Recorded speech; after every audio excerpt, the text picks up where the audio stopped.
God of Trash, Cultivation LitRPG by Noct. Chapter 76 to 100. The next day was a down day, relatively. Only a few small ships pulled into the docks, and not all the salesmen bothered to set up their stalls at all, let alone hawk their wares as aggressively as they had the previous day. Rhys's and Bast's stall, on the other hand, maintained a long and winding line. They were still in the fad phase, and Rhys was loving it. Just as he'd promised, gold flowed like water from their customers' pockets directly into their hands. The new ships full of students gave them inquisitive or dismissive looks, unwilling, for the most part, to brave the long line in order to try their wares, but a few joined the lines, or had big, curious eyes, and Rhys knew he'd gotten them hooked from having such a long line alone. Even the ones who gave him dismissive looks had noticed him, and that was the most important thing. The second he could stick in the mind of prospective customers, he'd won. Of course, it wasn't all smooth sailing. Two problems had reared their heads, in the form of a white-haired Empire trainee and a beautiful young lady from the uninhibited wealth school. "I'll take everything this stall has," Laurent declared haughtily, looking down on Rhys. His eyes bored holes into Rhys's face. "Gods, I hope my makeup is passable again today," Rhys thought, looking half away to keep Laurent from getting too good of a dead-on look at his face. The way the guy was staring, he was no longer worried about being seen through, and more worried about Laurent recognizing him out of costume, despite all the work he'd put in. Laurent stared, barely keeping his jaw from going slack. "Gods, she's so cute. I want to stand here and bask in her cuteness all day. I wonder if buying out her whole stock will get her attention." "Dear customer, our stall has a limit of 3 bags per person," Bast rumbled in all but his usual voice, coming up behind Rhys. He glared death at Laurent, his hand reaching to his hip, where he'd obstinately tied a sword despite Rhys's best efforts. "It's better if no one associates you with swords. But how will I protect you?" In the end, he'd begrudgingly allowed Rhys to buy him a cheap sword in the marketplace, so he would appear to be no more than a merchant showing off sloppy but trendy wares, as opposed to wearing his actual sword into the stall. He'd almost insisted on that, until Rhys pointed out how obvious it was and how easily it was tied to the sword saint's apprentice. Only then, when Rhys had brought up his master, had Bast finally caved. Laurent startled. He glanced at Bast, giving him the usual wary look. His eyes narrowed. "I was talking to Rena. And Rena says there's a limit of 3 bags per person," Rhys chirped, quickly stepping in front of Bast. "Thank you so much, loyal customer. If you want more bags, you can get back in line." Laurent's eyes turned back to Rhys. He nodded and handed over the gold, then obediently got back in the end of the line. Rhys breathed out. "Geez, why not just let him buy out the stall? You'll get your money then," Bast said, not understanding. Rhys shook his finger. "I understand the sentiment, and I do like gold, but you're looking too shallowly. If I sell all our potato chips to him, who experiences our potato chips?" "He does," Bast said, already realizing. Rhys nodded. "Right. And if he's the only one, then we don't spread the good news of our potato chips to everyone. In the worst case, he's only buying them to get Rena's attention, and he plans to give them away afterward. Not only does that limit the spread of my delicious wares to only Empire students, who, if everything goes well, will leave this city after the tournament, but it also means that they'll devalue my chips, since they'll be used to getting them for free. And don't forget the knock-on effect of everyone in line right now seeing me sell out all my wares to one guy right in front of them. Essentially, they'll see it as a betrayal, as me giving away what's rightfully theirs to some nouveau riche douchebag. I don't want that. Potato chips are the food of the people, not the food of the young masters. I mean, I don't mind young masters eating them, but they should be freely available to everyone. Rich, poor, young, old, everyone." "That's actually very kind-hearted of you," Bast commented, a little surprised. "How am I supposed to achieve market dominance if potato chips become a luxury item? I can only addict everyone to their delicious flavor if I sell to everyone." "No, never mind, I understand now. Plus, they aren't expensive to make. If I sell mine as a luxury good, The market value will come crashing down not long after, because someone else will realize they can still make a healthy profit margin at a much lower price point, and I'll look like someone trying to take advantage of consumers, rather than a rigorous and healthy young capitalist just trying to get ahead in the world. By taking advantage of consumers. I didn't say I wasn't. I just said I didn't want to look like I was. Ah. Rhys beamed. All that to say, that I'd rather take a little of everyone's money, than all of one guy's money. Besides, think of it this way. If he buys all the chips from my stall today, he won't have the money to buy any chips tomorrow, and not only that, but his buddies, and himself, will have so many potato chips that they won't want to buy any more. The line at my stall will get shorter, and I'll have less of the trendy attractiveness that I need to really kickstart potato chips. It's a lose-lose-lose proposition. I understand now, I was short-sighted. Please forgive me, Master, Bast said half-mockingly, giving Rhys a sarcastic bow. It's good that you understand you were wrong, Rhys replied smugly. He nudged Bast. Look lively. Here comes another. The other problem customer flaunted up next. She flipped her perfectly wavy hair and looked down her nose at Rhys and Bast. One bag, please. Lined up behind Annabelle were all her sycophants and underlings, all of them equally decked out in the latest trends. Honestly, it was a bit of a headache for Rhys. He wanted to be trendy, but not that trendy. Annabelle and her people were good customers, but they did give his potato chips an air of being the thing of the moment, rather than a thing that was here to stay. Sure, he was happy being the item of the moment, but more than that, he needed to nail the transition into becoming a staple for mage households all over the lands, and Annabelle and her people were no help at all in that transition. At least Laurent and his white-clad trainees looked relatively normal. Not only that, but he'd definitely hooked some of the trainees on flavor alone. They'd sneakily join the line at early hours and right before closing, snitching in to grab their 3 daily bags, then vanish into the night like the palest shadows imaginable. He was less certain he'd grabbed the hearts of the ones who marched in after Laurent, standing tall and proud to be sure their captain saw that they were good trainees who could follow a lead, but he knew he'd grabbed those sneaky trainees' hearts. Of course, he was a little worried he'd grabbed Laurent's heart a little too hard, but that was a problem for later. Rhys retrieved her bag and handed it over. Here you go. Annabelle caught his wrist. Rhys froze. Behind him, Bast stepped forward, his hand instantly on his blade. Rhys glanced back and shook his head a little. She hadn't done anything aggressive yet. Wait, not yet. She turned his hand over, making the bangles jangle, then clicked her tongue. You're wasting your beauty. Huh? Rhys asked. Look at these arms. These beautiful, shapely arms. And that face of yours. Your body. Wasting it all on this boring A-line dress and these out-of-fashion bangles. I'm begging you, Rena, darling. Come with me this afternoon. Let me buy you something nicer. You can't be wearing this last season fashion. It simply won't do. Rhys blinked.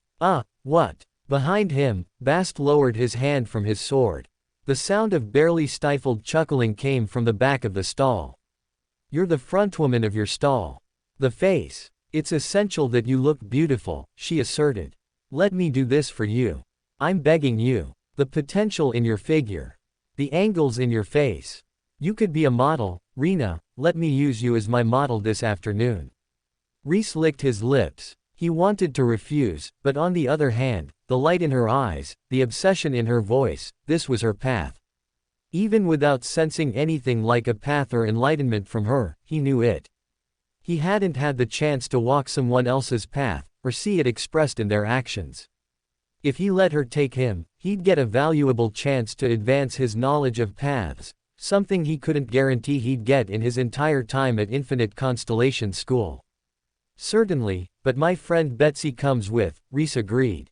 In the back of the stall, Bast's chuckling choked to silence.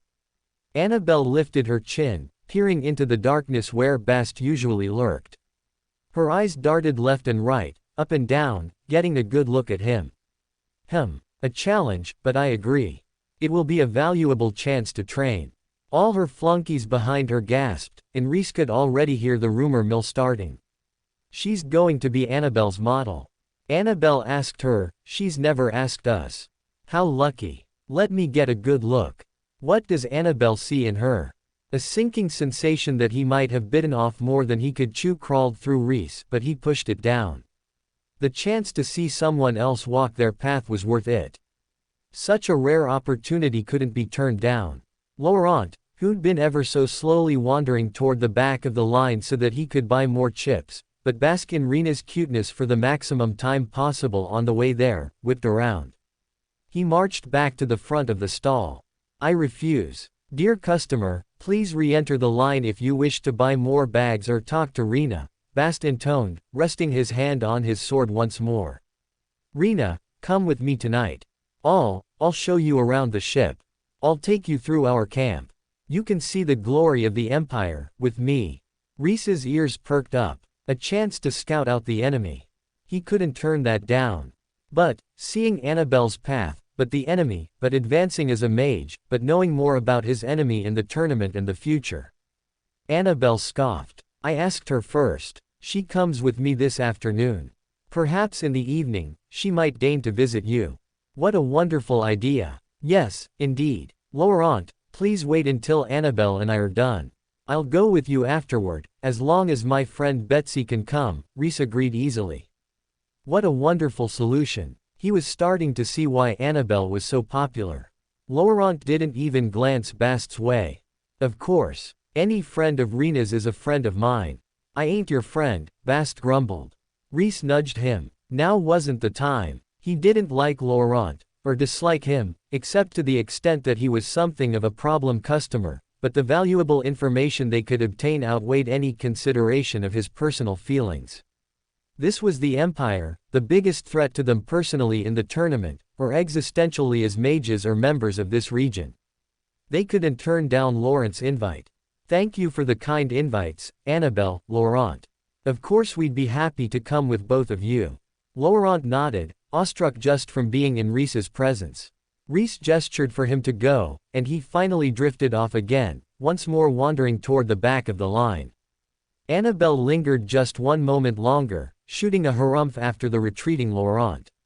I don't know what you see in him, but I certainly hope you see more in me. Rhys blinked. He looked at her. Huh. Without explanation, she turned on her heel and walked away. He turned to Bast. Did I just get hit on?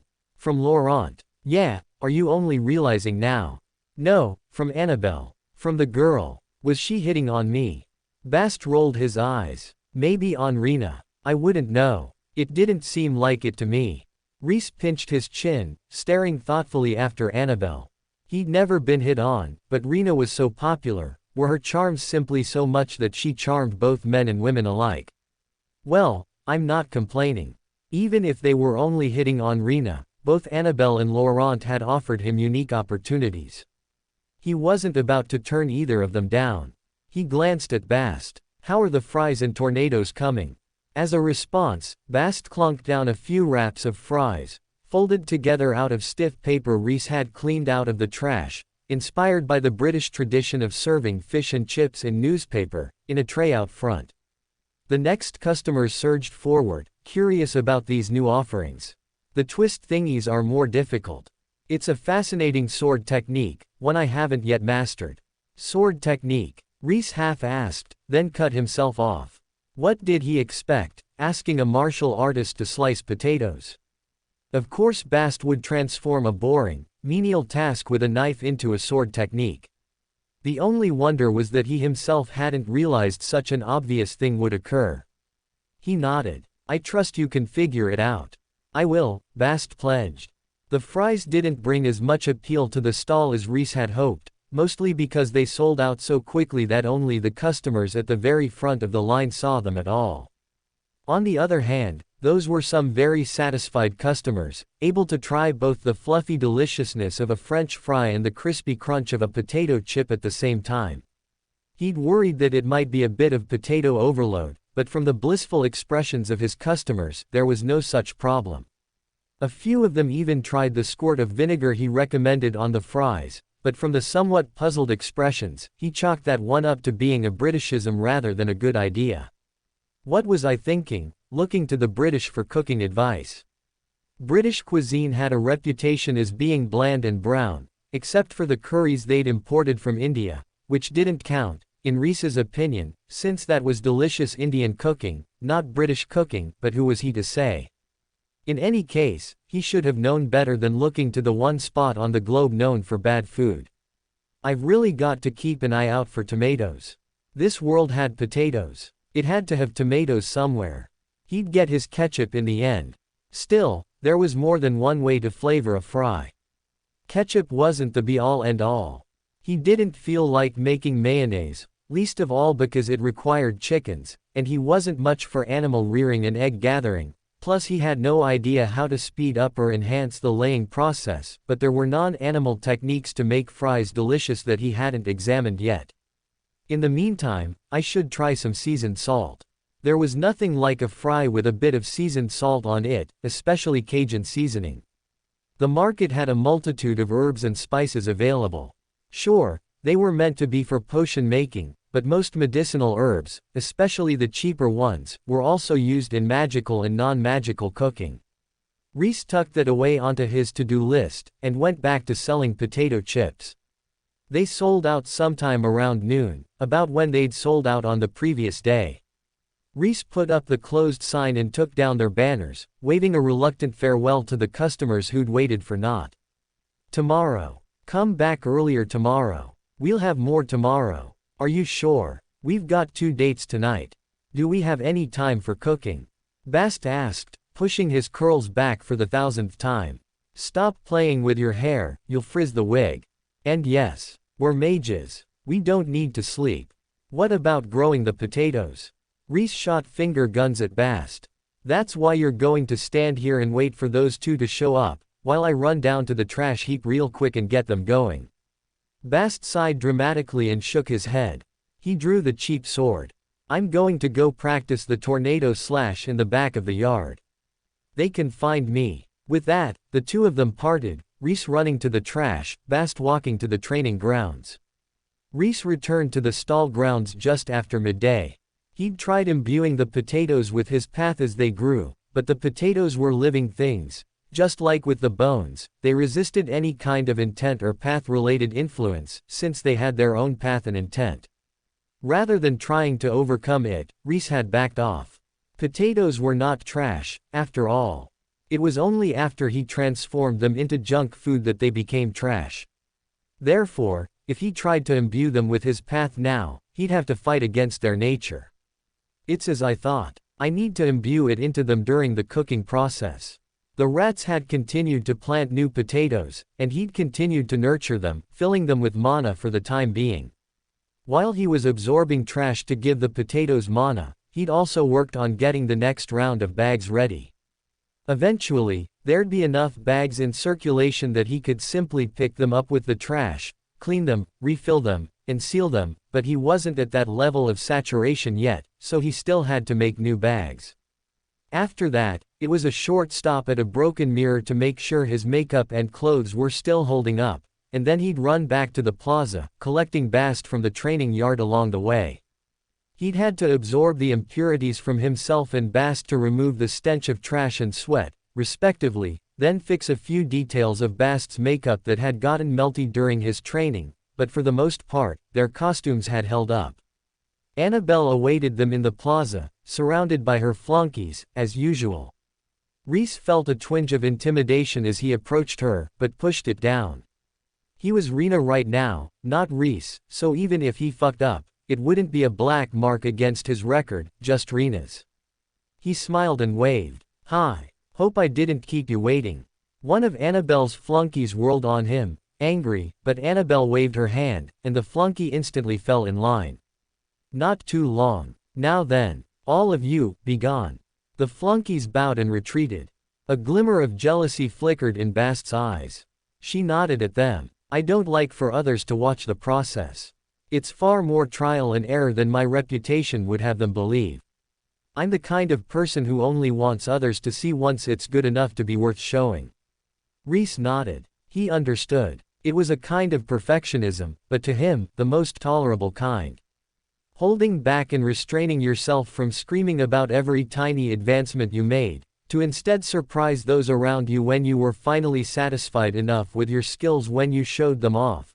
That was an attitude he himself enjoyed, not least because he didn't have to pretend to like every incremental advancement while their skills were still subpar.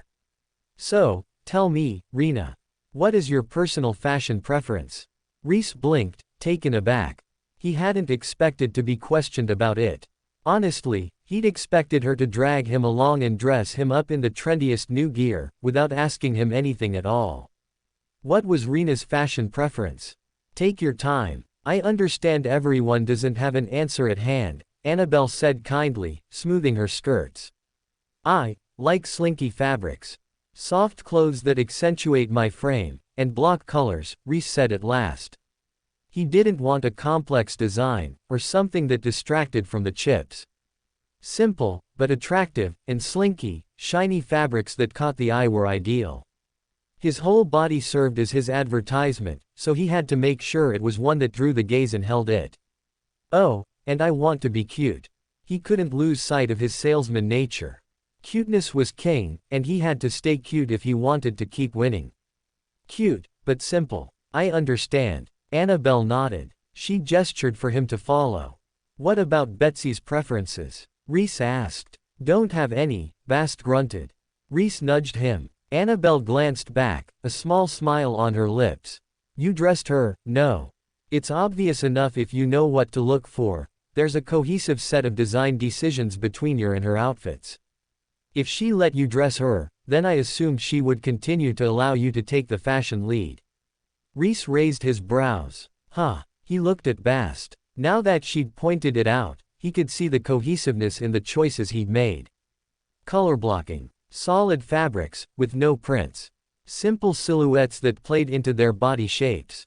It wasn't obvious at first, but there was an underlying shared philosophy to both the outfits he'd picked. You guessed correctly, Bast replied. Good. Then, shall we? The next few hours were a whirlwind of fabrics and clothes.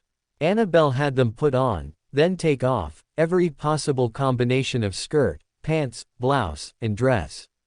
The clothes themselves were never the point, but simply seeing how the silhouette looked on their bodies to pick the correct shape. Rhys, unsurprisingly, leaned toward slender and narrow silhouettes, while Bast's relatively stocky frame pushed him toward broader designs and outfits that shaped his body with subtle color changes and fabric differences, rather than accentuated what existed. Alternatively, Annabelle picked some relatively racy cuts for him that showed off his muscular limbs. A swordswoman shouldn't hide her body, she opined, nudging for Bast to rotate to get a better look at the way the triangular neckline showed off his shoulders. She nodded. There's beauty in a well-honed body, whether it's male or female. You worked hard for those muscles. Put them on display. Bast glanced at Rhys, totally lost, only for Rhys to nod along in appreciation. I wanted to give the design hip slits, but I thought that might be too risque. Annabelle nodded. You do run the risk of displaying too much skin, and appearing as a nightwalker rather than a saleslady, but I think these muscular shoulders of hers can be safely displayed without verging into outright sexual. I totally agree. You're right, the hip slit would have been too much. I didn't think to display the shoulders instead. Rhys pointed. Then, what about a loose upper torso, into a tight wrap just above the natural waist? That way, we hide her rather bulky silhouette, but still display her shoulders, assets, and relatively small waist. Not a bad thought. I was leaning toward a tight sleeveless blouse with a pair of long, flowing detached sleeves to add the softness to the design without accidentally adding bulk to the torso. No, I agree, that's a better way to go about it. Bast gazed upward, clearly wishing to be anywhere but here. Rhys, on the other hand, was in heaven. This was almost as good as discussing the optimal character design for cosplay making, and how to best adjust the shape of the garment so the all-important character silhouette remained, while the garment itself fit the reality of the body it was going to be worn by. He'd missed having these discussions with his female friend, and Annabelle filled that void. Not only that, but in these discussions with her, he could sense her path, and how her comprehension of fabric, clothes making, and fashion combined into something greater. The words they exchanged weren't mystical or esoteric, but they nonetheless expressed an ephemeral and mystical understanding into Rhys's mind, something he knew he couldn't comprehend, nor did he truly want to. Yet, at the same time, his understanding of his own path advanced, as he got a look at someone else's path from outside. He wasn't directly gaining, but indirectly gaining. Curious, he pulled up his stats. Rhys Foundling 15 Core Formation Tier 2. Title: Trash Born. Skills: Hunger Resist 15. Survivalist 30. Pain Resist 47. Scavenging 35. Less is More 42. Sowing 12. Blow Mitigation 27. Self-Regeneration 31. Mana Manipulation 20. Improvised Weapon Proficiency 11. Heat Resist 18. Acid Resist 24. Impurity Resist 29. Poison Resist 27. Cold Resist 12. Alchemy 7. Herbalism 8. Speed Reading 12. Bluff 4. Enlightenment 5. Speed Picking 4. Forging 4. Crafting 7. Disguise 10. Path. Trash Intent 12. Trash Body 8. Trash Aura 4. Trash Step 5. Trash Manipulation 9. Trash Enchanting 2. Trash Talk 5. He nodded. 2 levels in Enlightenment, a skill that usually struggled to level, let alone jump 2 levels. This, and his chip Enlightenment, had been worth it. At last, Annabelle saw them off, promising to return with clothes the next day. Rhys waved her goodbye, a big smile on his face. He leaned toward Bast. That was definitely a date. No, that was a pair of girls hanging out doing girl things. You have a girlfriend. Not a girlfriend, a girlfriend, Bast countered. Rhys waved his hand. Good enough. It's completely different. Still got to talk to a girl. Bast squinted at him. Why are you like this? You like things girls like, you aren't hideous, and your personality could be worse. So why do you act like talking to girls is impossible? Talking to girls isn't impossible. I have lots of female friends. Talking to a girl is impossible. She's a girl, not a girl. Annabelle was a pretty girl. A popular girl. A girl with power. She wasn't just a female human, she was a girl, and she'd weaponized that girlishness. It was the difference between chatting with his female friends and fellow nerds, and chatting with the popular girl in high school. One was whatever, no problem. The other was a harrowing trial that he might not survive with his high school reputation intact. Of course, he didn't really care about that anymore, but nonetheless, Annabelle still had pretty girl, popular girl allure. She was different, and she knew it. No, everyone knew it. Bast just shook his head. I don't get you right now. But you do get me sometimes, and that's better than most people can claim. Come on, we've got a meeting to go to. Bast chuckled at him. That one is definitely a date. Incorrect. It's a information gathering operation. That Laurent thinks is a date. That's why I brought you, so he knows it isn't a date. Pretty sure he didn't get the message. Rhys shrugged at him. What do you want me to do? Back out and not learn more about the Empire? No, I think you should go through with it. I just want to make sure you're not deluded about Laurent's expectations. Rhys opened his mouth, then squinted at Bast. I'm 15. Bast raised his brows and shrugged. Do people fuck at 15? Rhys earnestly asked. He sure hadn't. But he hadn't fucked at 20, or disappointingly high numbers following 20, either. As a king-tier nerd loser, he didn't count as normal when it came to anything social like that. He knew kids were fucking in high school far before he thought they should be, but 15 seemed young to him. People are married for years by 15. Some people have families by 15, Bast pointed out. Yeah, but that's peasants. If they aren't fucking by 15, that's half their lives over. What about mages? Mages are still people. Rhys squinted at him. Is that a yes? Gods, I really don't know if you're joking or not. I'm barely people, Bast. Come on, toss me a bone. Yes, Rhys. Yes. Mages are fucking at 15. And Laurent is at least 17. He's several inches taller than you, in case you didn't notice. I did notice, but I thought it was just my delicate and adorable frame, not an age difference. To be fair, he was still mentally far older than anyone else in his age range, and he hadn't hit mage ages to make that meaningless yet. He planned to do zero fucking until he was much, much older, and if his first life was any indication, there was little danger of that happening regardless of what he did. The problem was that when he saw Laurent or Bast's face, and wasn't deliberately remembering how old he looked, he thought, a child, not older than me. It had been so easy the first time around to tell who was older or younger, but this time around, they all just looked like children to him. You're too far gone, Bast muttered, rolling his eyes. I'm joking. Anyways, thank you, but don't worry. If he tries anything funny, I'll beat him up. And if I can't beat him up, that's what you're there for. Bast nodded. Don't drink anything. Don't eat anything. Keep an eye on your mana and stay aware of any potential manipulation. Bast, come on. Do you think he'll try something like that? Rhys asked, half laughing. Dead serious, Bast nodded. Saw it all the time back at Mom's place. Rhys's smile died on his face. He nodded, looking down. Right, sorry. He'd almost forgotten that Bast had spent his earliest years at a brothel, hiding in his mother's rooms before he'd decided to take his chances and run away from that place. He'd seen more sexual violence than Rhys had seen sex in his lives. Bast thumped him on the shoulder. Just keep your eyes open, and you'll be fine. I'll be right there with you. Got it. Rhys took a deep breath, resetting his mindset. This wasn't a zero-threat hangout date with a fellow costume enthusiast. This was a serious threat to his future as a potato chip salesman.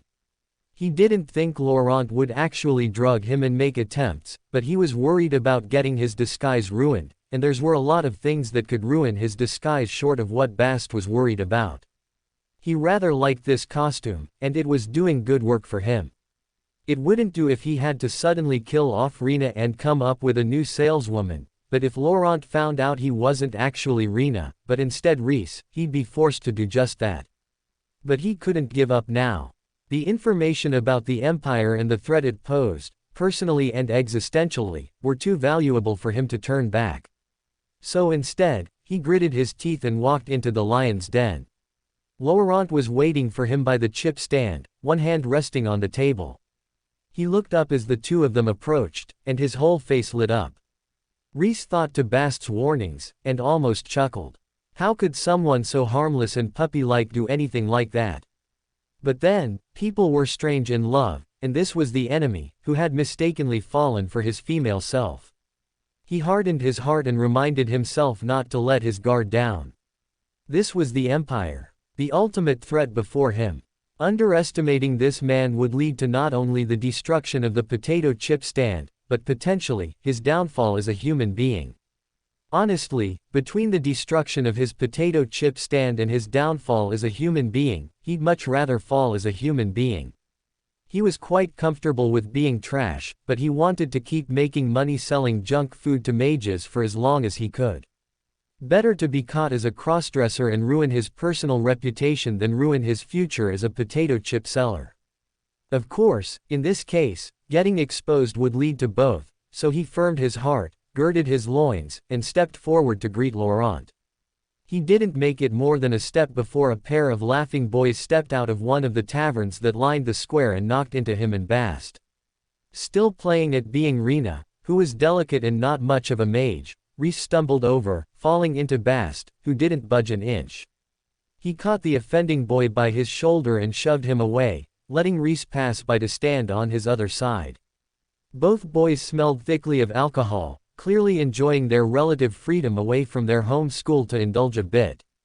Idiots, Rhys muttered. Trashy idiots, though. He flicked his gaze of the two of them.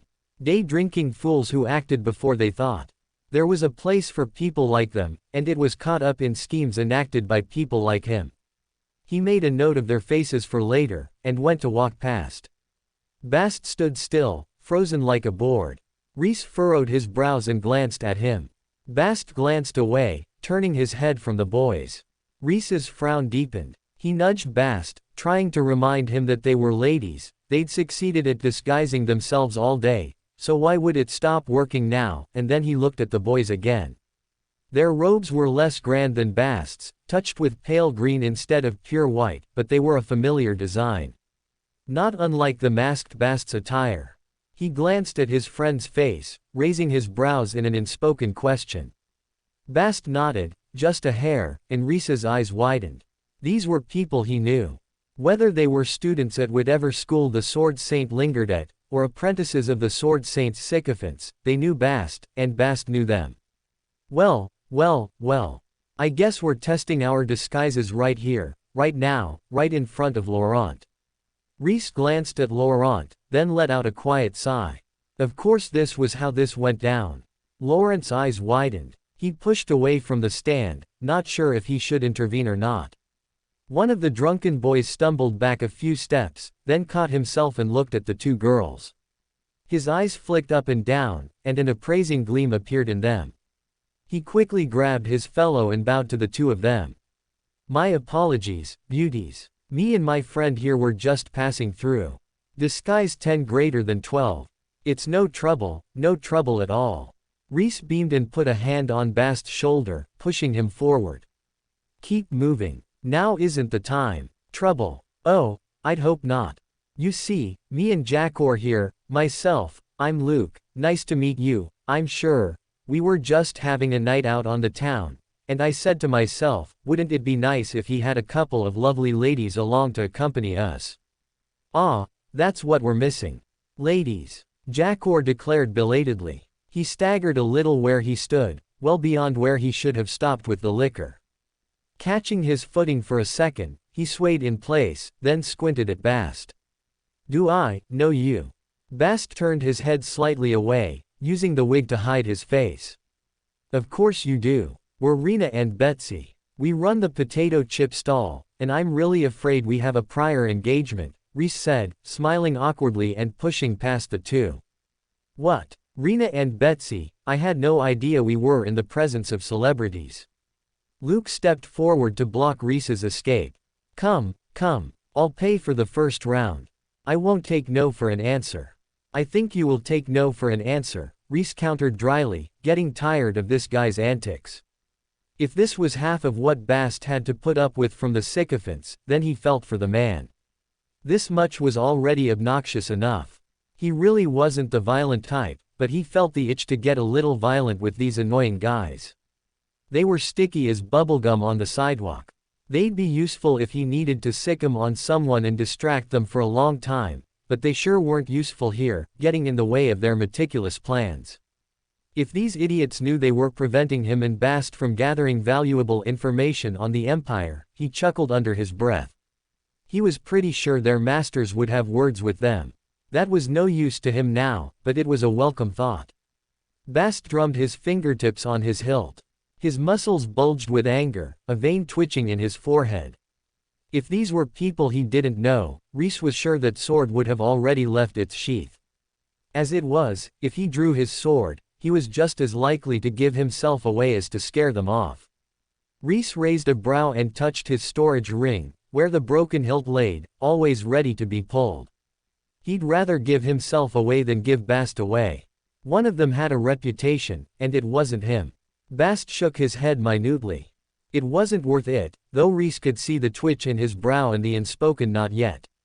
Laurent pushed away from the stall decisively and walked over, striding with all the authority of a military trainee, a hand already on his blade. Oh, it's Betsy. Betsy, your eyes, they're so pretty, Jacor said, slurring a bit. He staggered in place, reaching out to catch himself by Bast's shoulder. Bast casually sidestepped. Jacor's reach missed, and he crashed to the ground. Luke startled. He jumped over and heaved Jacor to his feet, offering the other hand to the girls, or so he thought, anyways.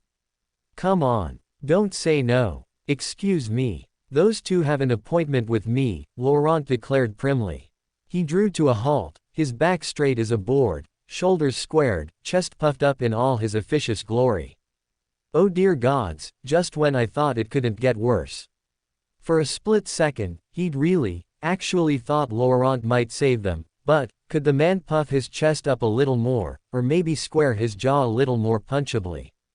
Rhys had never wanted to sock someone in the face more, not even when he'd punched the shit out of Synopsis. Luke drew himself up in a mockery of Laurent's pose. Being drunk, he wavered a bit where he stood, but that only made it all the better as a mockery. He swaggered around to face Laurent instead of the girls. "Excuse me, I think you'll find they have an appointment with." Rhys drew Bast's sword and hammered the butt of the blade into Luke's temple. Luke, facing Laurent, never saw the blade coming. His eyes rolled up, and he went down like a sack of potatoes. Rhys would know. Jacor staggered, surprised by the loss of his friend's quite literal physical support, then stared down at his newly unconscious friend. Faw. Smack. Jacor joined Luke on the ground, revealing a white-gloved hand in the place of his head. Laurent lowered his hand and dusted off his gloves. Quite unfortunate how they both passed out drunk here. Quite unfortunate indeed. Rhys tossed the sword back to Bast, who sheathed it with a practiced hand. He nodded at Laurent. "Shall we?" Laurent gestured for him to go ahead, and Rhys obliged. Bast trailed at his heel, watching Laurent with a suspicious glare. Laurent didn't notice, too busy basking in Rena's presence. He reached out a trembling hand, daring to touch her. Bast's hand lashed out and knocked it down. His hand moved so fast that it was only a blur of motion, swallowed up in the gray light of dawn. Laurent blinked, confused. He looked at his hand, then looked at Rena's arm again. Once more, he reached out. Once more, an invisible force knocked his hand away. "Seriously?" Rhys mouthed, giving Bast a look. Bast said nothing in response, but he did grin just a hair. Rhys snorted. Whatever gave him a laugh, he supposed. He nodded at Laurent. "I don't recall seeing this uniform before. This is our dress uniform." It seemed proper for the occasion, Laurent said, suddenly a bit bashful. "Oh," Rhys said. Bast gave him a smug look. "I was right," he mouthed. Rhys rolled his eyes. It didn't matter what Laurent thought this was. It was nothing but an information-gathering operation to him. If he broke the boy's heart afterward, so be it. First loves were destined to end in heartbreak, anyways. "Sorry about your sword," he murmured, leaning in toward his friend. Bast waved his hand, dismissing it. "Better for you to strike than me. They don't know your swordplay half as well." So he had understood. Rhys nodded. If that was settled, then there was no need to bring it up any further. He turned to Laurent instead. "I've never seen the Empire. Tell me, what's it like?" Laurent glanced at him, then quickly away, as if looking at him for too long burned. "It's very different from this. Everything is clean, neat, and tidy. Everything has its proper place. There's none of this." He gestured vaguely at the fallen boys behind them. "Tomfoolery. What? No trash?" Rhys asked, shocked to his core. For a split second, he even forgot to use his girl voice. Laurent furrowed his brows slightly at that, but shook his head. No, it's no paradise. We have garbage heaps, but all the garbage goes there. It isn't just flying around everywhere." Rhys pressed a hand to his chest, relieved. "Oh, thank goodness." Bast chuckled, shaking his head at Rhys. But there are much more wondrous things than the sanitation department." Laurent said, recovering. He waved his hand at the streets around them. "Our streets are broad, many times as broad as this, and always perfectly paved, the stones polished and white. There's no such thing as a filthy, narrow street. All the old streets have been torn out and redone. The same with the old buildings, they've been replaced. Everything is shiny, orderly, and new. There's none of this chaos and decay. Really. But isn't that sad? All that history, ripped up and thrown away," Rhys said, though at the same time, his trash senses tingled powerfully. "Thrown away. Thousands of years of construction, relics, and manuals, all thrown in the trash. What valuable, powerful trash. What furiously energetic garbage. If he went through that, what wondrous things could he learn? What incredible power could he gain, were he to burn it?" No, it's all worthless," Laurent assured him, but he wasn't listening. All he could see in his mind's eye were those glittering piles of trash. A moment later, his brows furrowed. Would it count as trash, though? One woman, one empress, true, had designated it trash. But what about all the scholars who mourned for the loss of the manuals? What about all the historians, who cried for the history ripped up and tossed aside? Whose will mattered more, the many, but powerless, or the one, but powerful? I guess I can only find the trash and find out, Rhys thought, making a tiny mental note to visit the Empire after the tournament, if it didn't attack, and lavish himself upon its beauteous trash pits. Worst case, he came away with an entire empire's worth of highly valued manuals he could sell for an outrageous upcharge. Best case, he returned with all the fury and power of the trash at heel. Take me with you, Bast murmured. Rhys glanced at him, and he nodded. I know what you're thinking. Take me with you. Rhys laughed. He nodded. Sure thing. Take you where? Laurent asked. Oh, we were just thinking it might be fun to visit the Empire, Rhys said. Laurent beamed. It sounds beautiful, doesn't it? Oh, it's highly egalitarian, too. Everything is determined by your own personal power and strength. A true meritocracy. Rhys frowned, confused. You mean, the same as it is here? No, much better. Here, your talent and potential, determined by birth, determine your future strength. We have overcome that. No matter how talented you're born, no matter how much potential you have, everyone is equal in the Empress' eyes. As long as you're loyal and hardworking enough, the Empress will gift you strength to let you rise above your birth talents. What? Rhys asked, totally lost. Was this like his own efforts to reforge his core and body? But it didn't sound like it. It sounded like Laurent was describing a way to completely negate that, not incrementally work to better it. In the Empire, everyone's core is removed at birth. It's taken away by the Empress, who nurtures it, along with everyone else's, to higher tiers of strength. If you display a hard-working spirit and loyalty to the Empire, she gifts you a core. Every time you commit enough meritorious acts for the Empire, and behave loyally and in accordance with the Empire's laws, you rank up within our military, and qualify to receive a higher tier core. Rhys and Bast both stared at Laurent in jaw-dropped horror. After a moment, Rhys shut his mouth, and closed Bast's with a quick tap as well. Still, his resolve to face down the Empire to his dying breath had only strengthened. What kind of perverse country was that?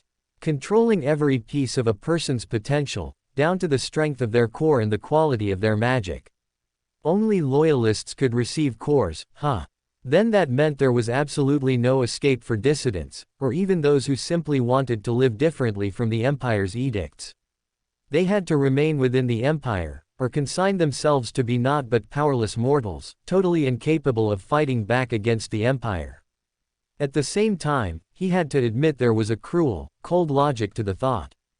If he were a repressive dictator, and he had the ability to remove people's cores and only hand out cores to loyal, law-abiding citizens, what could be better?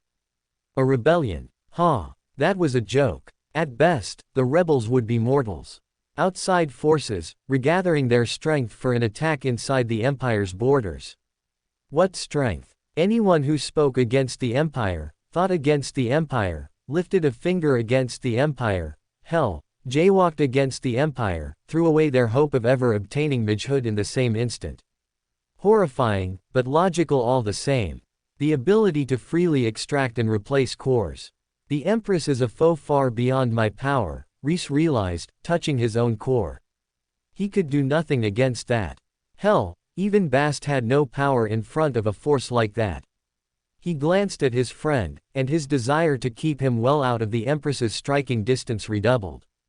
Blithely unaware of Rhys and Bast's horror, Laurent smiled and tapped his solar plexus, behind which the core sat. This is already the third core I've had in my life. Incredible, isn't it? Why yeah, incredible, Rhys agreed. What happens to the people without cores? Oh, nothing. Many mortals are born without them. They simply remain mortals until they prove themselves worthy of a core. Rhys furrowed his brows. Is that true? He'd been in a trashy body, and it had still had a core. He made a note to check it in the library, but remained highly suspicious of Laurent's fact. Sure, maybe people could live without a core, but he didn't think anyone was born without a core. What about your path? Laurent beamed. We all walk the Empress's noble path. We seek after her own insights, and strive to gain greater understanding of her driving power. Rhys's brows shot up. He exchanged a look with Bast, terrified. An entire country of core manipulators. The alliance was already dead and gone. Clearing his throat, he clarified, "You mean, you can all handle cores? Every single mage in the Empire?"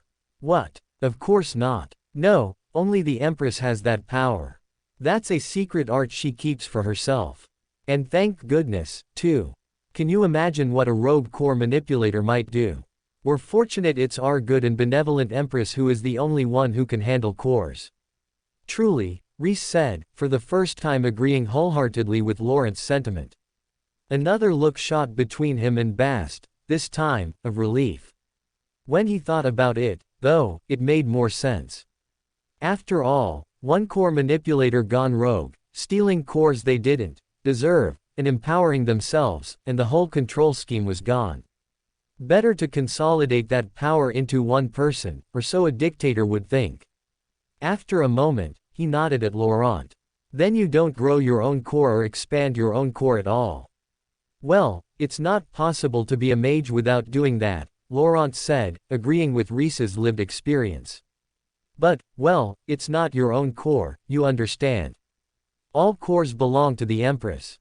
When the core advances, we hand it back to the Empress over keeping it for ourselves. In rare cases, the mage who advanced the core will be allowed to keep the advanced core, but that's only in rare cases. It involves all kinds of paperwork, vouchers, special allowances, it's rare. If the Empire isn't at active war, and the mage isn't actively involved in vital research, it's almost unheard of. After all, there's always a backlog of mages at the next rank who've been cleared to receive the next tier of core, but haven't gotten a core yet. More mages eligible to rank up than there are cores to go around." Right, of course," Rhys agreed. "The Empress says it prevents the tyranny of luck. That this way, only the deserving become mages, instead of those who by happenstance, have some talent. Talent is blind to morality, righteousness, and loyalty, but our Empress can fairly judge them all, and ensure the worthy are given magehood." Rhys nodded. It was a good idea in theory, but it broke down in practice. If the Empress really did pick only good-hearted people to become mages, then it prevented people like Synopsis from gaining power. But how perfectly did the Empress really pick her mages? How closely did she inspect each person she gave a core to? How important was loyalty, over righteousness and morality? For that matter, would he or Bast qualify as righteous or moral enough to receive cores? They were nothing. In his case, trash talent. In Bast's case, the son of a whore. Would the Empress smile upon their shitty little orphanage and hand them cores? Or would she prefer to hand them to existing mage families, and those with money and power? In a region that lived and died by a meritocracy, sure, the tyranny of chance was eliminated, but so was the chance for those who traditionally lacked power to gain power. Instead, those in power would hand power to their own, and never again would power filter down to the little guys, to give those like Rhys and Bast the chance to become something, anything.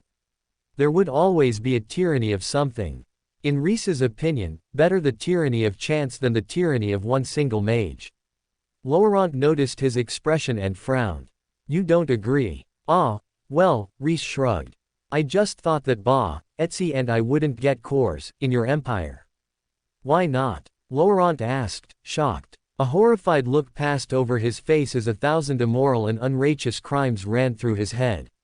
"Well, Rhys glanced at Bast. "Orphans. No. Anyone can get a core, as long as they commit to military service, and are good of heart. Birth has nothing to do with it," Laurent assured them. "Nothing?" Bast asked, a challenge in his voice. Laurent grimaced. "Well, there's always the nobility, but it isn't as if there isn't nobility in the alliance, right?" Right, Rhys agreed easily. The Empire had nobility. Huh. The meritocracy didn't even pass a basic glance. Sure, it was a meritocratic nobility, sure. All this time, too, he'd been putting aside the loyalty part that Laurent kept repeating. That was its own problem. Any dictator who demanded absolute loyalty had the stink, to Rhys's nose. The stench of pure evil. Honestly, any person who demanded absolute loyalty had that stink, let alone a ruler. Loyalty was something offered, not something commanded. He nodded at Laurent. As long as he was here, he might as well get his money's worth of knowledge. So, those cores, how do techniques work?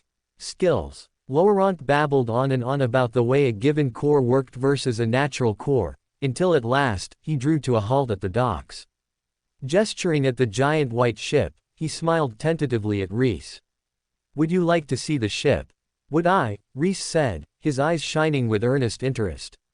Since the first time he'd seen one of those huge multiple-mast flying ships, he'd wanted to get inside one. Who didn't want to explore a huge ship, let alone a huge flying ship? And not some boring modern container ship, but a historic ship at that. The only problem was, his little school barely owned a skiff, let alone a three-master, or this giant galleon, but now Laurent had invited him on board the biggest flying ship he'd ever seen. His childhood dreams were all coming true right now.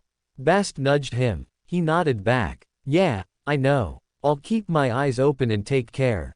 Still, this was his chance to be on a huge flying magical ship. He couldn't turn that down. A knowing chuckle from his friend was his only answer. They stepped forward, past the point of no return. Laurent glanced around, checking that there was no one around. He gestured the two of them on. This was totally out of character for him, breaking the rules like this, and yet, it was so exhilarating. His heart raced with excitement that he hadn't felt since he'd gotten his Tier 2 core. Sure, all of the other students were out using their newfound freedom to get absolutely hammered, some of them were off pursuing new loves, and the rest were desperate to be anywhere but on their stale old boat, but it still made his stomach lurch. He was breaking the rules. Him, breaking the rules. He couldn't believe it. He wasn't that kind of rebel. But it was worth it. He got to bask in Rena's light for just a little longer. Even if that annoying Claude Betsy was along for the ride, it didn't detract from the fact that Rena was here, right next to him, so close he could almost touch. Something invisible smacked his hand down again. He narrowed his eyes at Betsy. She glared back and turned away, pretending not to know what happened. Laurent shook out his hand. Rena glanced back, and he quickly smiled, hiding his sour glare. Eventually, he'd get through Betsy. He was the top-ranked sword talent at his academy, one considered worthy of fighting the strongest swordsman of his generation. He could defeat any swordsman or woman of his age in the Empire, and he was confident in taking on the Alliance, with the exception of one person, but it wasn't like Betsy was the Sword Saint's apprentice. He chuckled at the very thought. The Sword Saint's apprentice might have been a mysterious masked man, but he was definitely a man, not a woman. Besides, why on earth would the Sword Saint's apprentice be selling potato chips? The very thought was absurd.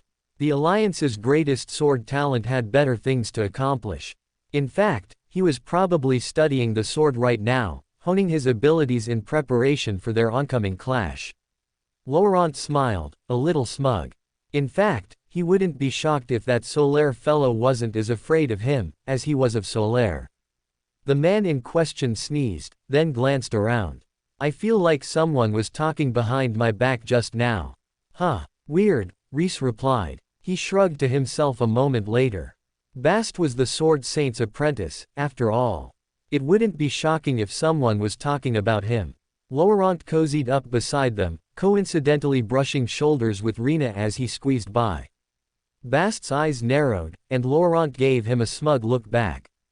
Rhys rolled his eyes. Grow up, he thought, but he didn't say it. They were still kids, after all. A little childishness was to be expected. Move quietly. Technically, I'm not supposed to let you on here, Laurent whispered. Rhys nodded and gave him a thumbs up. We can do quiet. As long as no one gets any funny ideas about quietude, Bast rumbled threateningly, with a glare Laurent's way. Rhys nudged him yet again.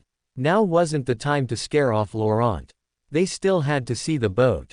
Ship, whatever. He stepped onto whitewashed boards.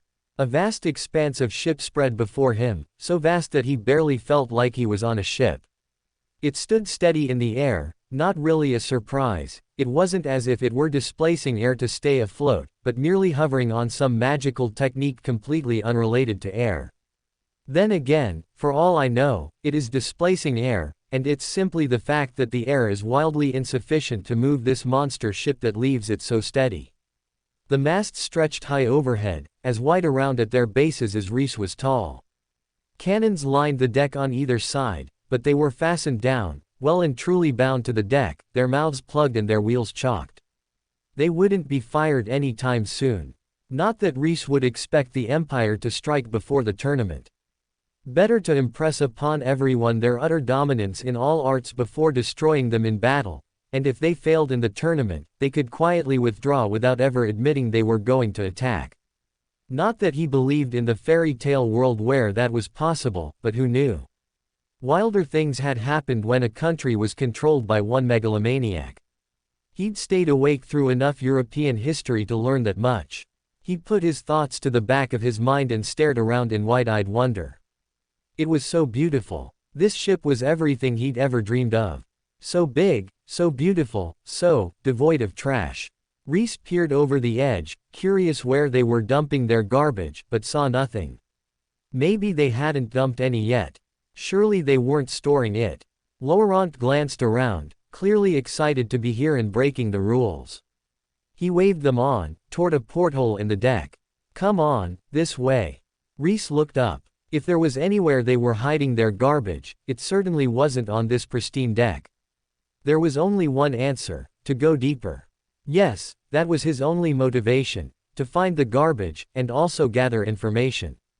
Two only motivations. But it definitely wasn't his desire to see more about the giant magic ship that drew him downward, after Laurent. How many people can fit in this thing? Rhys asked, stepping down the ladder. Upward of 500, comfortably, Laurent said. He followed Rhys down. It's not at capacity right now, but if it's packed full, I think it can hold over 1,000. That's a lot of people, Rhys commented. He looked around. The immediate exterior of the porthole wasn't super exciting, but there were more cannons down here. Like the cannons topside, these glimmered with mana, full of enchantments and empowerments. He didn't want to see these cannons fire. Given the lack of black powder or cannonballs around, he really doubted that the cannons fired conventional shot. More likely, they fired some kind of terrifying spell. Fireballs, or explosions, or who knew? Giant projections of huge ships that fired cannons of their own. The sky was the limit when magic was involved. Still, this particular section of ship could be a little more interesting. Laurent noticed his slightly disinterested look and quickly scrambled into motion. This way. There's so much more ship to see. They got the full tour of the ship. By the time Laurent was done, they'd seen everything from the bridge to the crow's nest. There wasn't a single square foot of the ship that he didn't show to Rhys and Bast. They saw the kitchen, they saw the mess, they saw the sleeping quarters and the officers' quarters. No one but the teachers in those right now, so they're mostly empty, Laurent added. The whole ship was incredibly orderly. Not a single chair out of place. Barely a scratch on the white paint. Rhys looked everywhere he could, but he couldn't find a scrap of garbage. There was no such thing as a few hundred kids with no garbage, though, and he knew he'd given them plenty of chip bags to throw out somewhere. I'll have to look more closely under the ship. Laurent spent a lot of time peeking around corners and checking for the other students. Rhys had already scanned the ship with his mana and sensed no one, save for a few powerful presences in the officers' quarters that were all installed in place, and didn't seem too interested in a few kids breaking the petty rules. As much as this was a military academy, it seemed like the teachers were still willing to look aside when a few young students decided to make some harmless decisions. It ran counter to the Empress's entire tightly ran ship in her complete control, but there were always levels to control, and layers to obedience. I wonder how many of the teachers deeply believe in the Empress' philosophy. Rhys found himself wondering. As much as she claimed she ran a meritocracy, she still had a nobility. Not only that, but, well, who would be the best at magic, know the most spells, and be the most deserving of merit when the Empress took over?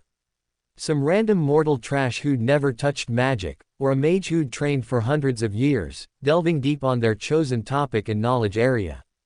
It would also be far easier for the Empress to win the approval of the existing mages if she, well, didn't change much of the status quo. Besides, Laurent seemed to be having such a great time with it that he didn't feel the need to break the boy's illusion. At last, they returned to the top of the deck. Laurent walked ahead, slowly spinning, his arms out to take in the whole ship. "What do you think?" "I'm thinking a lot, that's for sure," Rhys replied. Thinking about how he didn't want to be under the Empress's rule, anyways. Laurent paused, then. He fidgeted, nervous. There's one last thing." Bast's hand dropped to his sword. Laurent walked to a cloth-covered box, then whipped the cloth off. Underneath it, a steaming hot meal awaited them, or had, several hours ago. By now, it was cold and congealed. Not only that, but there were only 2 servings. Not enough for Bast. "Oh, let me." Laurent rushed over to fix things, but before he could, there was a thump as Bast sat down at one of the 2 plates. Laurent froze, his hands hovered in the midst of lighting a candle. "I didn't." Rhys sat opposite Bast and beamed at Laurent. "You didn't. Bring the 3rd plate over." "I'll be right back." Laurent vanished, and Bast started chuckling, then laughed out loud.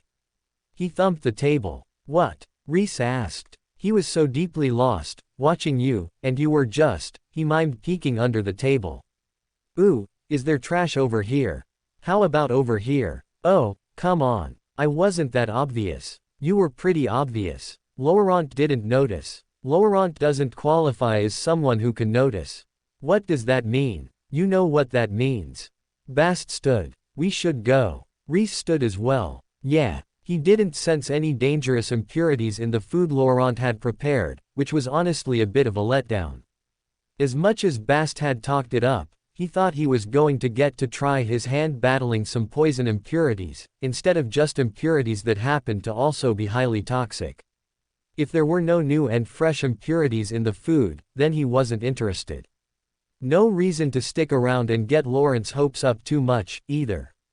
He was fine with playing with the enemy's heart, or whatever the hell this qualified as, but there were limits to it, and he figured it was about time to dip. Any more, and it would just become rude. He followed Bast off the ship. The 2 of them sprinted down the docks and off toward the forest, quickly vanishing amidst the woods. They'd learned enough, but they had quotas to meet, and those potato chips wouldn't cook themselves. "Hey, sorry it took me a minute. I was out of Alfredo so I had to twist open a can of red, but..." Laurent stared at an empty ship. The plate drooped in his hand, spilling pasta over the whitewashed deck. The sauce splattered like blood. "I'm back, now." 2 empty seats, neatly replaced to where they'd been to start. 2 untouched plates. It was as if this were all a dream, and he hadn't met the 2 girls at all. Laurent's heart trembled. Did this mean? He grinned. Yes, that was it.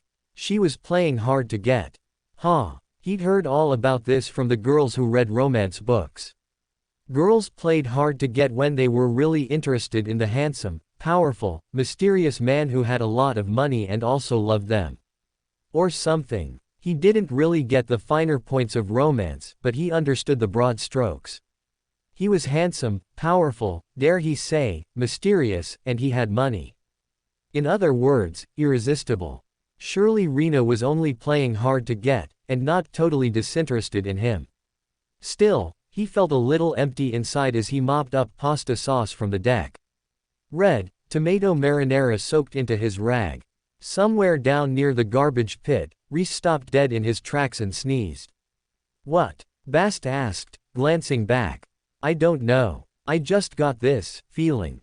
A feeling like I missed something important. Or maybe, missed out on something." "What?" Getting railed by Laurent. Rhys rolled his eyes. "Oh, real funny. Hey, how are those potatoes coming? Remember to let me know before you fry them. I want to try imbuing them with enlightenment. So you can eat them." "No, so everyone can eat them. Come on. You enlightening the enemy over there." Rhys grinned evilly. "If everything goes right. Not even a little bit." Bast paused. "You know, you scare me sometimes." What, me? Why? He gestured, giving the potato slices another toss in the cold water. You've got the Sword Saint's apprentice washing potatoes, the Empire's student captain is at your beck and call, and the young mistress of the Unlimited Wealth School is making you a dress. Uninhibited wealth. And their robes, thanks. Isn't that a little bit ridiculous? Bast asked, turning to face Rhys. Rhys spread his hands. Don't blame me, blame it on my pure animal magnetism. Or, the potato chips. If you want to capture someone's heart, you start from the stomach, hasn't that always been the case? If that's the case, then potato chips are terrifying. You're just realizing that now. Rhys gave the vat of paste a final stir and walked over to Bast's side. The fire that set the oil boiling lit his face from below, casting it in a hideous light. He grinned and patted Bast's shoulder. Now, come on, show me those chips. Bast shook his head. Sometimes he wondered if he was on the right side, but he never wondered if he was on the winning side. He stepped aside, handing it off to Rhys. He'd done it for one chip. Now, facing the vat of bubbling oil, Rhys contemplated doing it on 100-fold scale, if not more, all without touching them, because if he touched the oil, he risked his entire hand. He rested his hands on the rim of the pot, relying on his heat resist to protect them. It was warm, hot, even, but he could handle this much. Through the pot, he was in contact with the oil, and through the oil, he was in contact with the chips. There was no time to waste. He pushed his intent into the oil and grasped the chips. Already in a state of processing, they were easy to push his intent into, but that wasn't his goal today. No, he wanted to enlighten these chips, imbue them with a hint of his path. Gripping them with his intent was only the first step of his project. He called forth his enlightenment associated with potato chips and summoned up his mana, filling his mana with the enlightenment, then pushing it out to the potato chips. The potato chips soaked it up, but at the same time, they drained his mana in almost an instant. Rhys gasped, startled. His grip on the chips faded. No. If he lost his hold now, he'd run out of time to imbue the chips with enlightenment while they cooked. Before his eyes, they darkened, from soft, floppy potato slips to crunchy golden chips. He gritted his teeth. The chips were almost done.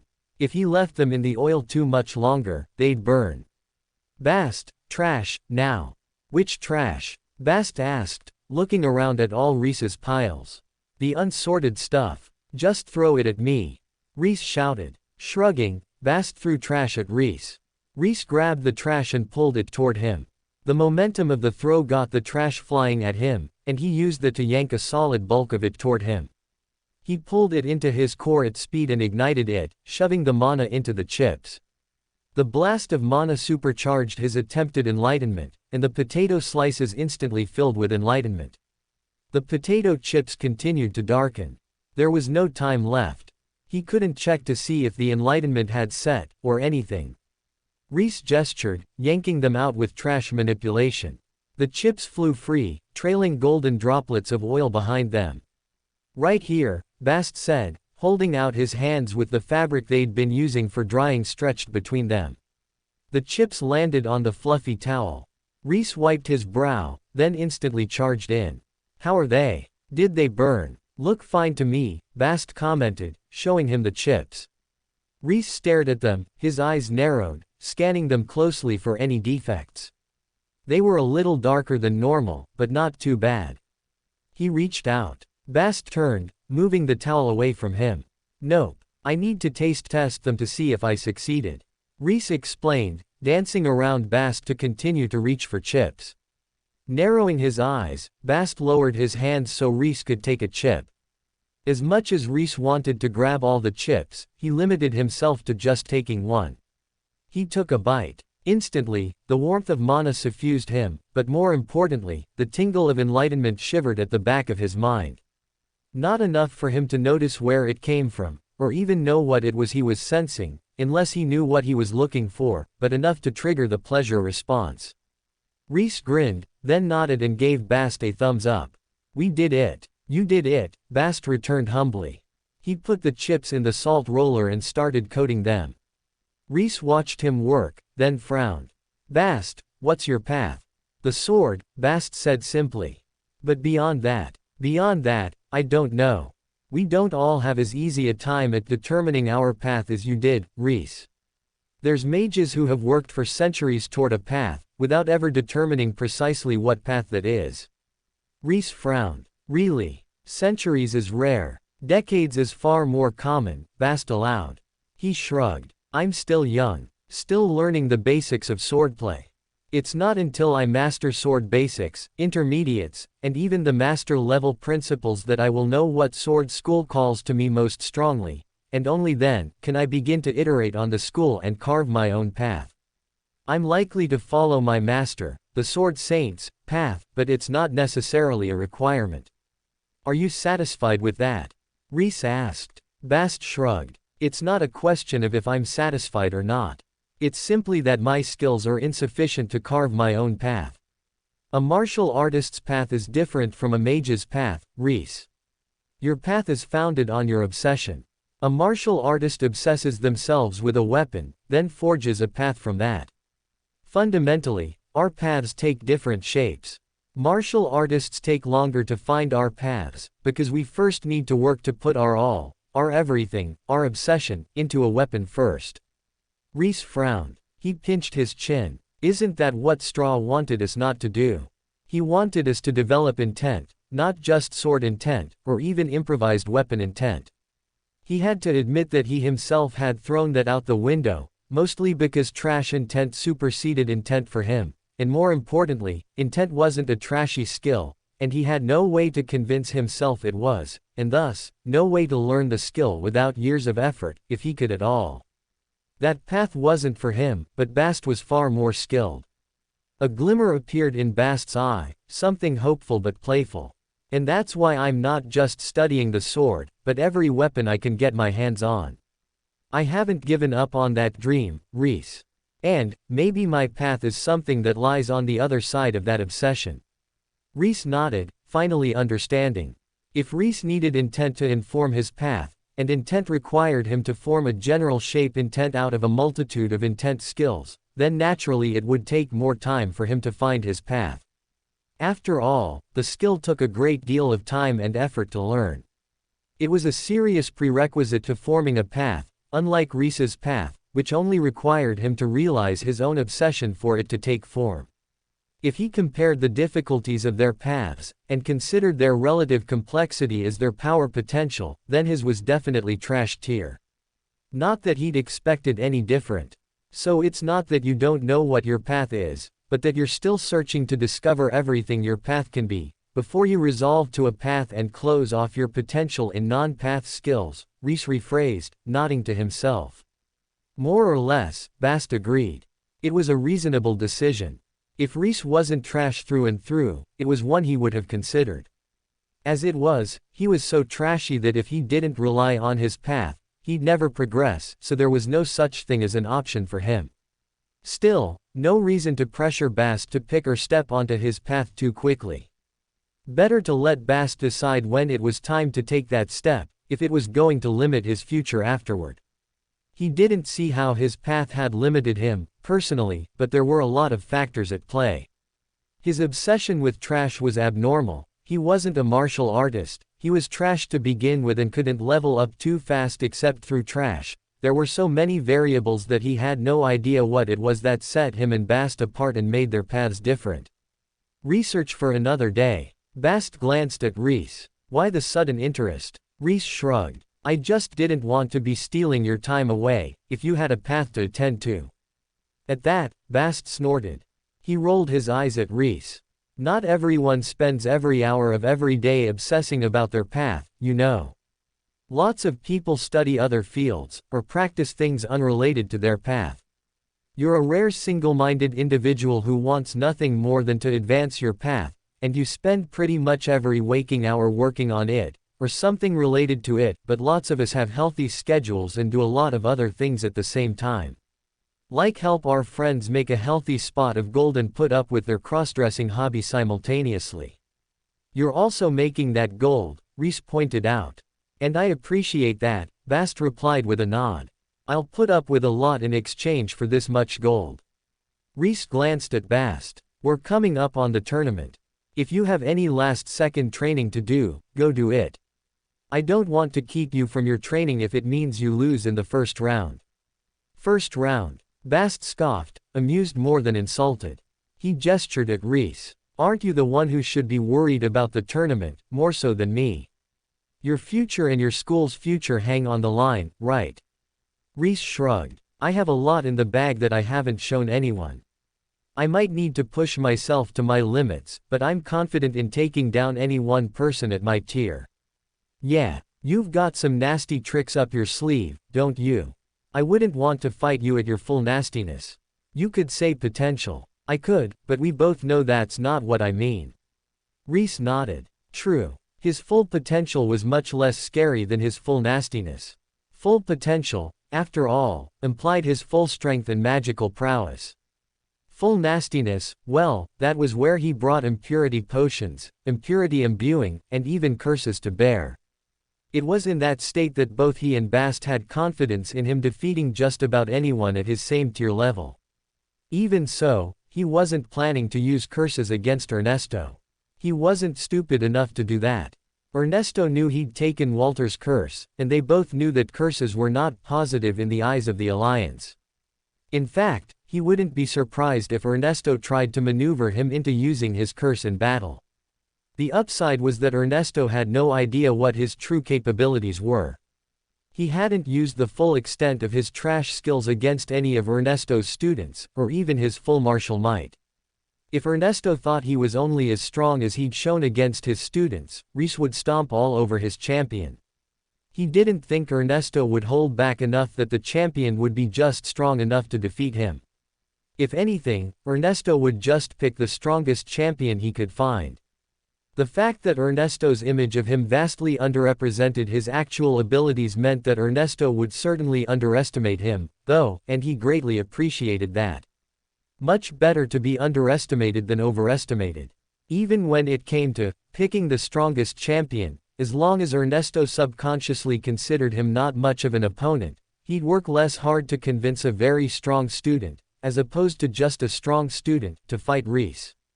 Get ready. Another batch coming in. Bast held a pile of raw potato chips in his hands.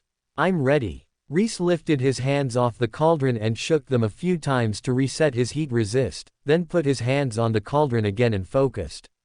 This strained his mental capacity and his ability to stretch trash intent and enlightenment over items, but that just meant it was great training to expand his skills. The next batch of chips hit the bubbling oil, and Rhys's eyes narrowed as he took control. Welcome to Fanfic Audiobook, your go-to place for immersive audiobooks. If you enjoy the content, don't forget to like the video and subscribe to our channel for more amazing stories. If the mana-imbued chips had sold, the Enlightenment chips sold like hotcakes, absolutely flying off their shop's shelves. Although they'd targeted the tournament visitors, by now, the word of mouth about their chips had spread throughout all of Purple Dawn Academy. Teachers, students, staff members, it didn't matter what their rank or tier was, they all visited Rhys's stall to find out what all the fuss was about. Most of the higher-tier teachers gave Rhys and Bast a knowing look, easily seeing through their physical-only disguises, but none of them called the two of them out on it. Whether they approved, thought it was amusing, or merely didn't want to bother, Rhys was nonetheless grateful for their discretion. Gold flowed into his and Bast's pockets. With the Enlightenment chips, Rhys could safely raise the price to 10 gold without getting anyone to pause or slow their purchases, they were just that addictive. He quickly made back all the gold he'd spent buying oil and salt, and then some. By the end of the week, he had 4 times the money than he'd made selling herbs to Sordon, and then some. Annabelle's new robes were absolutely adorable on him and Bast alike. She'd delivered within days of her offer, and Rhys couldn't be happier to wear the slinky red number with hip slits that she'd built for him, even if he'd had to start wearing leggings so he could pad his figure to fit the look. Bast, on the other hand, had been less pleased. You're kidding me, Bast said, holding up the robes. What? They're adorable. Sure, I'd love to see them on a woman. Betsy is a woman. Betsy is me in makeup. Rhys clicked his tongue. You just have to think of it differently. She isn't you. She's her own person, and she would love those robes. She doesn't feel like her own person, Bast grumbled. He looked at the robes one more time, then sighed. Fine, I'll wear them. Good. You look great, Rhys said, with a thumbs up. Bast glared at him. This is the last time I go along with one of your stupid plans. You know that's not true. Bast grumbled wordlessly. He did look great in the robes, whether he wanted to admit it or not. Annabelle had built him a midriff-bearing frilly top with a matching pleated miniskirt and petticoat, along with thigh-high stockings and a pair of Mary Janes.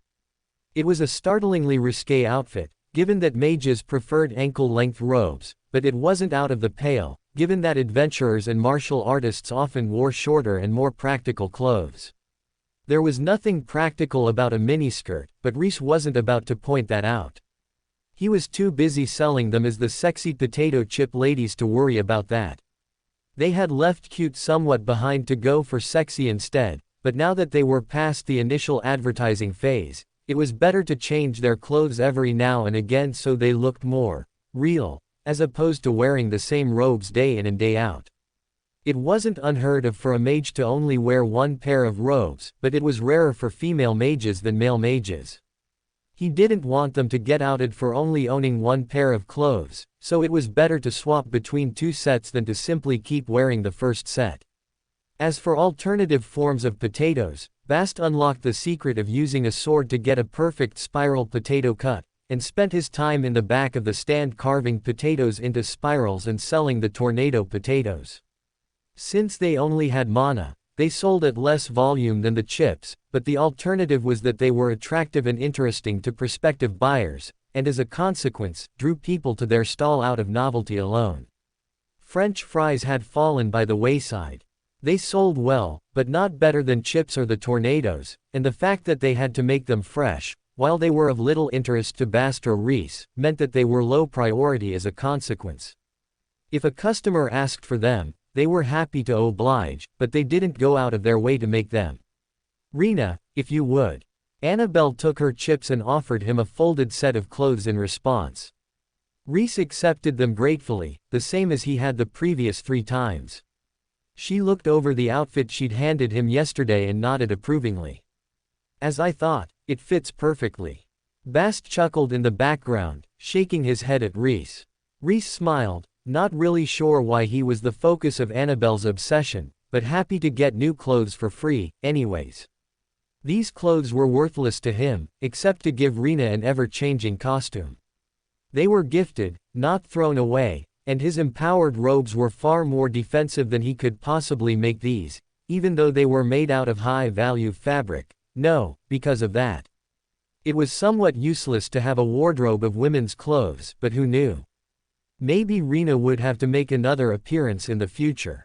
It was better to be prepared, though he really wasn't sure what he was preparing for. Infiltrating a female-only school.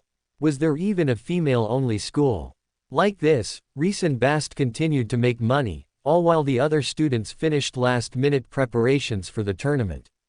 The two of them also finalized their own last-minute preparations. Rhys brewed another few impurity potions for the buff and filth grenade they could provide him. Using the high-quality trash and his best techniques to compress down enough impurities that he could ignite a trash star instantly on the battlefield, essentially giving him a mana refill, or, alternatively, spread impurities through his body and ignite them the old-fashioned way to give him a all-over strength boost. Although he used his best techniques, he carefully calibrated the potion to keep it from being so toxic it corroded the crystal glass of an ordinary potion bottle. It meant he'd have to take a slightly larger sip to accumulate enough impurities he could burn them down or fill a trash star with its essential impurities, but he was willing to take that downside. Drinking filth potions was less good now, compared to the trash stars, because the trash stars gave him more growth, a drop of the pure mana, and an instantaneous boost, but the long burn of the old-fashioned impurity burning would give him more than a single hit's worth of boost, so it wasn't worth abandoning entirely. In most situations, the instantaneous all-the boost in one hit of the trash star would be what he needed, but he wanted to make sure he still had the flexibility to do either, just in case. He also bought some potions, mana potions, and strength, speed, and spell-boosting potions. There were no downsides to using potions for him, since the impurities only made him stronger, and on top of that, less is more gave him more boost per potion than most people could draw out.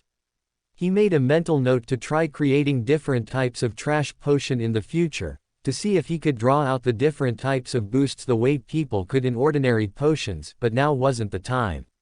Rhys also absorbed a lot of the trash, using it to ignite the trash stars and steadily improve his body and condense his mana. At this point, he'd picked out a lot of the more interesting trash and stored it in his storage ring, replacing the less valuable and less interesting trash he'd been storing in it. He still kept that trash, unwilling to let it go, and used it to build a kind of hut in the woods near his potato chip operation.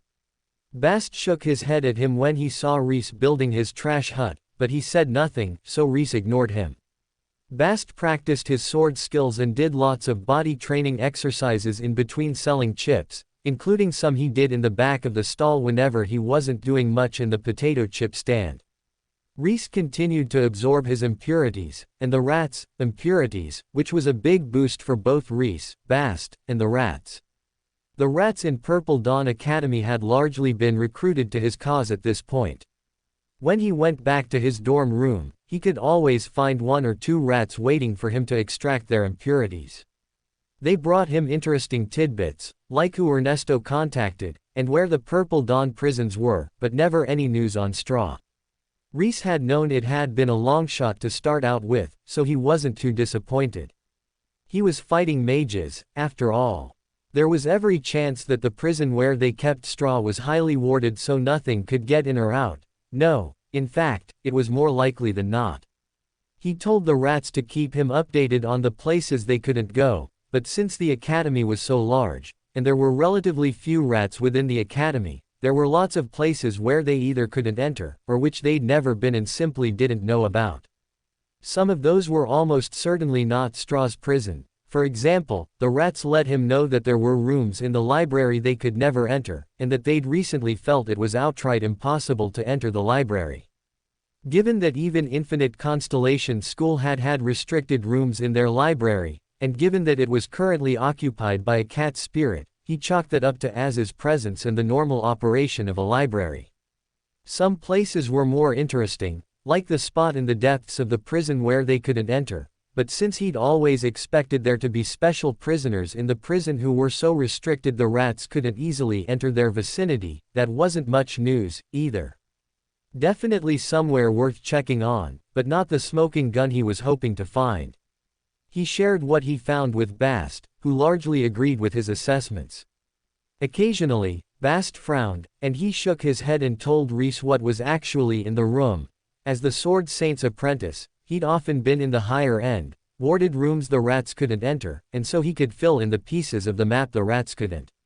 Rhys found a map of the academy in the library and stole it, with Az's implicit blessing.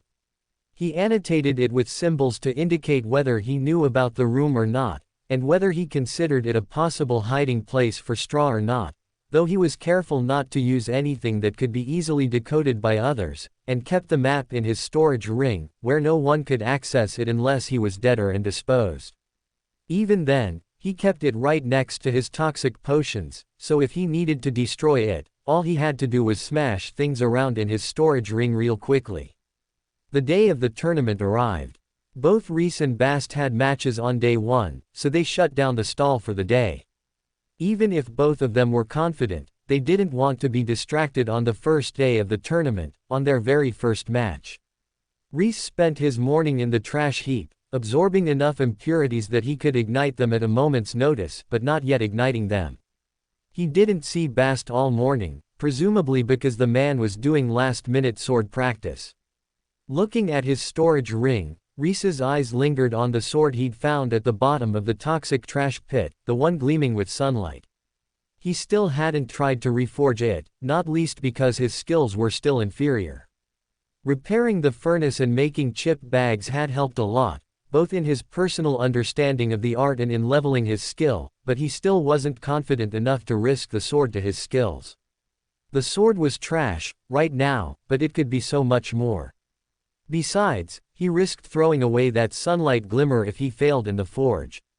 If he kept the sword and used it later, without repairing it, it could still launch one final powerful attack. If he tried to forge it and failed, he lost that chance forever.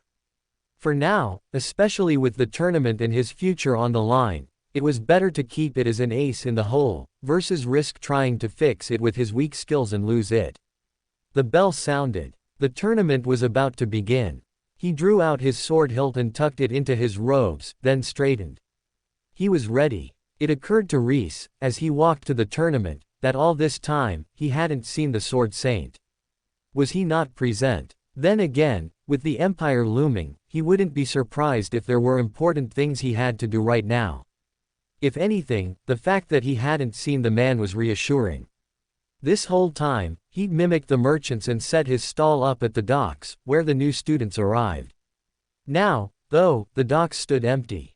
Instead, it was the walk leading up to the arena where the merchants gathered, and mages milled about, examining the merchants' wares as they wasted time before the tournament began. Rhys glanced at the place he'd set up his stall, and the sad closed sign dangling from its front. He sighed quietly. The streets were packed full of customers, and a festival attitude filled the air. Today would be a great day to sell chips. Too bad both he and Bast were busy today. His mind went to a certain quiet girl who'd been tailing them all this time. He pinched his chin. I bet I could get her to sell chips, if I pressured her the right way. A thought for later. Today, his mind was only on the tournament, and the first battle that awaited him. The arena's grand opening gaped before him, leading into a packed stadium. Rhys took a final deep breath and stepped inside. The crowd was larger than any crowd Rhys had ever seen before. All of Purple Dawn had turned out, along with most of the students from all the other schools. There were big blocks of white, green, and blue in the crowd, according to the school's uniforms, while a mishmash of every color of students filled another quarter of the stadium. Not all the schools had only sent their contestants. In fact, most of them had sent more students to watch the matches and gain insights from them. Infinite Constellation was one of the few schools too poor to send anyone but its contestants, so besides EV and Rhys, there was no one else to cheer them on. Aside from the schools, there were also lots of high-level mages from higher-tier schools, martial artists, and adventurers, either here to watch the spectacle or here to recruit good prospects to their programs. Rhys eyed that section of the crowd. Although he loved his trash school, he wouldn't say no to getting recruited by a higher-level school, not that he thought that was likely. Instead, his eyes went to the adventurers. He'd wanted to be an adventurer, from the moment he'd arrived in this world. There were certainly adventurers looking for party members who'd be happy to have a party member with high impurity, poison, resist, and he was happy to explore the world and discover new and fresh sources of impurities. Hell, something like a cursed tomb would do numbers for him, given how he could safely absorb curses and curse power. Plus, adventuring parties were usually temporary, from his understanding, so he'd be able to adventure for a while, then return to his school with new trash, loot, and experience under his belt. Of course, that all depended on if he caught the eye of any adventuring teams, and if the ones who were interested in him were worth traveling with. Not to mention that if the Empire attacked, all of that went out the door. There was a lot that had to line up, but nonetheless, he was interested in adventuring, one way or another. He'd keep his eyes open, all throughout the tournament. The stadium surrounded a series of flat stone platforms, each one surrounded by a band of metal with twisting enchantments glowing in its sides. An exhibition match was going on in the center of the arena, and as Rhys watched, one of the opponents launched a blue, glowing projection of a horse that rushed at the swordswoman they fought. She sidestepped, dodging the horse, and it rushed off the edge of the platform and slammed into an invisible barrier. The enchantments around the edge lit up, and the horse vanished, swallowed up into the wards around the platform. Rhys nodded. That was good to know. He could let loose without worrying about hitting the people around him. Of course, most of his direct combat skills were either melee or defensive, so it wasn't like he was at a real risk of throwing glowing horses into the audience, but in case he needed to use a splash attack, the wards would absorb the overrun damage. Likewise, he wouldn't have to worry about protecting the audience if his opponent launched a huge attack. Not that he'd been planning on it, he was completely willing to let the higher tier mages in the crowd handle any splash damage his opponents or he threw. But it was good to know that he wouldn't even have to think about it. What he did have to think about was Ernesto's champion. Rhys lifted his head, scanning the opponents to see if he could spot Ernesto in the crowd. It wasn't hard to find Purple Dawn Academy's students.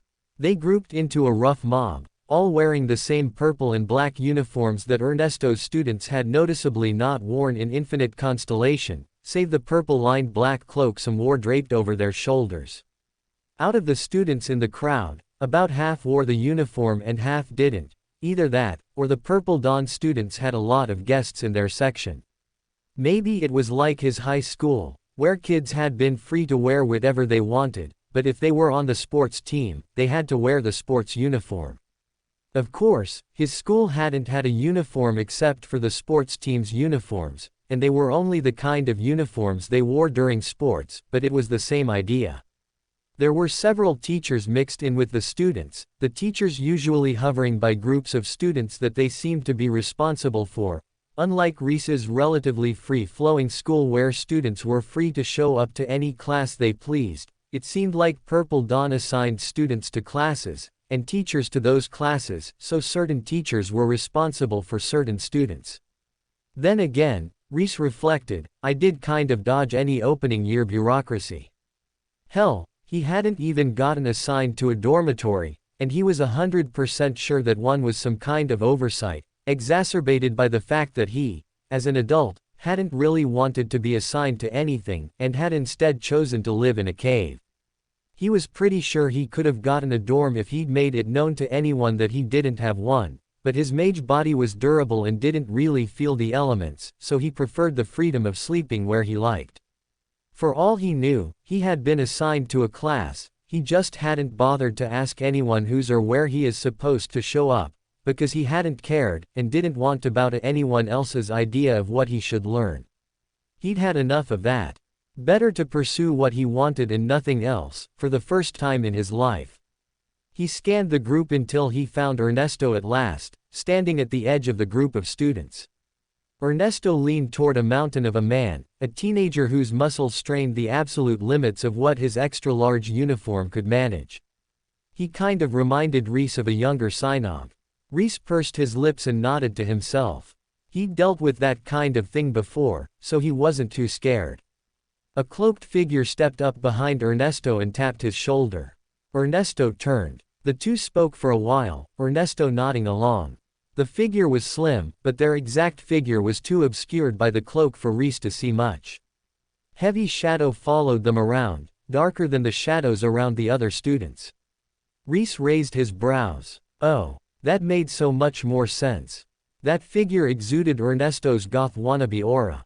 They were definitely at least ambiguously evil and probably cursed, to boot. If he had to guess. They were probably the kind of cool dark-haired character who would look over their knitted fingers at the main character, have a dark backstory, be really good at being a ninja and use lightning but ultimately give in to the creepy snake guy who cursed him. Ahem. All that to say, the figure had the vibes of the cool guy all the girls loved inexplicably, despite him being a total douchebag from start to finish. Unfortunately, that kind of guy tended to be super strong. Way stronger than the muscle-bound idiots like Synopsis. Not that he knew that the figure was strong, and he knew that basing his guesses of how powerful people were in real life on trashy manga tropes was a poor idea, but the figure had an aura that made his mana twitch in discomfort even at this distance. If that wasn't a bad sign, it at least wasn't a good sign. A board displayed everyone's names at the far end of the arena. There were different brackets for Tier 1, Tier 2, and Tier 3. As Rhys scanned the board, searching out his name from the Tier 2 board, a hand landed on his head. Rhys startled, reaching for his sword. Where'd you go, sparring buddy? I was looking for you. Evie released his head and crossed her arms at him. I was busy, Rhys excused himself. Busy selling chips with your girlfriend? Evie asked. Rhys blinked at her, keeping his poker face. I have no idea what you're talking about. You can hide your face, but you can't hide your aura, Evie said, laughing. Oh, really? Rhys asked, suddenly concerned. Had he accidentally put Bast on display, without realizing it? Seeing his shocked face, Evie chuckled. I knew it was you. Rhys froze, then glared at her. You were bluffing. Only partly. As much as I've sparred with you, I was pretty sure it was your aura, but aura reading is a tough art. If you aren't super familiar with the person's aura, it's hard to pick anyone's particular aura out, at least at our tier. Even with you, I wasn't 100% sure. Maybe 70%. Unless your friend spent a lot of time sparring with one of your victims, and that victim specifically studied her aura with her true identity's aura in mind using either the aura reading skill or some analog, like a technique that does the same, then her secret is safe with us. That skill isn't common. Nah, most people don't bother. It's more a martial artist skill than a mage skill. Anyways, more useful to study the flow of your enemy's energy to know where they're going to attack you from next than know that a mage is going to fire a big spell at you. Shocker, mages do that a lot, and they usually do it from their hands. Martial artists, on the other hand, that skill is the difference between blocking a kick and sidestepping a punch. Rhys nodded. That makes a lot of sense. It was a useful skill for anyone fighting a martial artist in melee, but if you were fighting a mage, not only did you have more time to respond to a spell coming at you from range, but it also wouldn't help you much to know whether they were going to fire it from their hand or knee. Either way, it would still be as powerful, and when spells could take a life of their own and fly around in midair, it wasn't useful to know where the spell would be launched from to block the attack, either. On the other hand, just as Evie said, knowing which limb a martial artist was going to attack with next told you far more about how to move to block or dodge it. Not a whole lot of martial artists around here, and if your friend is who I think she is, she was mostly hanging around mages. Anyways, her master doesn't really have a choice, given his impressive title. Plus, he's already beaten all the martial artists, and has little respect for them, so he wouldn't make her spar any low-tier losers, who might teach her bad habits. As long as her master didn't show up, she's probably fine, Evie reassured him. Wait, you know. She squinted at him. Yes, I know who you are, and I know who you apprenticed under, dipshit. Think for a second. Rhys instantly recovered and nodded instead. When she put it that way, it was pretty obvious. Plenty of people knew he'd been Straw's apprentice, and everyone knew the Sword Saint's current apprentice had started under the remnant weapon. When you put two and two together, the answer was obvious. But as long as they didn't recognize him, and given how he'd been hidden away at a tiny school, there was no chance anyone knew his aura, then they couldn't use that as a way to identify Bast. Evie was in the unique situation of knowing him well that allowed her to guess the rest of the information. She pointed. Any case, your match is over there. Rhys followed her finger, then glanced at the board and looked back at the arena. Right, you're right. Thank you. She tapped her forehead in a quick salute and jogged off toward a different part of the arena. Rhys watched her go. The wards were thicker over there, the floors made of a more durable material. I guess that's for Tier 3 fights. Turning back, he followed her direction to find himself before a nameplate bearing his name. Rhys Foundling. He gazed at it, a little lost in the words. His name in this world. Rhys, because he couldn't remember anything else. Foundling, because he'd been a found child, abandoned as an infant, or rather, the original Rhys had been, up until he'd been killed by those children. It already felt like a lifetime ago. In some ways, it had been. He wasn't the fat ass who'd sat behind a computer screen and trash-talked other people's waifus anymore. Hell, he'd done more walking in his first day in this world than he had in months back home. He knew the original him would have resisted it, but the him that had become Rhys hadn't spoken a word of protest. A tiny part of him wondered how much of him had changed between this world and his original. Was it really just that having magic to motivate his effort alleviated that much of the pain of making the effort? Sure, he was infinitely more motivated to work out in this world, where that meant hundreds of years of lifespan and the ability to, not shoot fireballs, but at least summon rat projections from his hands. And that was still pretty cool. It wasn't fireballs cool, but it was still cool. I think I'm still the same person. It's just that my opportunities are so vastly different between this world and my previous one. People adapted to their circumstances. In his first world, he'd been free to be a useless piece of trash with few consequences. As long as he wrote some code, he could be as asocial and homebodied as he liked, and keep a roof over his head and food in his mouth. In this world, that kind of behavior would lead to him getting oppressed, bullied, and killed, in short order. With a fire under his ass, naturally, he'd become the kind of person he needed to in order to survive these new circumstances. He was the same as he'd ever been, it was his situation that had changed. In response to the change in circumstances, he'd changed. It would be stranger if he had not. A figure stepped up to the other side of the stone slab he stood before. Rhys looked up, locking eyes with his opponent. He'd never seen the boy before. No, that was a lie. The green-robed boy had definitely bought chips from him, and not only that, he was pretty sure he'd seen him on the first day, as one of the kids on the green ship that had come in at the same time as them. He snorted to himself. I'm starting from the bottom, huh? At least they'd matched him against someone at his level, rather than treating this as a true bracket and putting a low seed up against a high seed. Or rather, was it that his rank and this boy's rank were both unknown, and so this battle served as a way to determine their placement in the bracket? He glanced over his shoulder. Bast was going up against someone he didn't recognize, but he definitely wasn't going up against Laurent or Annabelle.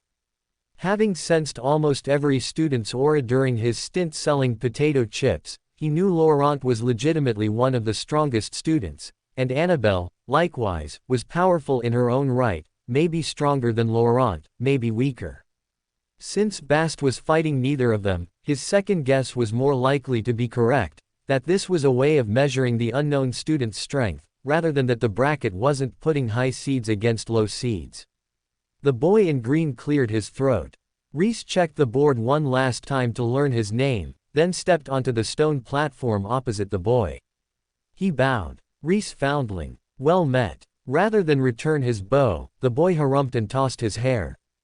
Archim Lostzes. Let's make this quick. I belong in the top of the bracket, not down here with the trash. I am trash, but it sure is funny to hear someone called Arch them lost it talk down to me.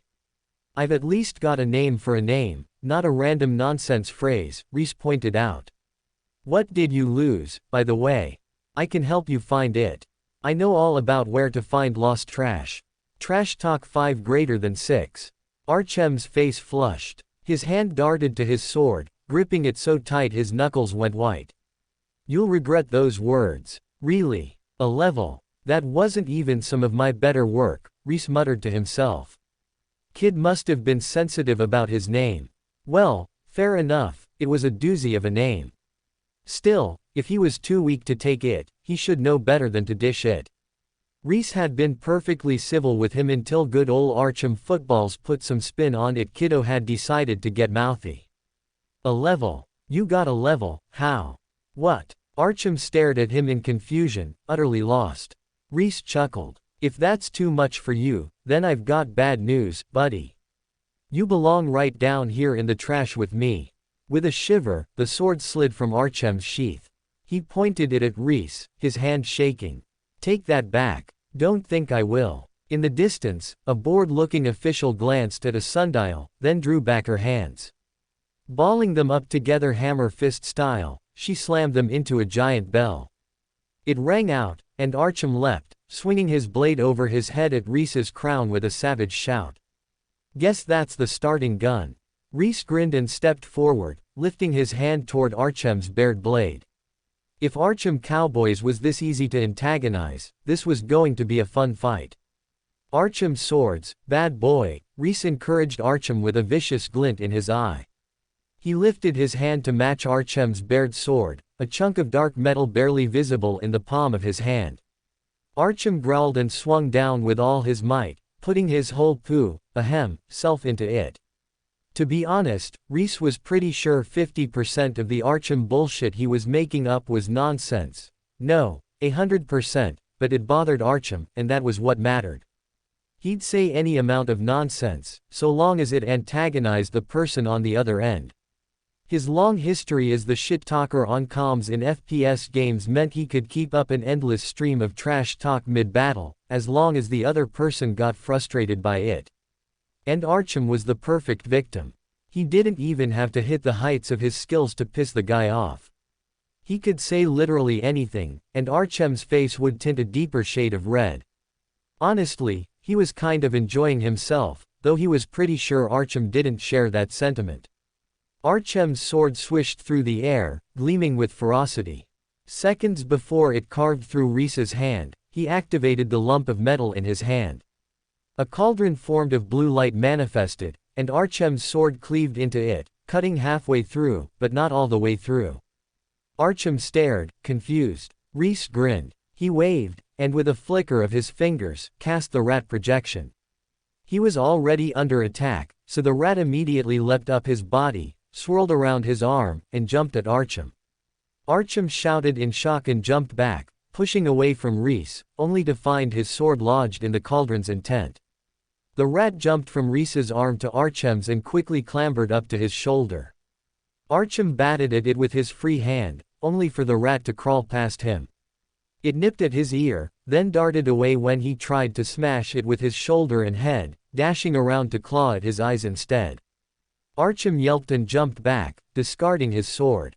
Surprised. Rhys gloated. Honestly, so was he, though he'd never let Artyom know. He'd forcibly activated that cauldron's intent, emphasizing not its desire to be the best cauldron, but instead its defensive desires, focusing on every part of the cauldron that wanted to hold strong against potions and resist the pressure from within itself. As a result, it had held up better to Artyom's sword than Rhys could have imagined.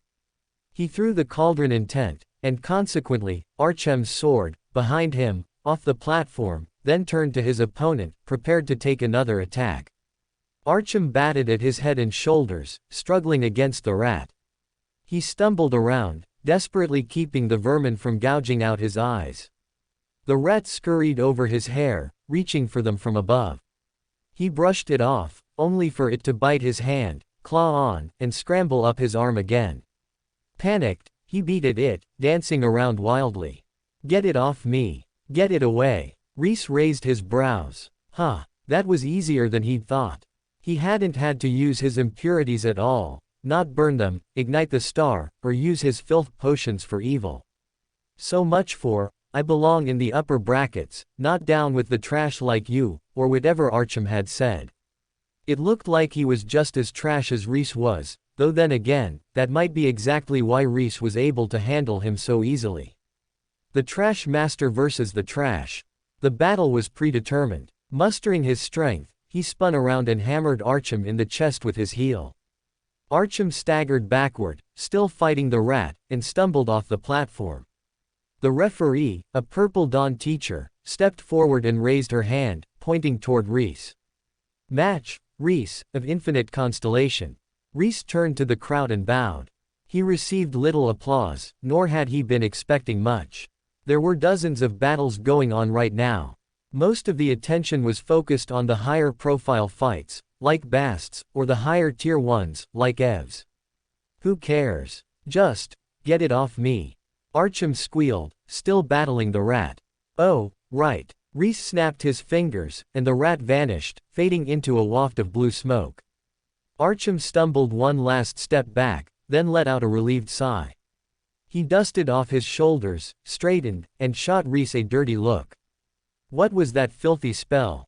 "Just a trashy technique. I take it you aren't fond of rats?"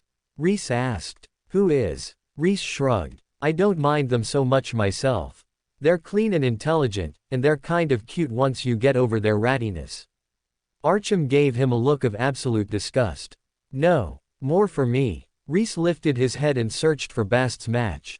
It took surprisingly long to find the man's Solaire costume, with its white robes, when so many other students wore white.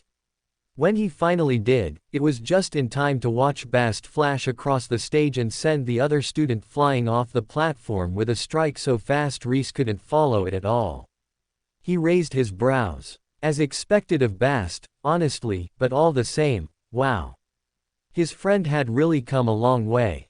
He smiled, proud of him. Even back when they'd been picking through the trash, he'd seen that potential in Bast. Now, he was glad to see everyone recognize that same spark he'd seen. Artyom gripped his shoulder. "Where are you looking?" Rhys pushed him off. "Anywhere but here. The match is over. Go home." "I refuse. I refuse to acknowledge that match. The rat frightened me, and I wasn't able to fight at my full potential. I demand a rematch." "Neat. I don't accept," Rhys said, still walking away. Artyom jumped in front of him, bearing his sword at Rhys's neck. "Fight me, or die here like the rat you are." Supremely unworried, Rhys lifted one finger up and pushed Artyom's sword away from his neck. When Artyom fought back, he exerted all of his full strength while pretending not to put in any effort. Artyom's grip was far from the sword's tip, as a sword demanded. Rhys's finger was right next to his neck. He was able to exert far more force on the sword's tip, even if Artyom had the advantage in absolute strength, and pushed the tip away from him. It was a significant exertion, and sweat sparked on his back as he pushed, but Artyom had no way of knowing that. In any case, he wasn't worried about Artyom's threat. They were surrounded by far more powerful mages. True, some of them might be happy, or at least uncaring, if Rhys died, but the referees and random visiting teachers had no knowledge of who Rhys was, at least not at a glance. Someone would step in long before Artyom made good on his threat, if the man even had the balls to murder him in cold blood. He looked Artyom in the eye the whole time, then finally said, "No. No. You. If the rat frightened you, then that was still my win. If I triggered some phobia of yours and weakened your mind to the point you couldn't fight back, that was still my win. If you have some deep-seated rat-associated trauma, that was still my win. If people know you fear something, they'll use it against you. Harden your mind and overcome your fear. Don't demand that those who are trying to defeat you consider your weaknesses and not provoke them. Don't blame me for making you scared, blame yourself for allowing yourself to fear rats. If you can't overcome your fear, then become strong enough to win, even when you're terrified. In a real battle, do you think your enemy will take their foot off your throat and not stab you in the heart because, oh, I'm afraid of rats, I wasn't able to fight well?" Artyom's face paled. He took a step back. This is a tournament, not. It's a tournament, yes, but what is the purpose? To find the winner of this tournament. Or to find the mightiest warrior. Rhys pointed out. Artyom's mouth moved, but no words came out. He lowered his sword. Snap. A red glowing rope wrapped around Artyom's arms and legs, binding them together. He jolted, barely catching his balance before he fell. His sword fell to the ground. "I'll take it from here," the referee said, stepping past Rhys. She looked at Artyom. "You've been disqualified from the tournament. Come with me. We're going to have an interesting discussion with your teacher." Artyom's face grew even paler. He looked as though he wanted to run, but with a flick of her fingers, the referee's rope lifted into the air, taking Artyom with it. A miserable expression on his face, Artyom was carried off. Rhys beamed and waved as the boy was carried away, laughing under his breath. Idiot. Bast's match was over, and so was his. Rhys spent the rest of the morning watching matches, taking mental notes on his future opponents. The muscle-bound freak he'd seen near Ernesto fought like a muscle-bound freak, while the cloaked figure ended the battle so quickly that he learned almost nothing about their fighting style, except that they used a mysterious dark flame that seemed to make their opponent faint at a touch. It was good to learn he shouldn't touch that flame, but aside from that, he had no idea if he should fight at range or in melee, or anything else about their skills and techniques. The first day only involved one fight per competitor, since there were so many competitors in the tournament. When there were no more interesting matches to watch, he changed his clothes and sold potato chips as Rena. He only had the stall open for 2 hours before he sold out. The crowds who had showed up to watch the matches were new to the idea of potato chips, fresh off their boats in a new land, and excited to try new things. Rhys was happy to capitalize on all of it, and closed his stall with his pockets full of fresh gold.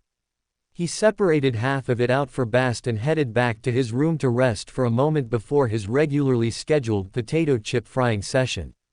As he approached the door, a strange rushing sound caught his ear. He froze just outside the door, listening. It was a strange, familiar rush, mixed with a dripping sound, like water, like heavy rain. His eyes widened. Could it be? She was maybe associated with Purple Dawn and the sound of rain. Plus, she had vanished mysteriously without explanation after he'd run into her on the upper peak. He steadied himself, then threw the door open. A dark-haired, pale vision of a woman with skin so moist it looked as though you could squeeze it and dew would come out lounged on his bed in white robes that were so soaked they were all but translucent. An umbrella was propped between the bed frame and the wall, pouring water from its underside to continuously soak the water nymph, or whatever she was. "Hello, Lyra," Rhys greeted her. She smiled, showing her sharp, shark-like teeth. "Hello, Trashman. You know, the first time we met, you mentioned telling me about the background between our schools. Never got around to it, did you?" Rhys said. She shrugged languorously, something sensual about the motion. "You didn't press me for answers. I conveniently neglected to bring it back up. Where were you? Why didn't Ernesto mention you?" "I was there to keep an eye on Ernesto, or to get me out of the way," she murmured, vicious light shimmering in her eyes. She yawned, propping her head on her hand. "I didn't like the thin excuse to push me out of the negotiations, so I decided to lounge instead of try to watch Ernesto." "Ah, do you know about the curses?" Rhys asked. She rolled her eyes. "Everyone knows about the curses. The administration is looking the other way for now. I'm simply there to provide testimonial when they do eventually decide to hammer him for breaking the Alliance's curse embargo, not as if they'll listen to me, anyways." Rhys squinted. "Why not? Have you noticed I'm not human?" she asked dryly. "I have, but, is that bad?" No, of course not. No one associates non-human mages like monsters and spirits with the Demon Lord. Who would do that? It would be insane to group all non-humans under the Demon King's banner when many of us actively fought against him." She made eye contact the whole time, sarcasm thick in her voice. "Ah," Rhys said, nodding. He was familiar with that particular line of thought. "The Alliance is very human-centric, then." "You could say that," she said dryly. A moment passed, and she shrugged again, no less luxurious than the first one. "Not without reason, of course. A good number of non-humans did fight on the Demon King's side. But we didn't all choose the Demon King. Is that why Az acts the way he does?" Rhys wondered. Wandering from place to place, using his strength to take over libraries without asking, did he do that because he knew the mages would never let him in the library, except if he entered by force? And then he shook his head. "No, I'm pretty sure he does that because he's a cat, not for any deeper reason." "Is there a reason your luminous self has decided to visit me?" Rhys asked. Lyra sighed dramatically and flicked her hand. Power rushed over them, and Rhys sensed that they'd been cut off from the world. She flicked her sleeve, and a damp rat skittered out, spooked, tail high and fur as puffed as the water would let it be. It scurried over to Rhys and hid behind his ankles, peering out to hiss at Lyra. Rhys startled. He looked at the rat, then back at Lyra. "How much does she know?" "They told me to watch you, too. But I know what you're after, and I'm not too interested in ratting you out. You're trying to free your master, aren't you?"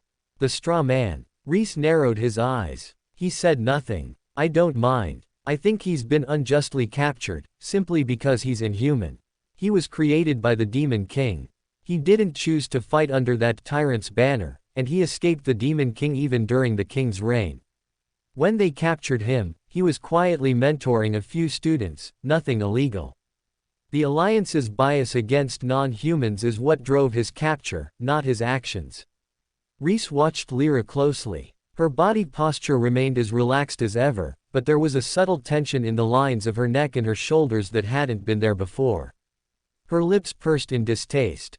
As far as he could tell, she was absolutely telling the truth about her thoughts on straw and non-humans. She had come to him, rather than reporting him. Could he trust her? The fewer people he admitted his plans to, the better. He could trust Bast, but Lyra was a total unknown. At last, he shook his head. I don't know what you're talking about. She harumphed, lips turning upward in an amused grin. Of course. No, why would you? Let's put it like this, shall we? I'll continue to turn a blind eye to your rats. And you, remember what I've offered, when the time comes to free the straw man. Huh, to what? Rhys asked, pretending to be shocked. They stared at one another for another few beats. Lyra waved her fingers, and the power dissipated. Silence stretched in the room, save the rush and drip of water pouring onto his bed.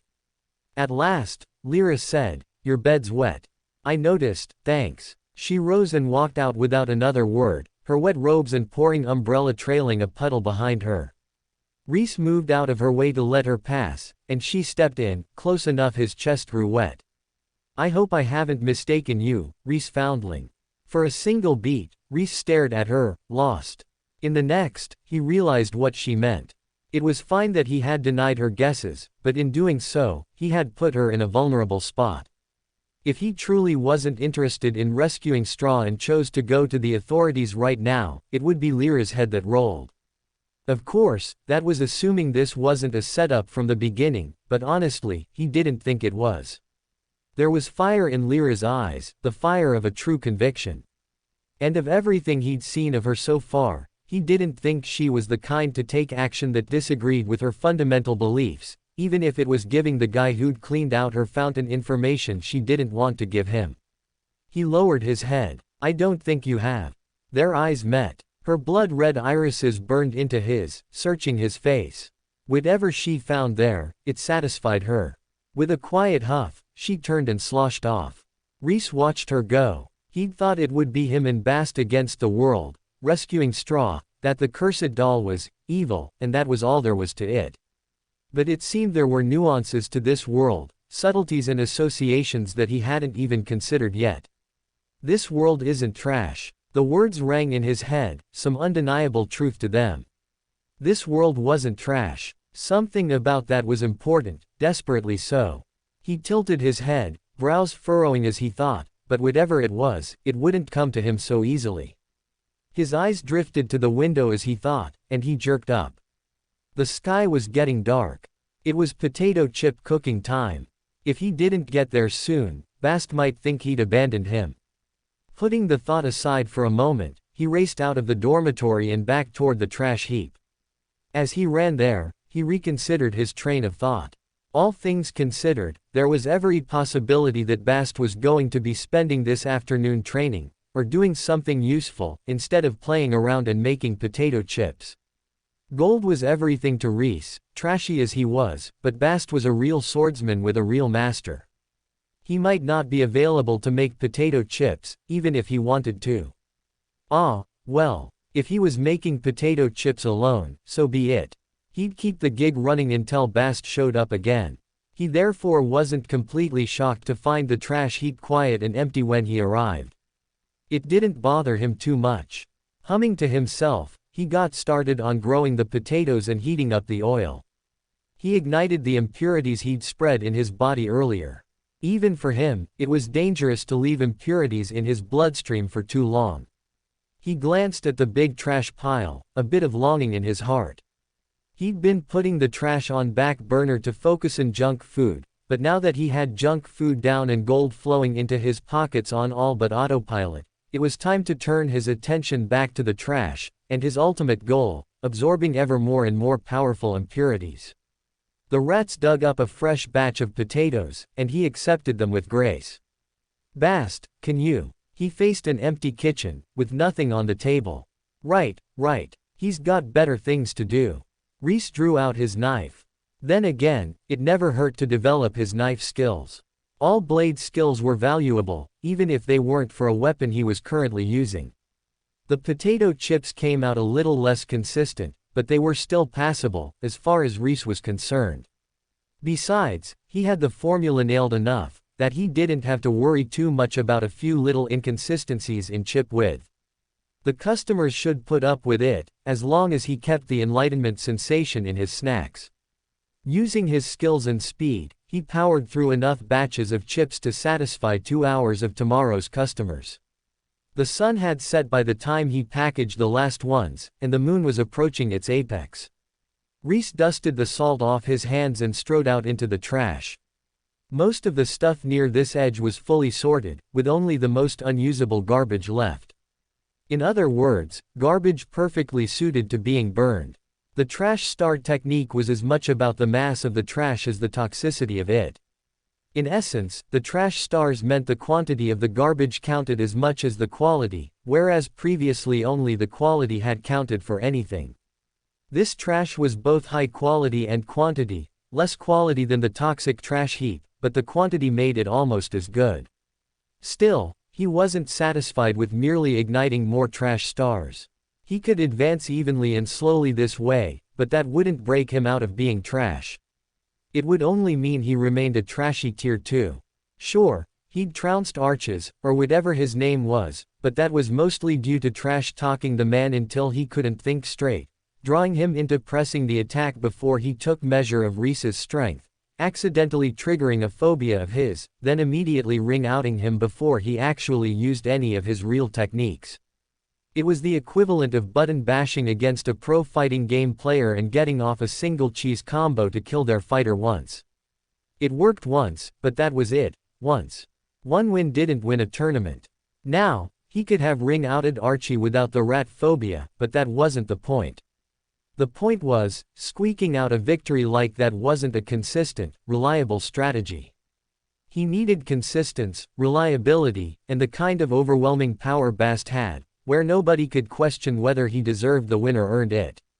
The musclehead was one thing. He'd only barely beaten Synog, and he didn't relish what was essentially a rematch with one of his closest matches, that he wouldn't have won, by this tournament's rules. The cloaked figure was a whole other problem. Based on the speed of their victory, they were at least as strong as Bast, but a mage instead of a swordsman. He'd never fought a mage before. In some ways, the musclehead would have been easier to deal with. He knew how muscleheads fought. He didn't know how mages fought, except how he fought, but he wasn't sure that was a good measure for mages. For all I know, the musclehead will be easier to deal with. No one had told him who Ernesto's champion was yet. It could be the musclehead, for all he knew. What he knew for sure, was that he didn't want to count on facing the musclehead. He faced the trash, rubbing his hands together. From the moment he'd first started using the trash stars, he'd identified one obvious way to make them stronger: absorb more trash into the star before he ignited it. He hadn't done it until now because it pushed two limits. 1. How much trash he could hold inside him without his core rupturing or his body getting so impurified that his entire mana infrastructure corrupted apart. And 2. How much mana and reconstruction his body could handle when the trash star ignited, before his whole body ignited. It was too dangerous to just casually increase the star's capacity. But here, alone in the trash heap with a fresh batch of chips all cooked up already, and nothing to do until tomorrow's battle, not to mention a big pile of trash and a great need to power up before he faced Ernesto's champion, well, he'd be a fool not to take advantage of it. Rhys turned, looking at the rats and raccoon manning the potato farm. The potato farm stretched an acre by now, swarming with industrious rat potato farmers. They all looked up as Rhys looked over at them. Anyone got impurities? Several of the rats scuttled forward. Rhys absorbed their impurities, then stepped back toward the trash. You might want to back away. It might get a little dangerous over here. The rats scurried back, only for the raccoon to clap their ears and drag them even further back, all the way to the tree line. Following the raccoon's orders, the rats took cover in the trees. Well, that was a little unnecessary, Rhys shrugged. Better to be safe than sorry, he supposed. He jumped in place, getting his blood and mana circulating. He wanted to be in the perfect shape for this attempt. Anything out of place, and he might not survive it. He scanned his whole body, checking it for leftover lumps of impurities, inefficiencies, choke points, anything that would stop him from circulating all the mana he absorbed from this attempt. There were a few small cracks and holes he fixed, a few weak points he quietly shored up. When his condition was perfect, he took a deep breath, stealing himself, and put his hand on the trash. Trash hurtled into him. Rhys narrowed his eyes, focusing on the trash and only the trash. Trash poured into him. The carefully separated trash visibly depleted. In moments, he reached the level of trash inside his core that he would usually ignite a trash star at, and he kept going. Compressing, pushing, crushing down the trash as much as he could into as small of a point as he could. When it started to fill his core, he used his core walls to clench down on it and crush it further. When he could crush it no more, he pushed at his walls instead, expanding them outwards. More trash. More. His core stuttered. The flow of mana through his body sludged to a halt. Every piece of his core was full of condensed trash, and with nowhere for the mana in his core to go, it soaked into the trash itself, making it yet more powerful. Only the pure mana at the bottom of his core remained an exception, pushing a little dimple out of the bottom of his core. It was unsightly, but Rhys was used to that. He was trash. If he wasn't able to accept a little ugliness, he'd never get anywhere on his trash journey. There was no more room. He couldn't absorb any more trash. Rhys raised his hand and stirred the tiny amount of mana he could still move. He eyed the trash, hesitating one moment before he pushed the mana inside to spark it to life. He called it a trash star, but he still ignited it manually with external mana. Actual stars were ignited due to the immense pressure and heat at their center, as huge quantities of mass pressed down on itself and down, until it couldn't help but ignite. These were not true stars. They were artificial stars, not yet strong enough to ignite on their own. His jaw set. His eyes lit up. That might be the case for now, but it won't be the case forever. He would create true trash stars, even if it took him years to reach that height. But for now, he was trashy enough to take the easy way out. He shoved the shard of mana into the trash star, and the star came alight. Instantly, mana overwhelmed him. Searing hot, blazing through every inch of his body, mana ravaged him. Sweat dotted his forehead and ran down his back. His body dried out as it baked from the inside out. His skin cracked open like a dry riverbed, and red-hot embers glimmered in the depths of the cracks. Rhys fell to his knees and toppled forward, barely catching himself with his hands. He was so hot he didn't know if he was hot or cold, his body waffling between the two, only sure of one thing. This was too much, far too much, far too much. Biting the inside of his cheek, he forcibly pushed the mana into his body, enforcing it as much as he could in the moment the trash star was lit. Splitting his attention, he also compressed the mana in his core as much as he could, forcing it to hold the absolute maximum he could. Several drops of that new kind of mana condensed in the bottom of his core while he worked. The burned cells were reinforced and replaced with cells that could handle this heat. Those that were overloaded by the sheer momentary influx of mana were expanded, given more room to handle and condense mana within themselves. His baked body unbaked, and the cracks on his skin grew dark in their cores, then closed over. It was there and gone in a split second. One moment, he was burning alive, on the verge of overwhelming himself from mana overdose. The next, he was fine once more. The mana he couldn't absorb or imbue into his body escaped into the air around him, filling the trash heap with dense mana like some kind of mage's paradise. The rats, raccoons, and other vermin gathered near, breathing deep as they sucked in as much mana as they could. Rhys wanted to absorb it back into himself, but his whole body brimmed over with mana.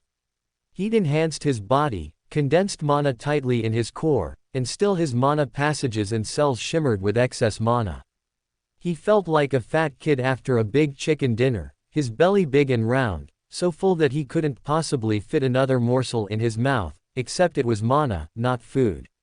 Feeling borderline drunk, Rhys sat back, resting his hand on his stomach, and let out a big satisfied sigh. He couldn't do anything like this, not fight, not use techniques, not absorb more trash, hell, he could barely move. He stretched, then hauled himself upright and waddled back to his dorm. What he needed to do right now, was sleep all this off. It was either that, or sit here and stare at the stars until morning, and he figured he might as well get a good night's sleep in, what with more battles tomorrow. There were too many battles today, just based on the number of competitors, to do more than one battle per person. After he'd finished his, the ref had pushed them both away to ready the field for the next contestants. But tomorrow, that would be different. Half the competitors had been eliminated, leaving enough room for 2, or even 3 battles in the day. He could use a good night's rest, what with multiple battles before him tomorrow. Plus, they'd be tougher, now that the rankers had seen what he was capable of. He wouldn't be up against unranked trash anymore, but instead, facing off against what the coordinators of the tournament considered equivalent battlers to his skill level. And possibly even Ernesto's champion. So thinking, he waddled back up the hill and into his dorm, only to find the mattress still wet. He stared at it for a second, pushing his fingers into the cloth so the water oozed up, then sighed and backed away, lying down on the floor against the wall. 1. He was trash, and could sleep anywhere. 2. He was a mage, and barely needed to sleep. When he did sleep, his durable mage body meant that he took on no ill effects from sleeping in strange places or on the floor, though he wasn't sure how much that was magehood, and how much that was his younger body. Even in his first life, he remembered sleeping in some weird places and postures as a kid, and ending up just fine. It was only in adulthood that he ended up having to worry about how he slept. He woke to sunlight, filtering in through his window, and the titter of birdsong. Yawning, Rhys sat up and stretched. Despite everything, it had been a good sleep, for the rare sleep after a long stint of wakefulness. He didn't need to sleep, not anymore, but experiencing it reinforced it in his mind as a luxury for mages, an absolute decadence. He didn't know that it would give him the edge over his fellow tournament competitors, but it sure felt nice. He stretched one more time, then stood. His broken sword was in his robes. There was plenty of garbage in his storage ring, and some of it really nasty to boot. He'd processed some of the mana in his sleep, and while he no longer felt overfull, he was pleasantly, perfectly full. All the mana he could possibly absorb sat in his core, and his cells, too, brimmed with the potent magical energy. He was in as good a shape as he could possibly be. And now, it was time to fight his first real battle in the tournament. Not as an unranked fighter, because, having lived an entire life of bullying children in unranked, he knew unranked was basically meaningless. They were all chaff down there. Either too ruined by random phobias to actually fight, or so weak that a victory meant nothing. Now that he'd handily beaten an unranked member, he could foresee exactly how things were going to go. Just like a shittily balanced match-based online fighting game, one victory would surely lead to him rocketing up to the very top of the ranks, so he could get punished and ping-ponged back to the rankless losers, only to win handily again and ping-pong back to the top. Well, it was single elimination, so he'd only ping-pong once, but he didn't look forward to getting eliminated with extreme prejudice by some high-ranking fighter. Rhys slapped his cheeks. No, I can't lose. Mostly because if he lost, he was going to die. Well, his school was going to get taken over by Ernesto, and then Ernesto was going to bully him to death. Honestly, a quick death might be preferable. If I lose, I'm probably going to just take off into the night and vanish. It was a trashy move, but hey, he was trash. Besides, he'd already been bullied enough for both his lives. He really had no interest in spending his second life getting bullied, too. But he wasn't going to lose, so it didn't matter. He was going to beat Ernesto's champion and stunt all over Purple Dawn as the representative of the clearly superior Infinite Constellation school. Even he knew it was true, but he sure liked the idea of getting to act like he was unstoppable and on top just to piss off everyone around him. Yep, I'm going to win, he said, punching the air. You can't win on your ass in your bedroom, Bast remarked. Rhys whirled around. Bast crouched in the window, resting his elbows on his knees like a regular delinquent. I thought you went around in your mask all the time. I can manage a few moments of freedom every now and again. Bast shrugged, then offered Rhys a hand. Rhys took it, only for Bast to fall backward out the window, dragging Rhys after him. He hopped the window ledge, hoisting his legs high to avoid barking the hell out of his shins. In mid-air, Bast released him and fell alone, and the two of them landed beside one another at the foot of the dormitory. That was unnecessarily dramatic, Rhys complained, fixing his collar and dusting off his shoulders. Yeah, but it worked. And it was cool. Rhys nodded, unable to disagree on both counts. A bell rang. Bast thumbed over his shoulder. Better hurry, or you're going to be late. Huh. Don't fights start at, I dunno, 9 a.m. Fights start at the crack of dawn, and we're well past that. You were about to miss your fight entirely, so I came to fetch you. Yesterday was opening day, with a different schedule.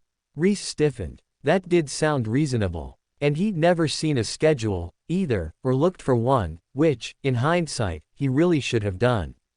He glanced around, jittering back and forth. Did you tell them I was on my way? I did, yeah. Probably bought you 5 minutes, Bast called after him. Thanks. Rhys shouted over his shoulder as he raced to the arena. Bast watched him go, hands on his hips. He shook his head. What would you do without me? Rhys ran toward the arena at top speed, sending up a cloud of dust behind him as he charged in. As he drew close, the sounds of battle and the flash of magical attacks filled the air around him, mixed with the occasional cheering of the fans. Rhys hurtled through the dark tunnel under the stadium seating and out into the dusty path that ringed the edge of the stone squares. One of the squares stood empty, with a familiar dark-robed contestant and a bored-looking referee standing to the side. Rhys raced over and drew to a halt. Hi, sorry I'm late. Are you contestant Rhys Foundling? The ref asked in the most disinterested voice possible.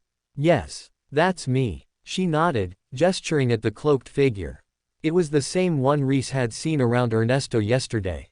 This is Ernesto's champion. The outcome of this match determines your fates. Do you accept? Rhys eyed the cloaked figure. He couldn't tell if it eyed him back or not. The hood fell almost to their nose, and pulled tight at the base of their neck. Heavy, loose fabric hid every other feature of their figure. Rhys was a little taller than them, but that was all the more information he received by looking over them. He extended his aura to read theirs, but got little from the interaction except that they were at the peak of Tier 2. He didn't have Ev's aura reading skill, and, it seemed, nor did he have any skill at reading auras either. He nodded to the ref. I accept. She nodded and flicked her head toward the stone square. Contestants, please take the field. Rhys turned to the cloaked figure. Offering his hand with a smile, he said, let's have a good match. The cloaked figure looked at his hand. Silently, they whirled on their heel and marched off. Never mind. Rhys lowered his hand and shook his head. He stepped toward the stone platform and stood there, waiting for the figure to reach the other side. The two of them opposed one another, on far sides of the platform. The cloaked figure stepped forward. Rhys did as well, his heart thumping, half from his sprint here, half from the tension. This is it. He hadn't expected it this soon, but here it was, the battle against Ernesto's champion. But hey, after I win this, the rest of the tournament is downhill. Rhys thought. Half forcing a smile onto his face, he stepped onto the platform. Rhys stepped onto the platform. Across from him, the cloaked figure stepped forward as well. The two of them faced one another from across the stone expanse. A wind blew, blowing a gust of dust across the platform, and Rhys could almost hear the mariachi riff and the rattlesnakes rattle. He reached toward his hips, as though he was about to draw a 6-shooter. Draw, partner. He couldn't make out the cloaked figure's eyes from beneath their hood, but he was pretty sure they were squinting at him. Take your stances, the referee intoned, ignoring Rhys's ridiculousness. The cloaked figure spread their legs and reached toward their right hip. Rhys stood there casually, putting one hand in his robes. It looked like he was just chilling, not taking the fight seriously at all, but his hand curled around the broken sword's hilt in his robes. Do you not see me as a threat? The cloaked figure asked, finally revealing its gender as a feminine voice issued from the hood. No, I do, Rhys assured her. He didn't change his stance, though. Acting like a total trash just felt so good. Actually, it felt so good that he had to wonder if there wasn't a trash skill somewhere down this path, something that would let him debuff his opponents just from acting like a piece of shit toward them. She lowered her head. Once more, he couldn't see her eyes, but he knew they narrowed. We'll see how long that attitude lasts. Rhys squinted back. Did she not hear me, or? The referee dropped her hand. Fight. Instantly, the cloaked figure closed the distance. Rhys didn't have time to draw his sword from his robes. A dagger glittered in black-gloved hands as she drove it toward his heart. He grinned. From his offhand, he flicked a small shard of metal toward his center mass.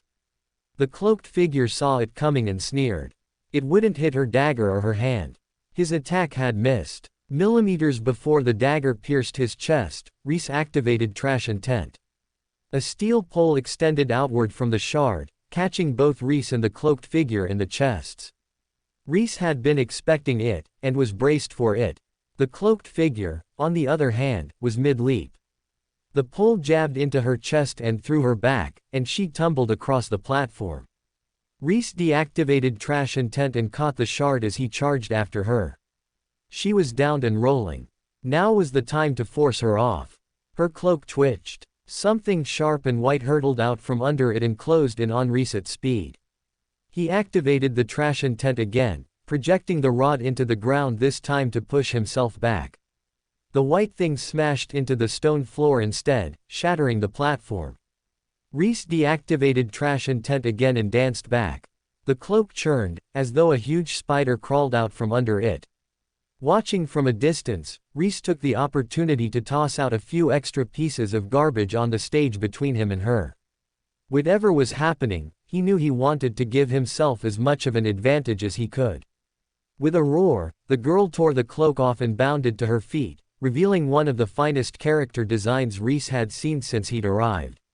She wore a skin-tight black leotard that revealed long legs clad only in smoky translucent tights. Bone plates guarded her chest and stomach in a way that also happened to serve as a kind of corset. From the bone corset, long spine-like trails of bones flew out to her upper thighs, where they arced out from her body to support a lacy, spider-like black skirtlet that hid nothing, but did a great job of accenting her legs. White bones glittered all the way down her spine and extended past it into a long tail that stretched out over the skirtlet and whisked around her ankles, tipped in a razor-sharp bone. Strands of bone-like beads draped over her jet black hair, arranged almost like a ribcage, with a fang dangling from the apex of the drape into the center of her forehead, and short black gloves were backed with bones that themselves ended in sharp claws. The bones ran up her forearms as well, bracing her arms over translucent arm tights that matched the ones on her legs. In fact, he wouldn't be surprised if she were wearing a body sock under that leotard. A half-dozen sharp-tipped bones arced over her shoulders and down, like pale white spiders' legs. Red eyes narrowed, glaring at him. She pointed a clawed finger at him. "You die here, today." "Yes. Slay, Queen," Rhys encouraged her, applauding. Now that was someone who knew how to do a reveal. The cloak, the mystery, the squirming, and then the swoosh as she tossed it aside, hell yeah. It was everything he loved in a character. Just trashy enough to be absolutely peak aesthetic. She blinked at him. He cleared his throat. "Not literally. Please don't kill me. It's an expression, you know." Without another word, she dashed in. White bone legs arced down from her shoulders and pierced the stone, propelling her forward. She kicked with sharp bone-clawed boots, directly toward his throat. Rhys sidestepped, activating the trash he'd left on the ground at the same time. A heavy table materialized under one of her claws, pushing it up and out of the way.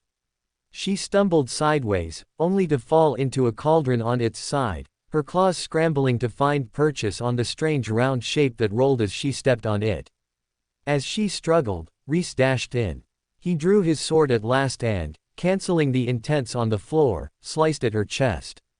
The bone plates scrambled to block his sword, and the Trash Intent bounced off, only slicing a thin line into the plates. She caught herself on her real feet and kicked him back with her leg. The bone pierced his side and threw him away like a ball of rubbish, and he tumbled away like a plastic bag on the wind, already paper thin. Rhys rolled over the stone. The edge rushed up behind him. He slammed his sword into the stone, carving himself to a halt. His back rolled over the edge, but his body stayed on. The girl dashed over to him. Before he could get up, she launched herself at him, all 6 spider bone legs bundled together into one ring of nasty. Rhys dragged himself aside by his sword, activating his revenge rat seconds before she hit. The stab missed his gut, but carved deep rents down his thigh. The rat lunged, crawling up the girl's bone legs to bite at her face. She yelped and retreated, batting at her face instinctively. Rhys took the opportunity to roll out of her reach. Blood flowed freely. Pain surged through him, so overwhelming that he had to grit his teeth just to keep from passing out. His vision faded for a moment, but he forced it back, blinking back the dark. Red pooled everywhere. Everything he saw was red. Blood soaked his robes and puddled under his body. Rhys staggered to his feet. His injured leg gave out, and he stumbled. He activated Trash Body, and jammed his leg down, forcing it to hold his weight despite the damage. He couldn't fall now. The girl clawed into the rat. Her bone claws ripped into it, shattering it into mana. She tossed it aside and advanced on Rhys slowly, like a predator. Laughing, she pointed her claws at him. Injured and bleeding, all your little tricks amounted to nothing. Tell me, worm, do you still think you can beat me? Rhys gritted his teeth. She was stronger than him. Faster. Had more limbs, and more weapons. He was thoroughly outmatched. He switched his sword into one hand and reached into his robes. I didn't want to do this, but you forced my hand. Oh, getting serious, at last. Lines everyone wants to say at least once in their life, Rhys added under his breath, at top speed. Her brows furrowed. What? Rather than answering, he rushed at her. In one hand, he clutched a scrap of stick. As he closed in, he activated Trash Intent, and it sprung up to full stick size. Too muddled by pain to activate your strange skill at the right time. The girl charged in, bearing her bone claws. The claws spread wide, as if they were living and attached to her hands, not mere weapons on her gloves. Sorry about this. Rhys lifted the vial in his other hand and popped the lid.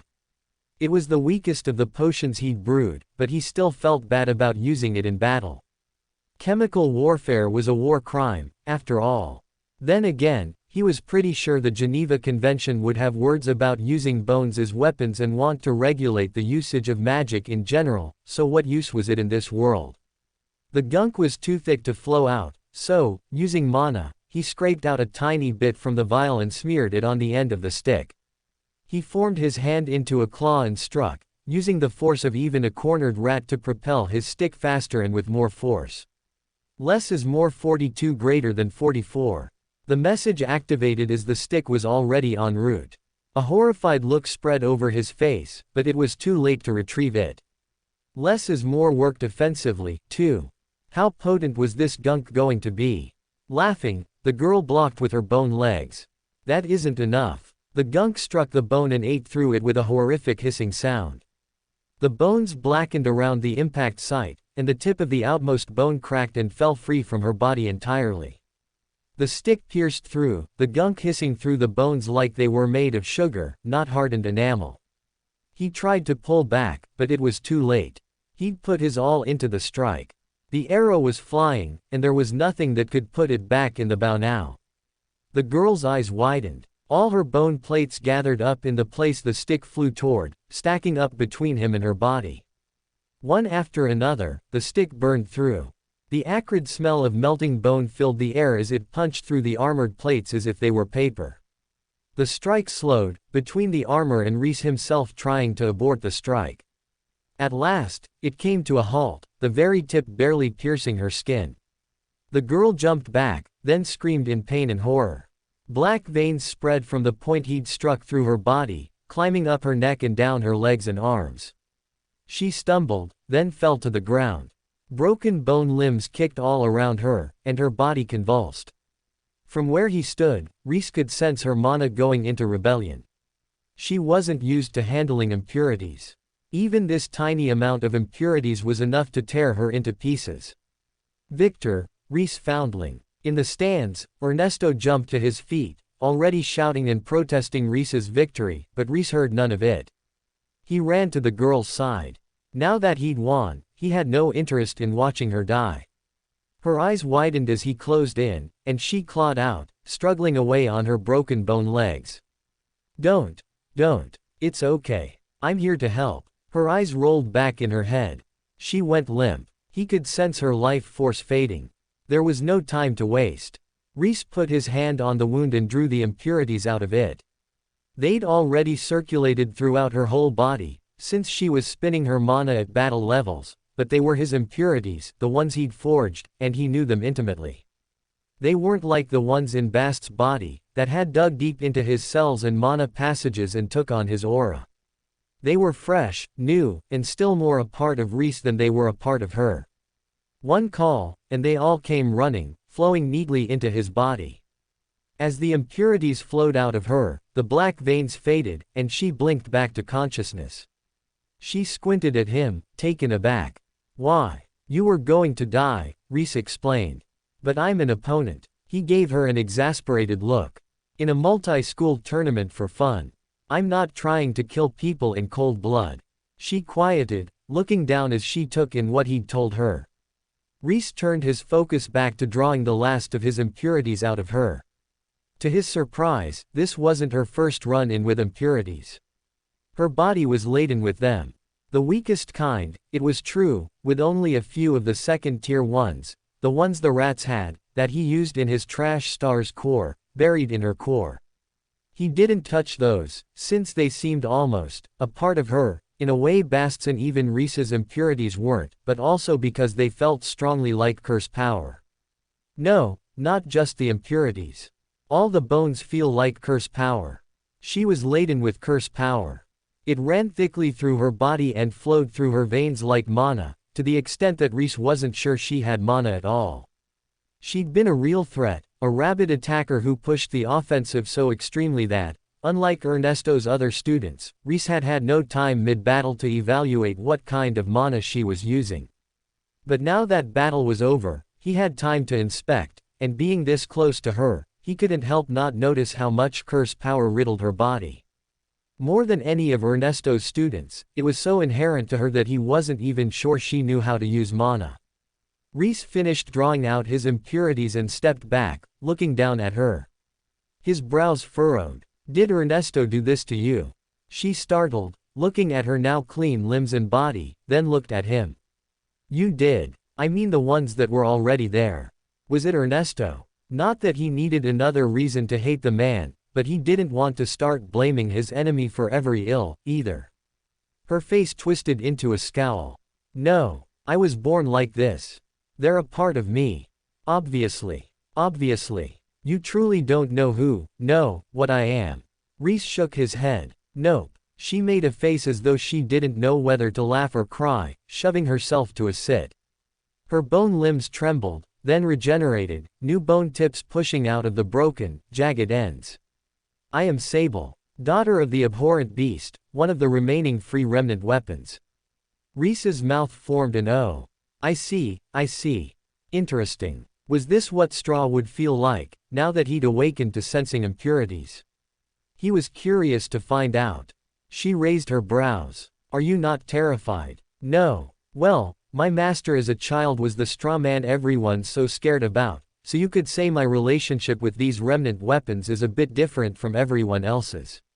Sable looked at him, surprised. You were. Yeah, you didn't know. Then again, he didn't know about her, so fair was fair. She looked down, a thoughtful expression crossing her face. I never knew my mother, she admitted at last, looking up. Everyone says she was nothing but a mindless monster. But she had me, did she not? She hesitated a long beat, thinking deeply. At last, she murmured, almost at a whisper, do you think those beings are capable of love? Straw was always a bit of an odd duck, but sure. I mean, he laughed and cried with the rest of us. Could be a bit weird at times, but without love. Huh. I've met more psychopathic humans. Rhys shook his head and offered her a hand up. Sable looked at his hand. He was about to retract it, not wanting to leave it hanging there, when she suddenly clasped it. Her hand was small and cool in his, the bones hard against his finger joints. All my life, I've been told I'm the daughter of a monster. But, you say I'm just an ordinary person. Don't let other people throw you out. Only you can determine if you're trash or not. Me. I'm trash. But anyone with a character design as cool as yours can't be, Rhys said, thumping his chest proudly. He left out that lots of characters with peak character designs were actually considered trash, although sometimes, a peak enough character design could rescue a character from a trash manga on its own. His mind went to the thousands of figures of one particular succubus from an overlording series where none of the other characters ever seemed to get figures, for some odd reason. Must have been all the mounds of plot around that succubus. Mounds and mounds of it. Sable stared at him for a second, then burst out laughing. You're the strangest person I've ever encountered, Rhys foundling. Rhys scratched the back of his head and laughed lightly. I get that a lot. Ernesto burst onto the platform, his robes billowing and a stormy expression on his face. He pointed at Sable. Behind me. Now. Sable looked at him. A sour expression crossed her face. She went to move to his side. Rhys caught her arm. Wait, why are you following him? No one else will teach me. He's my only option. If he stops sponsoring me, I might end up like the straw man. She gave him a dark look and wrenched her arm free. Stop meddling and leave me alone. I can't. If the world's treating you like trash, then I have a very vested interest. Ernesto might consider you trash, but I want to see you polished, Rhys insisted. She ignored him, walking back to Ernesto's side. Rhys watched her go, feeling a vague sense of interest. Like Mouse, she piqued that part of him that sat up whenever someone who was trash walked by, but she piqued it even more strongly than Mouse. It seemed that the more someone was looked down upon or considered unworthy, the more it activated his trash path. Bast, who was an overlooked orphan about to embark on a life of crime, and Sable, the unvalued child of one of the beings declared enemies of the world, were far more filthy and trashy than a mousy girl who'd been accepted into a mage school and doubtlessly made contributions that someone in the school recognized as worthwhile, who simply liked to hide in social situations. He made a quiet note in the back of his mind to keep an eye on Sable. It didn't seem like she was happy under Ernesto, and she was truly a very competent fighter.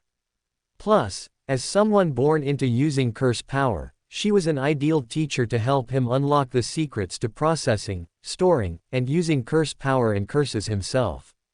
He'd already figured out the basics, but there was a difference between knowing where the gas and the steering wheel were, and knowing how to drift a car to come out ahead in a street race. He was against regimented learning that ignored the realities of one's talents and interests in preference for teaching children social norms, but he had nothing against learning from experts who knew much more than he did. In fact, he wouldn't mind sparring against Sable. His skills in fighting a humanoid enemy with a normal number of limbs fell apart when faced with a multi-limbed enemy with blades attached to every appendage, fingers and toes included. He was sure that someone with more talent in the sword could have handled the situation just fine, but he had trash talent. Without lots of practice and trial and error, he had very little hope of winning in such a situation. In a world with monsters, beasts, and all sorts of horrors, he needed to learn how to fight non-humans just as much as humans.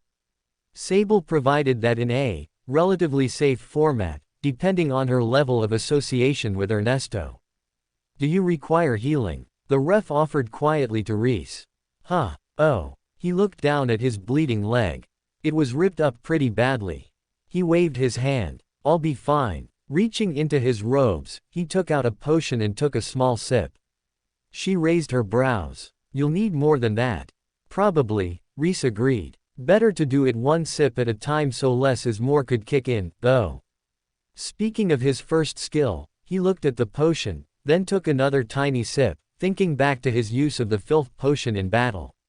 He hadn't expected less is more to work offensively as well as defensively. The filth potion on its own, without less is more, might have been enough to injure Sable enough to call the match, but as used to impurities as she was, he was pretty sure she could have fought on with only that many impurities in her system.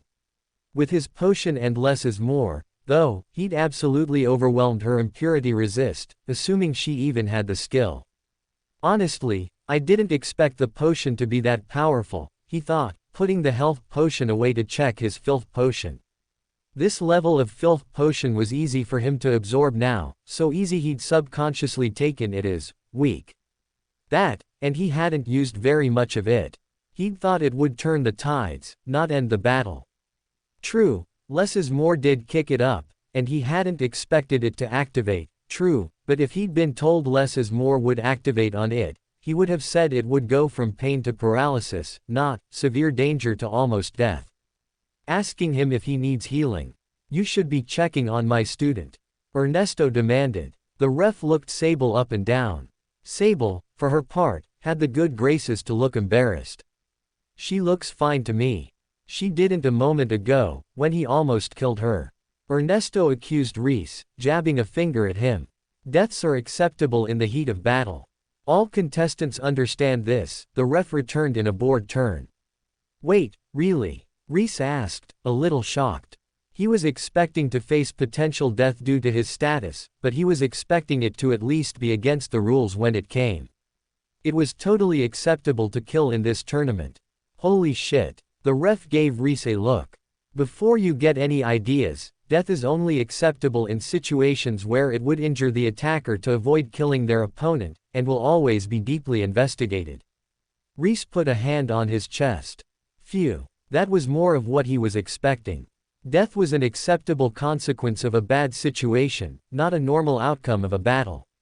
He almost killed my student due to gross negligence, or worse, an assassination attempt. He should be disqualified, Ernesto growled. An assassination attempt? Aren't you two having a champion battle? It would be stranger if he didn't fight at his full strength, the ref argued back. Champion battle? Ernesto scoffed. He clearly cheated. That potion he used must have been given to him by someone else. The ref looked at Rhys. He drew out the filth potion and showed it to her. I made it. You can check. She took the potion from him and scanned it with her aura, then immediately held it out from her body, pinching it between two fingers as if a mere touch would contaminate her. Rhys thought she was being a bit dramatic, since it was his weakest impurity potion, but it was pretty potent, so maybe not. At last, she gingerly handed it back to him. Rhys accepted the potion and slid it into his storage ring.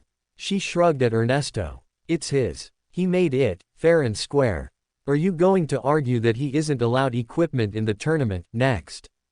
I'll point out that most of these contestants did not forge their own swords, and neither did you. Should I strip them all of their weapons? Ernesto closed his mouth. He glowered, simmering with rage, then finally spoke again. I have already called this match. If you wish to dispute the results of the match, please file the proper paperwork with the Tournament Bureau.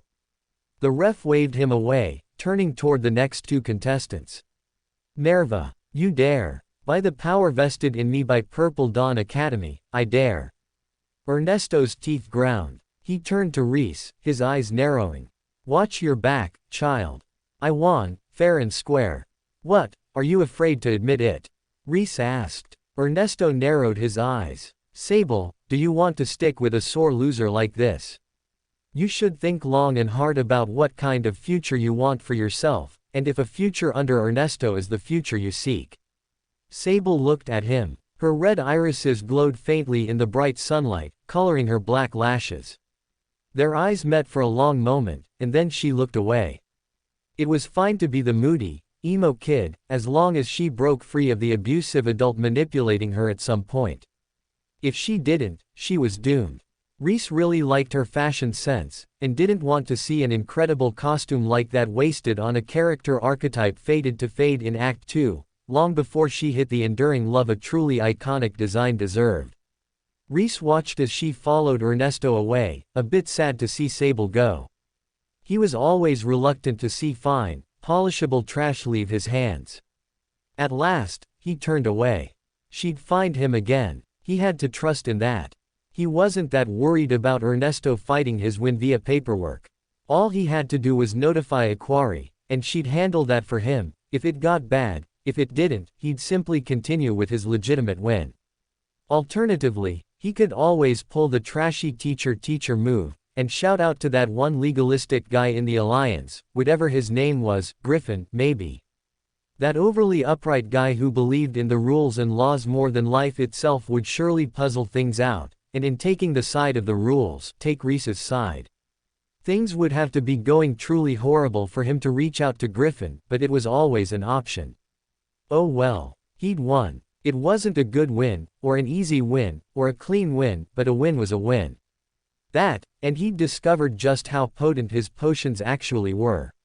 He retreated to the audience to watch a few rounds and wait for his second battle, not trusting himself to keep track of time unless he was there. He watched quietly, taking note of all the contestants he could. A few of the battles were close, even excitingly so, but no one truly stood out to him. They were still early enough that most of the victories were quick and decisive. It wasn't so bad, Rhys reflected, sitting up in the stands and sipping on a health potion like it was a soda. He had his legs stretched out to the row in front of him, and the few mages who considered asking him to move it rethought it when they saw the fresh blood on his robe. His legs slowly knitted back together, and the day dragged on. At last, one of the refs met his eyes and gestured him down. Leg healed, Rhys hopped up and bounced down the stands to the platform the man indicated. A male student stood opposite, wearing a uniform Rhys didn't recognize. The two of them faced one another and bowed, and Rhys smiled. A polite reaction, for once. "May I request you don't use that poison on me?" the boy in the strange uniform asked. It truly was strange, the more Rhys looked at. A white fabric, but when he moved, it looked black, almost shimmering, but into its inverse. It was like that blue or gold dress all over again, but worse. "You can request anything you want to," Rhys replied neutrally. His eyes narrowed. "Then I would like the request you not use that poison. What if I'm a poison master? Am I meant to hang up my primary weapon? You're not a poison master. Your skin is too healthy, with none of the jaundiced pallor, and your clothes aren't durable enough." "I'm not, but that's not the point. Isn't that an exquisitely rude question to ask someone? Hello, please disarm yourself. If I asked you to put your sword aside, would you?" Rhys asked, crossing his arms. Quietly, he noted Florian's rules for how poison masters looked, and made a mental note to seek a few of them out later. It sounded like they were heavily plagued by impurities, and he would love to lend them a helping hand for no reason other than to help them out, and definitely not to try out new, dangerous, and exotic impurities. "Of course not. Then why should I not use my poisons?" "If you don't, I won't use my trump card, either," the boy replied. Rhys pretended to consider for a second, then laughed. "Nah. For all I know, you're bluffing, and you have no trump card. Show me what it is right now, or I won't even consider this offer of yours." "Why would I show you my trump card? And yet, I'm meant to put mine down. You sure are a selfish git, aren't you?" The boy narrowed his eyes. "You dare. I dare. I dare. No, you dare. Honestly. Coming out here and making wild demands, then asking if I dare, holy shit, kid. I hope your parents are rich, because you're gonna have a tough time in life otherwise."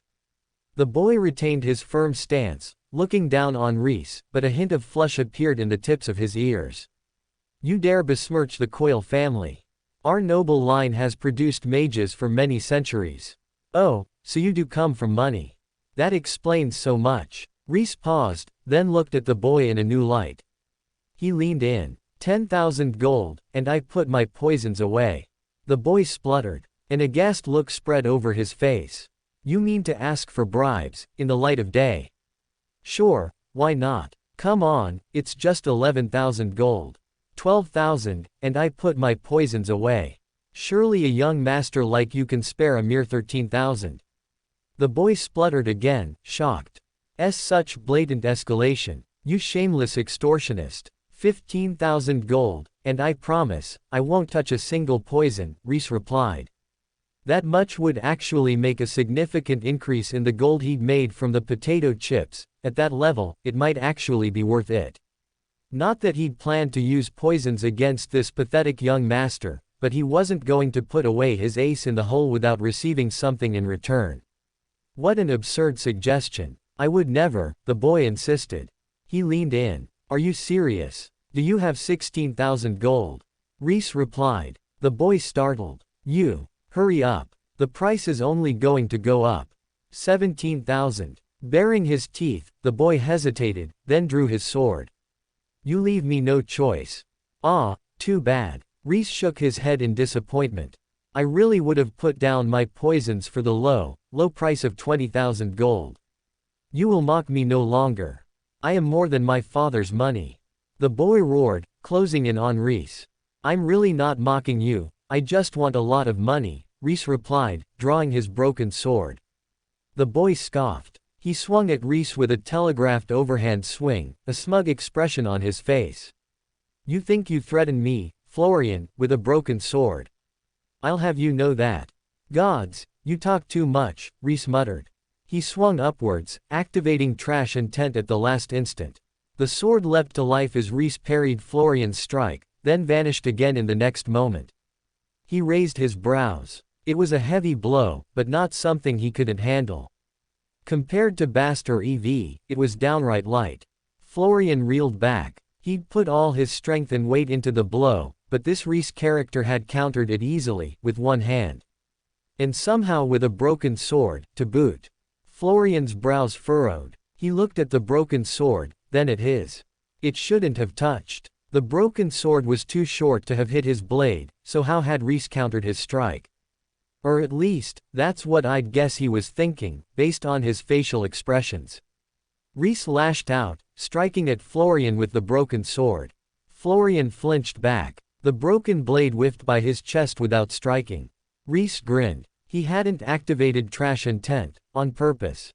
He could easily beat Florian, but why not play with his food a little bit? The last battle had been so stressful. He could use a little stress relief. And, coincidentally, if he just happened to bully the rich kid into bribing him to stop, well, he was never one to turn down free money. Sure, it was trashy.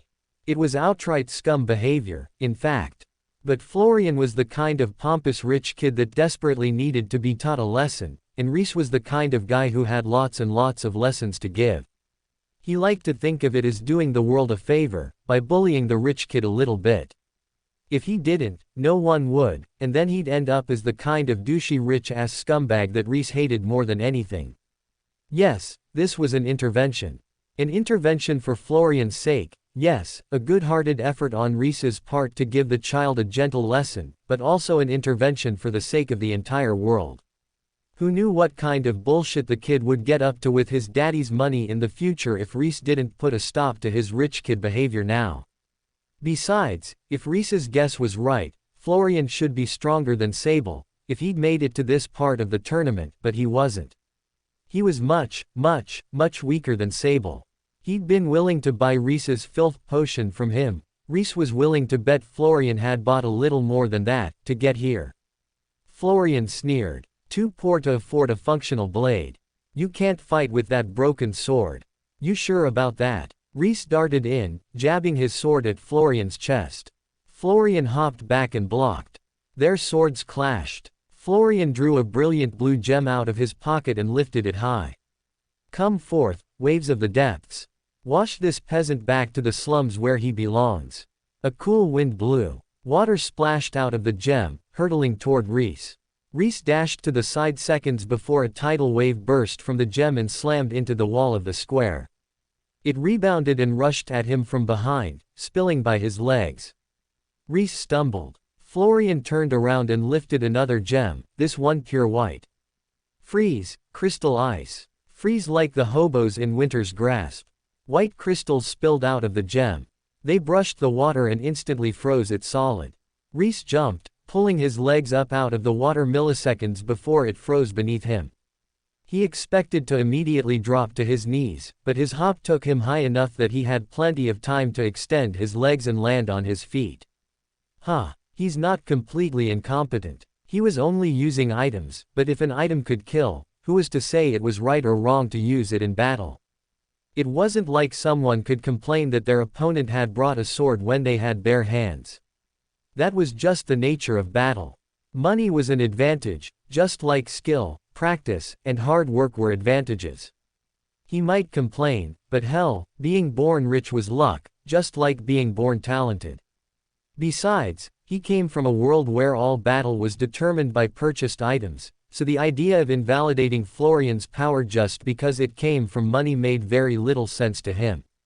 If he could go out and buy a sniper rifle, and he used it against someone with a handgun, no one would complain that he had more money, they'd just mock the handgun user for being stupid enough to charge the sniper.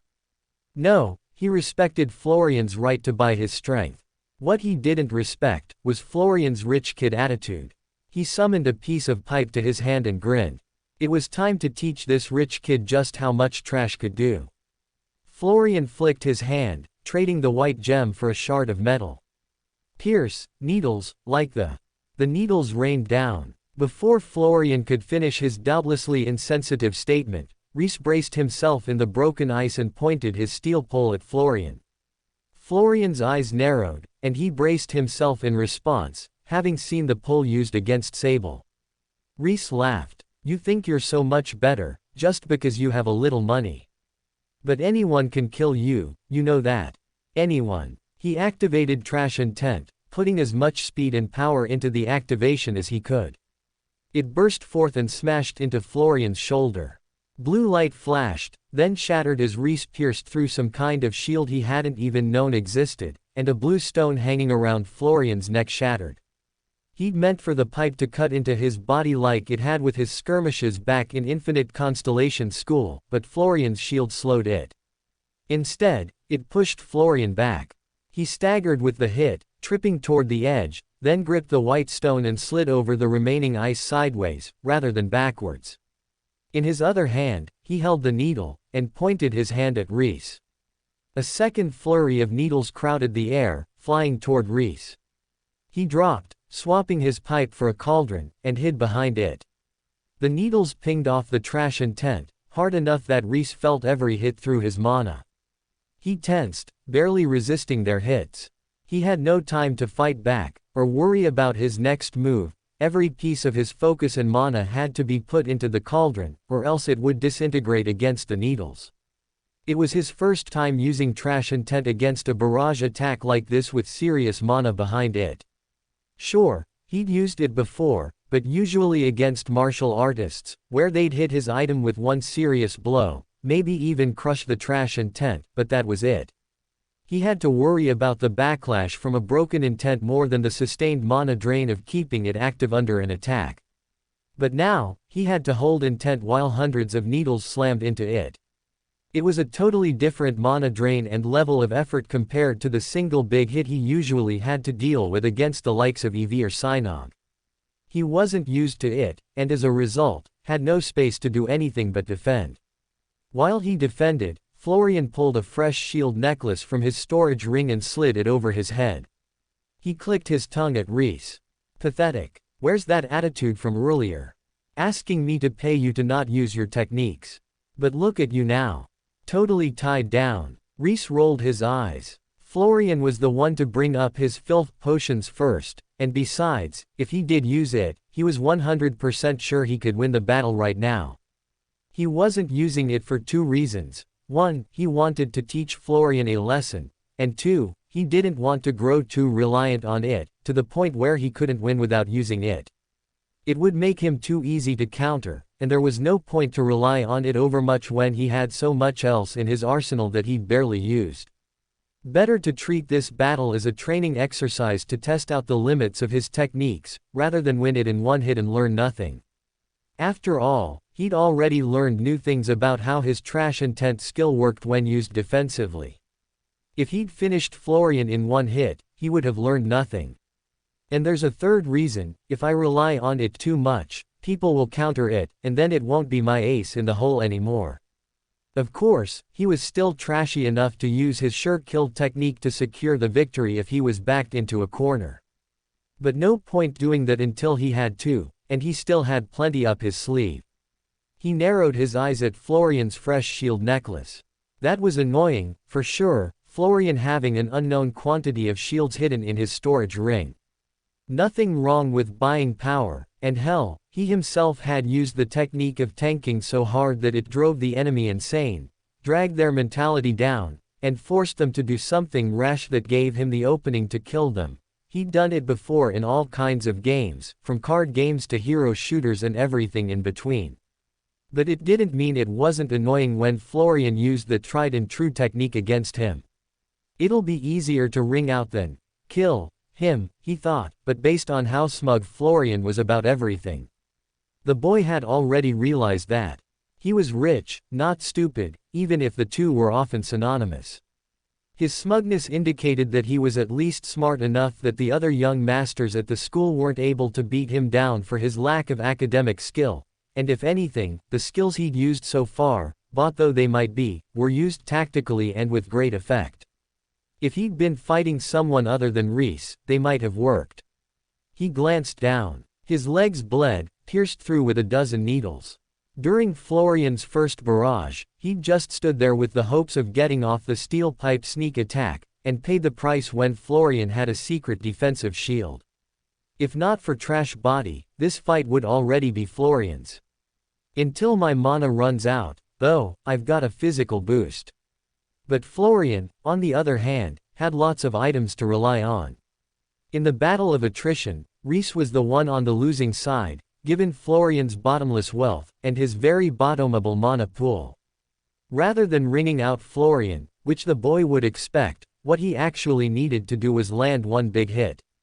Activate all his buffs, go all out, and absolutely hammer Florian with one hit at the peak of his strength. Florian's barrage of needles ended, and Rhys took a deep breath.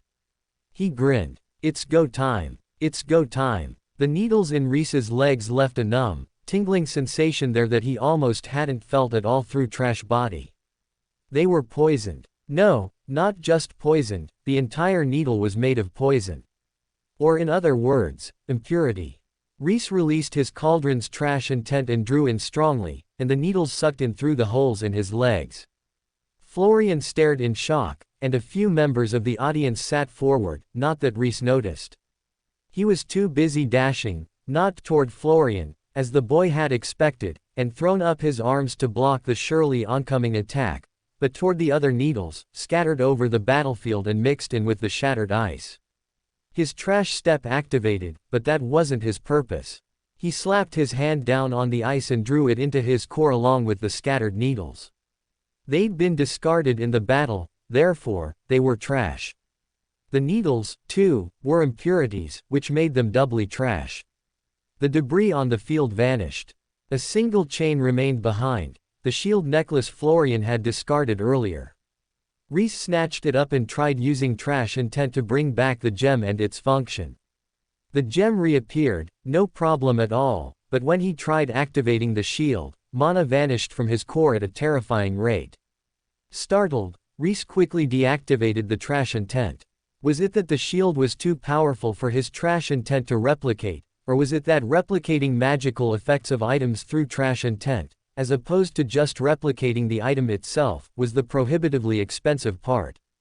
His mind flashed to the rusted sword in his storage ring, with the sunlight embedded in its blade, but he quickly dismissed the idea.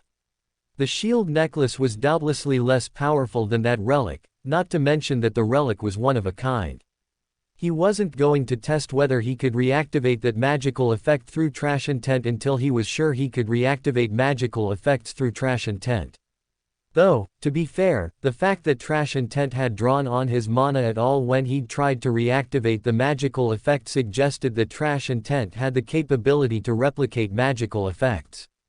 The real question was whether or not Rhys had the mana pool to support anything but the very weakest of those reactivations. Given how Florian had used the shield necklace without thought or effort, it definitely took a factor more effort to use trash intent to use a magical effect vice using the effect outright.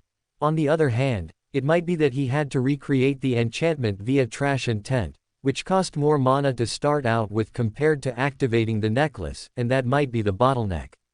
All this speculation takes some time to explain, but it all happened in the blinking of an eye.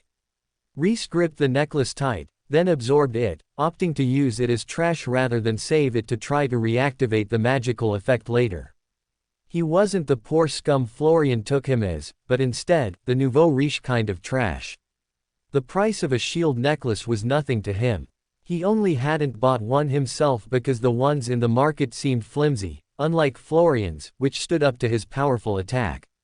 But for his current purposes, a flimsy shield necklace was more fitting than a powerful one, since he wanted to find out the mana cost of reactivating a magical effect through trash intent, and he simply couldn't pay the cost at all for Florian's. It did hurt his heart a little bit to abandon such a rare and useful piece of trash, but then his eyes fixed on Florian's neck, and his heart hardened. It didn't matter. Florian would surely discard yet another shield necklace by the time this battle was over. The needles were full of powerful impurities, ones Rhys was unused to, and he could already sense they'd be interesting to ignite, but they weren't enough for him to start burning them. He simply didn't have enough trash, whether it was a trash star or a furnace he wanted. He tossed back his weak impurity potion, but that still wasn't enough, though it was close. As a cheap person at heart, despite his nouveau riche status, Rhys turned to Florian again. "Oh no, my legs, they feel so numb." Florian squinted at him, who'd just darted across the arena with the greatest of speed. Rhys staggered across the arena, acting like he'd just stood up off the toilet after a particularly long shit. "No, my legs. I'm so vulnerable." Suspicion still clouded Florian's face, but he lifted the needle again. Another barrage shot Rhys's way.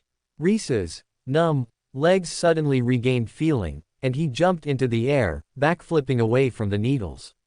He landed and dashed in, sucking up the impurities again.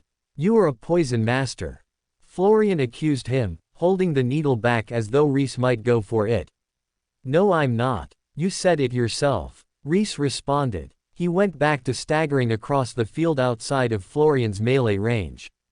My legs, my legs. I'm not foolish. I'm not going to fire any more needles at you," Florian said. He flicked his wrist, and the needle vanished. Pity, Rhys thought, gazing at his hand where the needle had been with longing. In its place, a brown-green stone materialized. Florian's expression turned manic, and he laughed. "I didn't think you'd make me bring this out, but I have no recourse. Take this. The ultimate beatdown for poor idiots like you. You know, the more you speak, the more I think you're a real douche-nozzle," Rhys informed him, even as mana swelled around the brown-green stone. He jumped back, waiting to see what attack came out of it so he could respond. The floor under him trembled. Rhys startled. As the stone broke apart and something shot through the ground under his feet, his trash step activated. He jumped away with the power of the boost and only took a glancing blow from the gnarled and spiked tree-hard vine that lunged for his undercarriage. "Wow, low blow," Rhys said, patting his butt. The robes had held up to the strike, fortunately, or else his right butt cheek would be on display right now.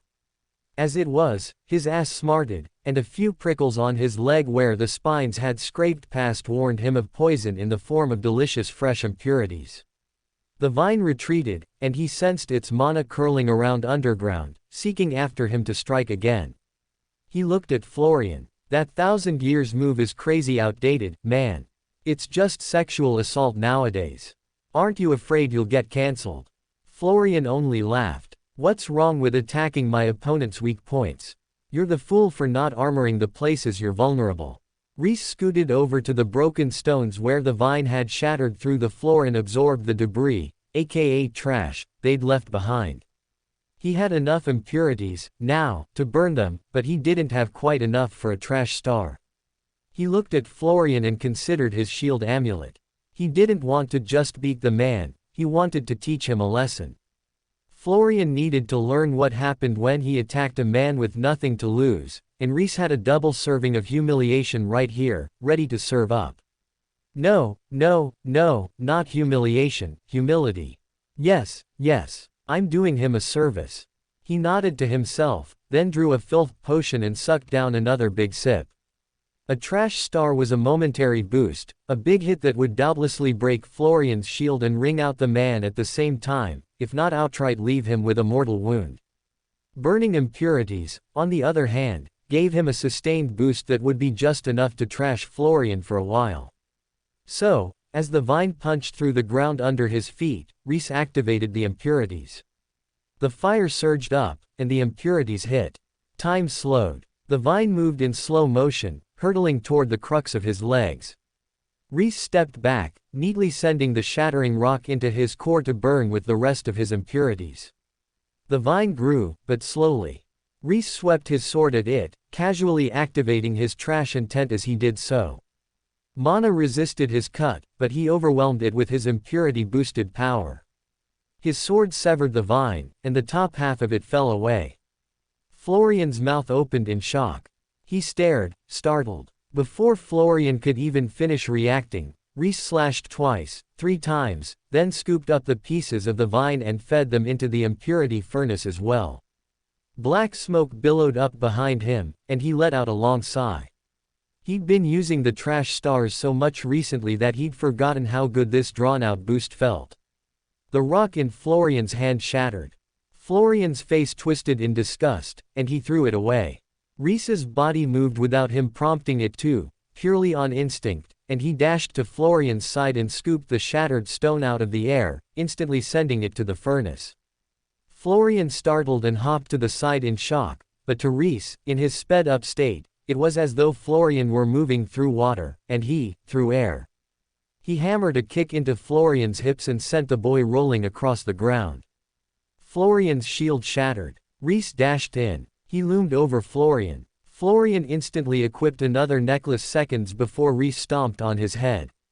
The shield shattered. Rhys lifted his foot again, and Florian equipped another necklace. 2, 3. At last, Florian stopped equipping necklaces. He put his hands up. I can't bear any more of this. Santo. Before he could utter the word, stop, and end the duel, Rhys kicked him in the solar plexus. All the air left him in a wheeze, and he went tumbling toward the edge. He saw the edge, and threw himself toward it, only for Rhys to appear there and kick him back the opposite direction, up into the air. It wasn't a match anymore, but a one-sided beating. Rhys was honestly shocked the ref hadn't stepped in and called it yet, but for all he knew, these were the expected terms of engagement for the tournament. Killing was allowed, after all. An old-fashioned rule like requiring the losing opponent to audibly concede might be on the books, too. Not like Rhys was complaining.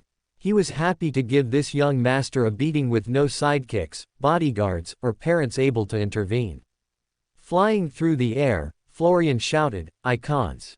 Rhys appeared behind him and clasped his hands together, hammer blowing Florian into the ground. The stone cracked, and Florian spat up blood. Still wanna beat up poor people? Still think shitting on vagrants is a good idea? Rhys asked, standing over Florian. Florian spluttered. He started to push himself up. He put on another shield necklace out of desperation. Please, I beg you. Rhys kicked his head like a soccer ball, and Florian went rolling. I didn't hear an answer. No, no, no. I don't think it's a good idea. Florian cried. But are you just saying that, or do you really mean it? If you really mean it, then kiss my foot. Rhys extended his filthy, trash-coated boot, the same boot that he'd been wearing to the dump every day. Florian looked at that boot and hesitated. That's what I thought. Mean it, you filth. Don't just say it, mean it. Rhys kicked him again, and he lifted into the air and landed with a meaty thump. There was a stir in the stands. A man who looked like Florian, but laden in even more finery, ran down the stands toward the arena. The referees moved to block his path, but he shoved them aside. My time is limited. Rhys chased after Florian and extended his foot again. Last chance before I beat you black and blue. Kiss my boot, or get the beating your smug ass deserves. Florian's eyes were barely open. He swayed as he pushed himself upright. In the background, behind Florian, where he couldn't see, the well-dressed man opened his mouth in despair, reaching out toward Florian. Rhys made eye contact and smiled smugly as Florian hauled himself forward, and in front of the crowd and everyone, kissed Rhys's boot. The crowd went silent. Even the referees just stared. The only person moving was Florian's father, who dashed onto the arena and physically ripped Florian away from Rhys's boot. He cradled his son in his hands and fed him a potion, murmuring reassurances to his son. Rhys nodded at him, a friendly smile on his face. Need some child-rearing advice? I'm happy to help. The venomous glare the man shot him was almost filthy enough for Rhys to absorb it as an impurity. The referee stepped forward in the next moment. He cleared his throat. Winner, Rhys Foundling. This match is invalid. He was beating my child indiscriminately. The well-dressed man, Florian's father, insisted. Is a match invalid if your child loses? I didn't see you complaining when Florian was beating the other students, Rhys bluffed.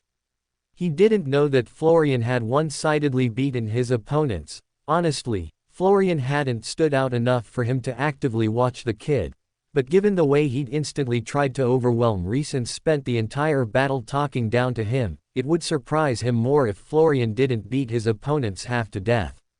His sexual assault attack alone meant the man didn't respect his opponents, and his initial attack had meant to capture Rhys in ice and immobilize him so Florian could pierce him full of poisonous needles. Rhys had been able to feel them through his impurity and poison-resist skills, which meant the potion was nothing to shake a stick at. Anyone but him would have been frozen upright and paralyzed after the first barrage. What Florian did after that, well, Rhys could fill in the gaps, and it wasn't anything good. Especially since he himself had been able to indiscriminately teach Florian a valuable lesson as long as Florian hadn't been able to fully speak his concession. What Florian did was essentially take away his opponent's physical freedom, then their freedom to speak, and once he stripped all their agency, Rhys had read enough news stories about rich people to know what happened to his opponents. Honestly, looking at Florian now and finally putting the pieces of his attacks together out of combat, where he had more space to think it out, Rhys felt rage grow in his heart. He should have beaten the scumbag harder. Who knew what shit he'd gotten up to, throughout his uppity asshole life? Of course, he could be totally wrong. Florian could be a good-hearted shitstain who just happened to have a sequence of skills he was familiar with using that completely robbed a person of their agency and left them at his mercy. Right. He innocently owned paralytic drugs, and definitely didn't ever misuse them. Sure. Because that played out so often at his college, people just innocently owning paralytic drugs. Rhys shook his head. It was a different world. There were legitimate reasons to own paralytics, if he imagined himself as a rich kid with little personal strength, who could face challenges from far stronger students. It was his experiences back home that were coloring his impression of this kid. He openly admitted it, but nonetheless, Florian was a piece of shit who liked beating the poor and helpless by his own admission, and deserved everything Rhys had done to him and more. From the way Florian's father's face reddened from Rhys's accusations, though, he was far more on the mark than he wanted to be. He jabbed a finger at Rhys. You must have guts to mock Cassian Coyle. You will hear from me. Watch your back after dark, child. Shocking. I see the apple doesn't fall far from the tree, Rhys said, crossing his arms. What do you mean? Cassian's voice had a dangerous note to it. But then, who am I to spit upon a time-honored family tradition? Just because I disagree with beating the helpless. You dare. When you beat my helpless son. Helpless. Far from it. We both entered this tournament, did we not? Was he not launching attacks at me? You're the one who violated the sanctity of this match by sweeping in and saving your son, not me, Rhys pointed out. Florian sat up in his father's arms. Cassian released him, and he stood on his own. Father, I couldn't allow this filth to humiliate you, Cassian replied. Florian looked away a little, slightly embarrassed. Dad, it's embarrassing. That's right. Don't do it in front of everyone. You want to make sure you're hidden in a dark alley before you beat someone weaker than you for no reason but your own pleasure. I might have beaten your son, but our strength is nearly equivalent, and we fought in the light of day, in front of everyone. Can you say the same about your bullying of the weak? Acting righteous after the brutal beating he'd handed Florian was, well, completely trashy of him, but he wasn't here to pretend to be righteous. He was here to teach Florian a lesson about what happened when he pushed his rich kid luck too far, and he hoped it was one Florian took to heart. He glanced to the stands. Some of the people in the stands watching his match were silent, others looked angry, and a few, particularly the weaker students, stared at Florian with old hatred in their hearts and the light of justice shining from their faces. He didn't know Florian personally, but it didn't mean he couldn't recognize the harm the boy could do. And from the looks of those students, he wasn't off base at all. He was a trashy guy. He wasn't afraid to act up to get his way, nor was he afraid to stand up to the rich to defend his fellow trash. It was his unique position, as someone with some strength and nothing to lose, that he could take this stance. How dare you? We don't bully anyone. If you want to accuse my son of such lowly behavior, present proof. Cassian snapped. This whole crowd watched you act like the filth you are, and they saw no such behavior from my son. Rhys just smiled. He put his hands behind his back. Those who know, shall know. Acting smug and mysterious now was exactly the way to ruin Cassian's argument. Those on Florian and Cassian's side would never take his side, but from his self-assurance, rather than trying to fight back, they'd start to wonder if he did have some kind of incontrovertible truth. Those who suspected the Coyle family of poor behavior or had experienced it or heard stories of it, would hear his, those who know, and understand instantly that they were on the in-group. The details they'd heard, however scraggly, would suddenly feel reinforced and true. It was the ultimate counter-argument, and one that required absolutely no proof at all, a bulletproof bluff that no one could see through, because he provided no evidence for them to see through. Of course, Cassian could simply attack him and undermine his credibility, but all he had to do was keep his mouth shut, smile, and waggle his eyebrows, and there was nothing Cassian could do about it. Cassian scowled. Clearly he understood the same things Rhys had understood, because he nodded at Florian. Go. Turning back to Rhys, he whispered, so quietly only Rhys could hear, watch your back, boy. Rhys bowed formally to Cassian. As loudly as he could, he replied, thank you for your advice, senior. I will watch my back, as sir kindly recommends. Cassian narrowed his eyes, but said nothing as he followed his son away. Yep, I had better actually watch my back tonight. He glanced across the stadium, toward where Bast fought. He grinned. Luckily, Florian wasn't the only one who could go crying for help, and he wasn't afraid to call in Big Brother to help if he got cornered. Florian thought he was a nobody with no backing. He couldn't wait to see the guy's shocked face when he turned out to have the backing of the Sword Saint's apprentice. But Florian and Cassian wouldn't know the difference. That was good enough for him right now. And, of course, that assumed that he even had to go crying for help. He was pretty sure no one would want to get too close to his impurity potions, no matter how high tier they were, especially if the referee's reaction from his battle with Sable was any indication. Impurities were a problem for all tiers of mages. None of them wanted to get tainted by impurities, no matter how small or weak the concentration. It was a fact that made his potions very, very powerful, if what he really wanted was to avoid a fight. It also made them powerful in fights, but he'd rather use the impurities to strengthen himself, rather than spread them around to his enemies. They were his hard-won impurities. He wasn't going to give them to just anyone. The impurities burned out, and the black smoke faded away.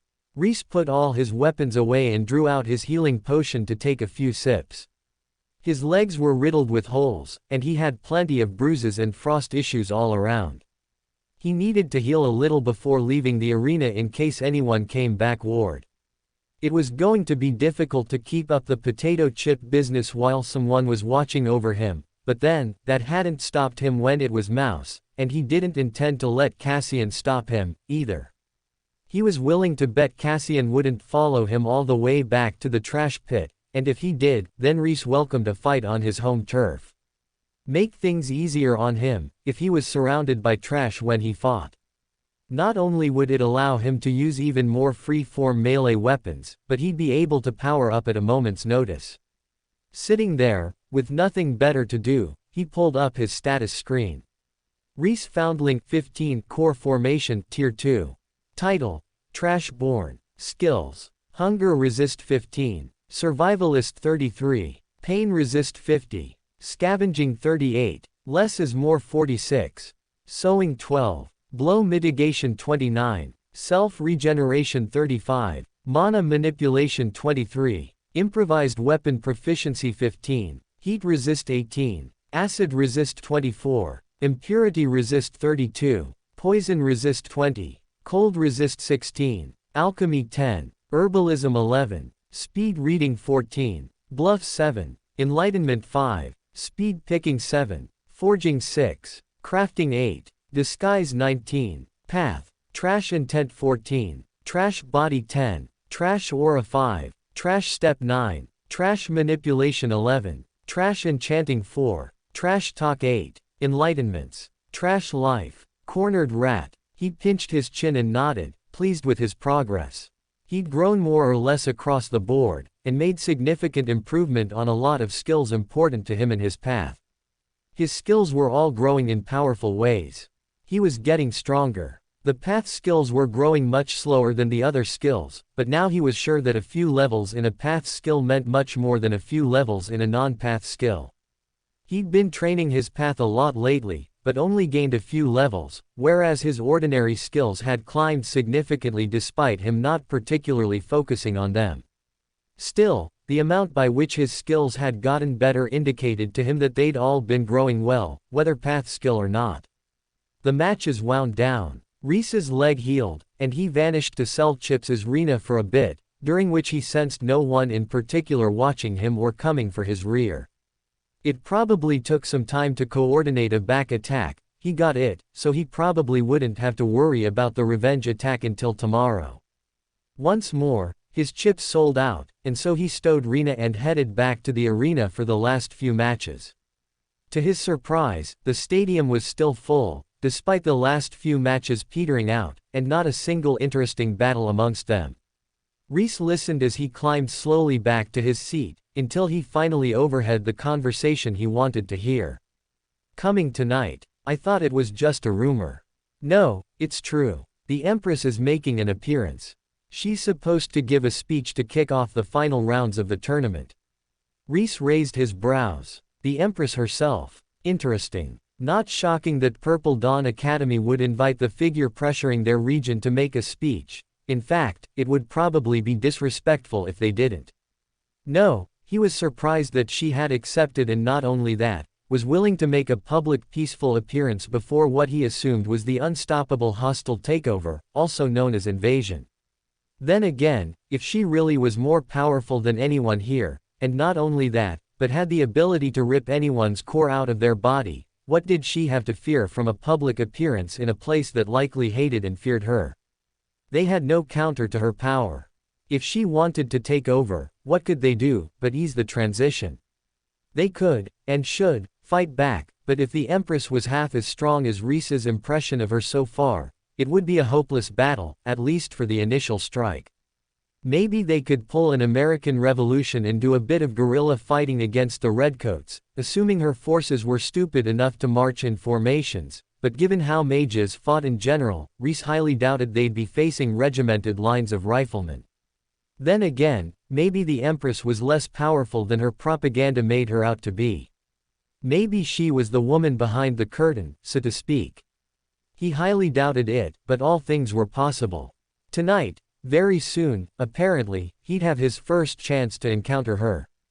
He sat down in the stands, resuming his earlier position, but without propping up his injured leg on the chair in front of him, and locked in with a bag of chips to wait for the Empress. A friendly nudge on his shoulder drew his attention. "Hey." Rhys glanced over. Bast sat next to him, dressed in his usual casual robes. Rhys raised his brows. "You okay to appear like this?" Bast shrugged. "I'm a face in the crowd. All the sycophants are chasing after my master right now, anyways, so I'm relatively free." "The Sword Saint's showing up?" Rhys asked, then rolled his eyes at himself. Of course he was. He was one of this region's top dignitaries, and it was known that his apprentice was in the tournament. He'd be massively disrespecting the Empress, and likely pissing off all the ruling parties in the region, if he didn't show face. Bast nodded. "Yeah, I'll have to go wear my official robes and sit by his side pretty soon, but I wanted to stop by first. Your match was pretty interesting, wasn't it?" "What, with Sable?" Bast chuckled. "No, with Florian, you know, the guy who you made kiss your boots. That was amazing, by the way. The Coyle family is well known in the region. Everyone is going to remember that moment forever. There's a lot of students in Purple Dawn who would love to make him kiss their boots, or worse." Rhys grinned and slung an arm around Bast's shoulders. I'm so glad you agree, old friend, old buddy, old pal. Bast gave him a suspicious look. What's that supposed to mean? I got told to watch my back, Rhys said. Bast nodded. Always good advice. And Florian, you know, he got his dad involved, Rhys hinted. Wow, that's rough for you. So who would I be, if I didn't get my big guns involved? Rhys patted his shoulder and grinned. Bast looked around, pretending not to understand, then pointed at himself. Me. Rhys patted his shoulder again. That's right, business partner. A heavy sigh. Bast shook his head at Rhys. My master would kill me if he knew I was helping you feud against the Coyle family. So he doesn't have to find out. Plus, it's not a feud. It's just surviving the incoming backstabbing. And you don't even have to intervene, unless it gets out of control. If I can handle it, you can just stay hidden and it'll be like nothing happened. And if you can't, Rhys grinned. That's when I can count on my oldest friend to step in and have my back, isn't that right, Bast? Bast sighed again and shoved Rhys away. Fine. Unless it threatens to get back to my master, and then. Yeah, I get it. I would never escalate it to your master, Rhys said, waving his hand. Unless his life was on the line, and then he'd use whatever shameless techniques he needed to get out alive, but they could discuss that later, in private. That wasn't a conversation for the stadium. Bast opened his mouth to speak again, then stiffened in shock. Shit. Without another word, he jumped up and sprinted off, taking the stadium stairs two at a time. Rhys blinked. He looked around, trying to figure out what had caught Bast's attention, and finally spotted it. It was a speck on the horizon, little more than a blot against the horizon, but his mage vision could make it out. 5 tall masts. Red sails burning in the setting sun. A hull as black as scorched bone. The Empress had arrived. It didn't take long for the Empress's ship to close the distance, no matter how far away it looked when Rhys first spotted it. He had enough time to absorb the blood out of his clothes. It was trash, now that it was outside his body, so fair game for absorption, but that was about it. The black ship approached the stadium, looming overhead. He'd seen large mage ships. Huge ones, even. But this one dwarfed all of them. It moved toward the stadium with a ponderous inevitability, so large that several stadiums could fit within it. He realized, as it loomed, that the ship had once been white. Bits of white still showed, under the black. It was scorched from the heat of battle and the furious weight of the ship's own preponderous weaponry. Scars marred its hull and gaped its sails, but it floated on anyways, displaying those wounds as the proud marks of a battle well fought. It bore no carving at its front. Instead, a lone figure stood at the very tip of its bow, dressed in pristine white as a contrast to her ravaged ship. Long black hair flowed in the wind, and a small white beret with a small gold badge perched atop her head in lieu of a crown. A sword glittered at her hip, bright as a star plucked from the heavens, its scabbard black as night. Without anyone telling him, without needing to be told, Rhys looked at her and knew, this was the Empress. This was the woman who would conquer the world. Men and women in crisp white uniforms lined up along the rails. They manned the guns and stood in lines across the deck of the ship. Perfect, not a single hair or crease out of place. With a shock, Rhys realized that every single one of them, male and female alike, had the same bone-white hair, like Lawrence, the men's hair all cropped short, the women's hair tied back into a strict bun, and he was sure, were he to loose those buns, that their hair would all reach the exact same length. These weren't humans. They were soldiers, molded to the Empress' will, made in the same mold and copy-pasted to her desires. Their future, their past, their hopes and dreams, their skills and tier, they were all according to the Empress' will, all for the Empire, all for the Empress' mad dream. Objects, items, replaceable. Despite himself, Rhys felt a pang in his heart for Laurent, that he believed in this empire earnestly, even with this empty future ahead of him. Laurent was a human being. He had hopes and dreams. He could even foolishly fall in love. These people, these objects, they no longer had any of that. Rhys didn't know why, he didn't know how, but looking at them, at their empty eyes and blank faces, he knew, all that had been stolen from them, and replaced with the Empress and the Empress alone. Her dreams were their dreams. Her will was their will. She was the heart, and they were but the limbs. It was efficient. Deadly so. But tragic, so tragic, to see so many people, so many human beings, reduced to nothing but toy soldiers for a conqueror to wield on the field of battle. Once more, Rhys's heart hardened. He stared down the soldiers, saddened to see them, yet determined to oppose them. He would fight to the last to ensure the Empress never took this land, his land, to ensure she could never do this to his friends, to Bast, to Evie, hell, even to Mouse, Sable, to Rhys, Annabelle and Laurent, even if Laurent was dedicated to the cause and blind to the future that awaited him. If trashing himself meant he had a chance to stop the Empress, he would. But as the ship lowered, and the Empress grew closer, he knew, that was nothing but a mad dream. Emanations rippled out from her body like waves on the ocean. Her aura was the most powerful aura he'd ever sensed, even including when he'd been taken in before the Sword Saint and the other leaders of the region. He could do nothing against the Empress.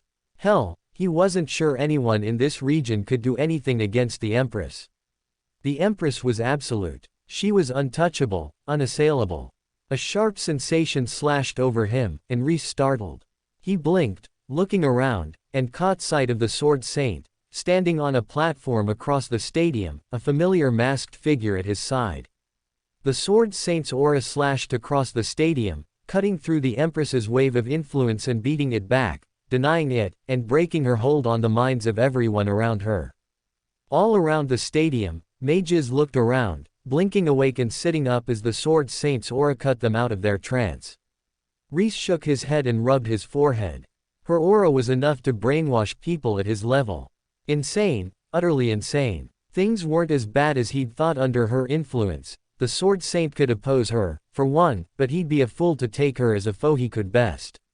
She would step on him, and not even realize she'd crushed an ant under her heel. The Empress lifted her chin as the Sword Saint opposed her aura. Their eyes met, and a small smile crept across her lips.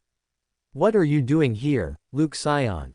Isn't there a skirmish at your border with the impure beasts raging out of the frozen wastes once more?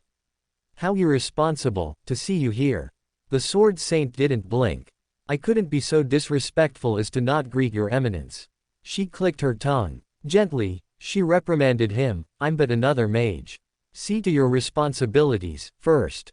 Rhys's eyes narrowed. He looked from the Sword Saint to the Empress and back. He'd been wondering why she didn't attack outright, now he had his answer. The Sword Saint was her match, if not her better, and perhaps he had the advantage in outright combat. While he was here, she wouldn't make a move. At the same time, he hadn't missed the Empress's reprimand.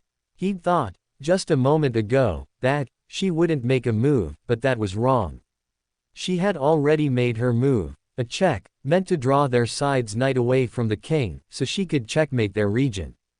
Who knew how, but from the way she said it, Rhys had no doubt that she was somehow behind the skirmish at the border and the impure beasts. If she wasn't, then it was a convenient coincidence that she exploited, by arriving now, to force the Sword Saint to either move, secure their border, and save the citizens of their own home region, or stand his ground, and allow innocent people and lesser mages to die to the impure beasts, while he remained here, in the largest academy in the region, as nothing but a figurehead to oppose the Empress. Rhys gritted his teeth, frustrated as he realized, she won either way. Either he moved, and she attacked, taking the region, or he didn't move, and she retreated and ruined his reputation, by making him an idiot who stayed in Purple Dawn Academy to ward off an Empress who never intended to attack, so that when she attempted the same feint again, he would have no choice but to move to her feint, and cede the Academy to the Empress. How troublesome, how troublesome, how troublesome. Important things must be said 3 times. He saw no way out of this check without opening up their king to checkmate. No matter what move the Sword Saint made, the Empress could capitalize on it. He hated it, he hated it, he hated it, but there was nothing he could do. He was still too weak. Rhys clenched his hand. He had to get stronger. There was no other option. Until he got strong enough to oppose the Empress himself, he had to get stronger. To be powerless like this while greater beings threatened his freedom and everyone he cared about was unacceptable. He couldn't make peace with it. He wouldn't. He wasn't that kind of higher being, able to move past the damage before him for the good of some greater being, or accept a tyrant's mandate in return for superficial peace. No, Rhys was trash. And like the trash he was going to fight this empress to the end of his life. All he hoped was that he grew strong enough to meaningfully oppose her before the end. He could feel the date of the empress's invasion rapidly approaching. Her students were here, and now, so was her personal warship. When the Sword Saint inevitably left to help with the border, who would be left who could oppose her? Would anything remain, to prevent her from sweeping the land? Surely Purple Dawn's schoolmaster. Rhys scanned the platform where the Sword Saint and Bast stood. Some other nobles stood around, noted by their finery, to include Cassian Coyle, Florian's father, but no one came close to the Sword Saint's power. The massive, tall wooden chair in the center of the platform sat empty, the purple cushions plump and untouched. Rhys flashed back to his conversations with Mouse about Az. Even for a beneficent library spirit, the schoolmaster had seemed strangely disinterested in Az's semi-hostile takeover of his school's library. He'd repeatedly dismissed Mouse's inquiries, no matter how many times she brought them at her to him. A strange thought came to him, one he couldn't dismiss. Was the schoolmaster still here, or had he already retreated? Had Purple Dawn already been abandoned as a sacrifice to the enemy, with the line of battle moved further inland? He scanned the stadium. There were lots of students, some of them top talents. Surely they weren't all sacrificial lambs, given up to the Empress so that she might be distracted, and fail to press further in. Rhys smacked his cheeks and shook his head hard, knocking himself forcibly out of that line of thought. It was too terrifying. Besides, this was a world of magic. Maybe there were teleport formations set up around Purple Dawn for the students to escape if the Empress attacked. Maybe the schoolmaster wasn't absent, but simply had a yet more important meeting that he simply couldn't miss to attend this event. Right, and maybe the Empress is a good and benevolent leader who loves sunshine and daisies and is here to make friends, Rhys thought, rolling his eyes. He took a deep breath. They'd been abandoned, thrown away. But that was just what you did with trash like him. Rhys could accept that. It wasn't what you did with Bast, or anyone else who had talent worth mentioning. He couldn't accept that. No, he refused to accept it. Whatever it takes, I won't let those worth saving be crushed as part of some idiot schoolmaster's sacrificial play.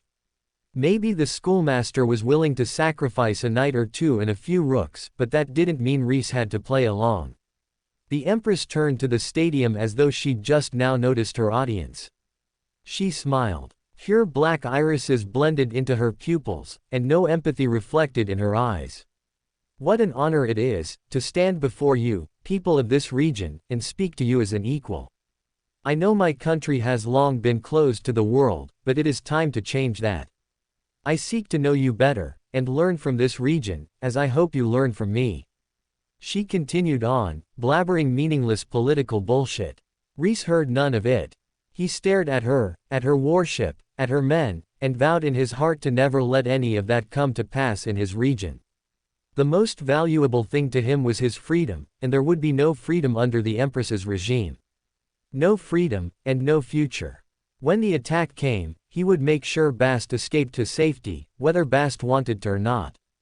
Better that he bear that weight, and take those wounds, than his talented friend. If his trash core was ripped from his body, he would simply forge another, and if he couldn't, then this world lost little, and he would simply have to survive until his core could be recovered.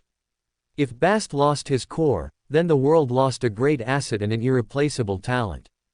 Of course, it won't come to that, he resolved. He would get out and escape with Bast.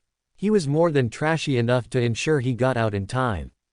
It wasn't surrender, but merely a retreat, to return another day with the Sword Saint and whatever other powers that could counter the Empress in tow. There was a difference between bravery and suicide, and he intended to ensure he stopped at bravery. Rhys left the stadium with dampened spirits. He'd feared this reality, and now that it had come to pass, he wasn't any happier for having correctly predicted how horrible a position his region held. If anything, the schoolmaster's absence had only confirmed how terrible their standing was. He'd already figured out that this was more or less a helpless fight, but seeing their own officials flee before the attack sure confirmed it. He didn't know the status of general nobility around Purple Dawn to know how high a rank the remaining nobility, like the Coils, were, but he was pretty sure all the people who could, or who didn't have a kid in the tournament, had cleared out. Now that he was looking, the stands were pretty empty, save for the Sword Saint and some people whose faces matched contestants. The Empress had made it very clear she had a plan to remove the Sword Saint from the equation. Once he was gone, did she attack? Did she wait for the final day of the tournament? Rhys sighed. He rubbed his forehead, frustrated. There was nothing he could do. He saw it coming, it was so obvious, and all he could do was watch the wave roll in. He was powerless to do anything against someone so powerful, and it sucked. All escape. Train up. Come back and destroy her later. But even that was little comfort, knowing that she would march across the region until however many years it took for him to get strong enough to overcome her. After a few seconds, he shrugged to himself. Oh well, at least it was only Purple Dawn. True, she'd probably roll over Infinite Constellation, too, in short order, but his sworn enemy would get taken down by another, more powerful enemy, but hey. It was important to remember that there was always a bigger fish. Maybe a yet more powerful enemy would gobble up the Empress. Rhys paused, then shook his head. No, I don't think I want that. More powerful than the Empress, when the Empress was already unimaginably more powerful than him. He didn't want to see that at all. It doesn't matter what you want. You thought you could get away with humiliating my son, and sealed your fate in that moment. Rhys looked up. Cassian Coil stood before him, his arms crossed, his son half cowering, half smug beside him. Unhesitatingly, Rhys turned a sharp right and took a different road. A man stepped out of the shadow, blocking off his path. He checked the other directions, only to see flunkies stepping out of the shadow in all directions. Turning back to Cassian, Rhys casually strolled back to where he'd begun. He rolled his shoulders back, puffed his chest, and struck a pose. If they were going to do this, might as well do it right. To what do I owe the honor? Rhys asked, as if he didn't know. You thought you could humiliate the Coil family in front of everyone. Regret your poor decision before you die. Incorrect. Your son humiliated your family in front of everyone. I tried to rectify his poor behavior by instilling a little bit of humility in him. Far be it from me to tell you how to raise your child, but if you keep coddling him like this, he's going to grow into a total brat, Rhys said, shaking his head at Cassian. What? Cassian asked, his voice dangerously low. Rhys had already sealed his death warrant, as far as Cassian was concerned, so right now, he was free to mouth off as much as he wanted, and boy did he want to mouth off. Listen, Cassian, you've spoiled the kid rotten. I mean, he just runs around beating up poor kids. Is that good behavior? Is that what the Coil family considers a well-raised child? Cassian snorted. You lie. You know nothing of my son. I know enough to know that he enjoyed licking my boot. I know enough to know he should do it again, or I'll beat him up again. He shook his head at Cassian and let out a long sigh, full of reluctance, as if he didn't want to reveal these details to Cassian for fear of disappointing him. You know he offered to buy my strongest technique before battle, then mocked me for not using it. What kind of foolish behavior is that? I understand buying people's aces from them. That makes sense. But to mock me for not using it, when I'm being graceful and avoiding an insta-kill on him. That's just foolishness. That's the kind of behavior that will end up with him dead. Cassian narrowed his eyes at Florian. Is this true? He's lying. Of course he's lying, Florian snarled. 21,000, Florian. I promise I won't use it on your dad, Rhys mocked him. Florian's face flushed. He glared at Rhys. Shut up, peasant. Dad, beat him up. Show him the might of the Coil family, so he stops mocking us. Dodd, show him the might of the Coil family, Rhys mocked in a high-pitched facsimile of Florian's voice. Shut up. Florian snapped. Cassian stepped forward. He drew his sword. The blade sang, so perfectly forged that it cut the very air around it. His mana swelled, too, at least at the tier 3 level, though it felt weak, far weaker than Ev's signature. Many people look down on us merchants for buying our strength. You'll see that it's not a trait worth mockery at all. Rhys drew a potion from his storage ring, and a bit of a trash stick with his other. Nothing wrong with buying strength. All forms of strength, even trashy ones, are still strength. A surprisingly egalitarian take. Rhys shrugged. I'm just an egalitarian guy. A surge of mana from behind him was his only warning. Rhys jumped forward, only for a cold sensation to slice down his back. The men who had blocked off the path were now attacking him, with no care for morality or righteousness. Activating Trash Body to suppress the pain, Rhys tutted. What bullying! A higher tier mage like you, ganging up on a schoolkid like me. What will the other nobles say when they find out? Cassian laughed darkly, approaching, while the other two men closed in on the left and the right. Nothing, because you'll be dead. Nah. Rhys glanced around. The man behind him stood close, about to strike again, while the other two raised their swords. He was literally cornered, but that was exactly where he liked to be. Whipping around, Rhys attacked the man who'd slashed his back first, hand curled into a claw, the bit of stick clenched in his teeth. The man was only tier 2, and had enough time to look shocked before Rhys's clawed hand lashed out, smashing into his temple. His fingers gouged through the man's face as the claw attack landed with enough power to break bone. The other two lunged at the same time, trying to pincher him. Rhys drew out a familiar pole from his storage ring and held it out horizontally, then activated it. Mana flowed out of his body, but he pushed more in, willing to pay the price. He needed an instant kill right now, no matter how much mana it took. His core guttered, all but clean of mana, but the trash intent activated. Steel hurtled out, piercing through the men's chests at the same time. He retracted his intent in the next instant, and they both stumbled back, gurgling as they bled. One toppled, but the other stayed on his feet. Rhys closed in, delivering another claw attack, and the man fell. Only Cassian and Florian remained. Cassian had been advancing, but now he retreated, his eyes wide. What are you? Rhys laughed. He kept his high stance, though he bled and his core ached, so empty of mana it sagged. He sipped a tiny sip of mana potion, then activated Trash Intent on the stick and dipped it into his filth potion. Me. I'm trash, just like you. Can't recognize like. He vanished. Cassian stared around, lost. A shadow passed over the moon. Cassian looked up in time to see Rhys in midair, and then a stick touched his cheek. Rhys landed behind him, delivering a similar cheek touch to Florian. Now you're outwardly trash, too, Rhys said happily. Cassian screamed. He battered at his face, staring at his filth-smeared hand in shock. Black veins tore through his flesh, and he dropped to his knees, unable to stay upright. His tear crumbled. Before Rhys's eyes, his aura diminished from tier 3 to 2, the unsteady tear directly decaying under the weight of Rhys's impurities. Florian, too, trembled. Rhys had put less of the potion on him, but he still took serious damage from the impurities. The same black veins colored his suddenly pale skin, and his mana flow slowed, though his tear didn't diminish like Cassian's did. He blubbered, gripping his father's arm.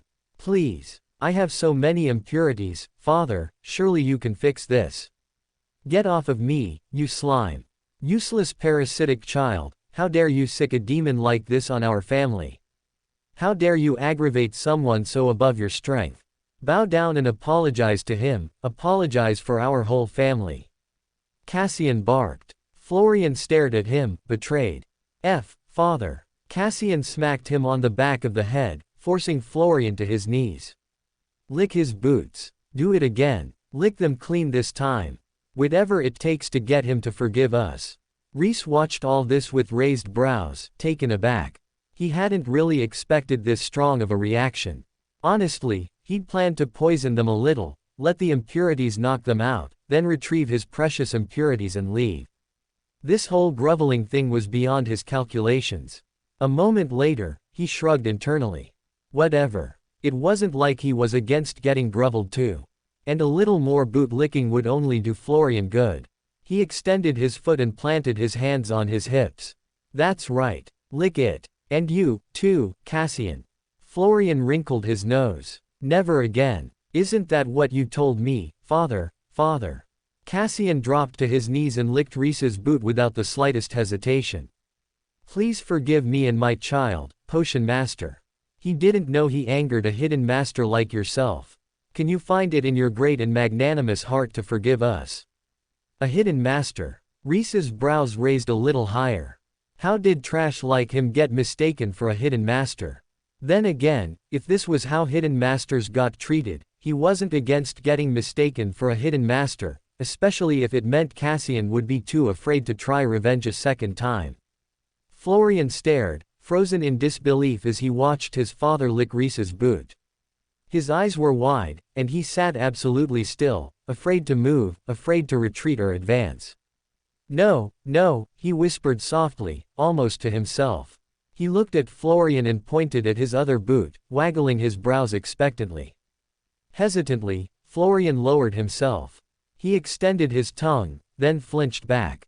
No, I can't do it. Not again. Cassian's hand wrapped around the back of Florian's head and pushed him into the boot. Lick it before I kill you, he growled. Florian startled. A betrayed look crossed his face, as though this were the first time his father had ever ordered him to do anything. Very reluctantly, he extended his tongue, and licked Rhys's boot. Rhys watched the whole spectacle with a detached kind of horrific cringe. He wasn't actually into boot-licking or kissing, and he'd only demanded it in the first place because it was such an obvious deference and a way to decisively humiliate Florian in front of everyone. Having two men now licking his boots, the only thing he felt was self-disgust and a great desire to be anywhere but here. Yeah, this is enough. He kneeled down and put a hand on the back of father and son's heads, and extracted the impurities he'd imbued into them with his shit stick. It's good that you understand my true strength, now. Take care you do not overstep your status a second time. Of course, Poison Master, of course, Cassian assured him, as his crumbled Tier 3 status restored itself. Well, if that's the case, then, good night. Rhys waved and walked away. Florian started to stand, but Cassian grabbed him and pulled him down into a bow once more. Both father and son remained in the deferential pose until long after Rhys faded from sight. Rhys rubbed the back of his neck. Even after everything, he still hadn't expected the impurities to be that powerful. He probably could have beaten Cassian without them, he'd only used them to prevent the long, drawn-out, gear-based battle of attrition he'd had earlier with Florian. When it came to an item spammer, the best way to take them out was to act decisively and quickly, strike immediately and drive them to their knees before they could start the item spam loop. That was all he'd been thinking when he'd used impurities against them, and here he was, with two shining clean boots. Rhys scuffed them in the dirt a little, rubbing away the clean as though he could rub away the memory. That was a rough one. He'd never expected to experience two men licking his boots, and now that he had, he never wanted to experience it again. A low laugh interrupted his thoughts. Hello there, Poison Master. Rhys looked up to see bright white robes in the tree over his head. He sighed. Saw all of that, did you? Bast hopped down, a big grin on his face. Yep. And you didn't even need to call on your big brother Bast. I'm proud of you, I really am. They were bastards, right? Bast looked at him, checking after you humiliated them. Rhys shrugged. I mean, better late than never. Let's not forget that they surrounded me and ambushed me, too. They deserved it, one way or another. But it'd make me happier if they were also bastards in general. Well spoken. In any case, you're right. They're well-known bullies around town. They're from a small, exclusive, sect nearby where all the wealthy types who aren't good enough to make it into Purple Dawn send their kids, and pretend it's better than Purple Dawn, so they're always flaunting around town. Especially Florian. I've been looking for an excuse to beat the brat up for a while, but he's smart enough to not do anything stupid in front of someone who can fight back, Bast explained. Guess he misjudged, going up against some trash like me. You know, there's a saying about trash. Don't ever fight against trash, because you can't win. They'll just drag you down to their level and pull you into the mud with them. He glanced at Bast and grinned. Guess Florian hadn't heard that one. It's a good one to keep in mind, around you. Ain't that the truth? Rhys turned serious. Think the Empress is going to attack tomorrow? Hope not. I've got a tournament to win, and an old friend to beat, Bast said, thumping Rhys on the shoulder. Oh, come on. No way I'm up against you in the finals. Plus, don't we have a couple rounds left? Rhys pointed out. 2 to go. Semi-finals and finals. Congrats on making it to the semi-finals, by the way. Bast said. Wait, what? Rhys asked, flabbergasted. When did he make it to the semi-finals?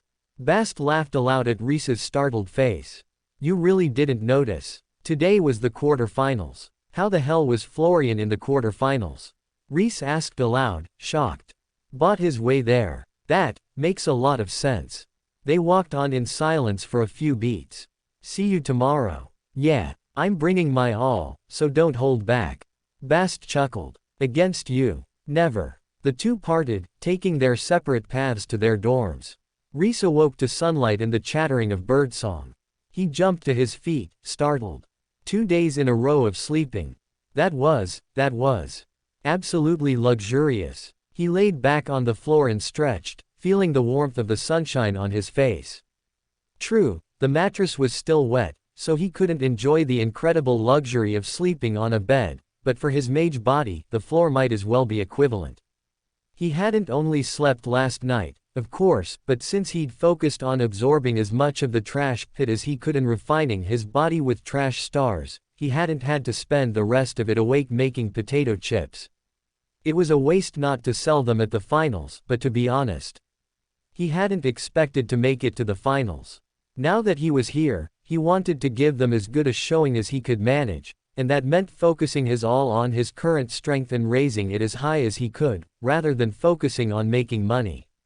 Oh, sure, he wanted to make money, don't get him wrong, but he had enough money right now that it would be irresponsible to try to make more. Vice shore up his strength with the hardest battle so far dead ahead of him.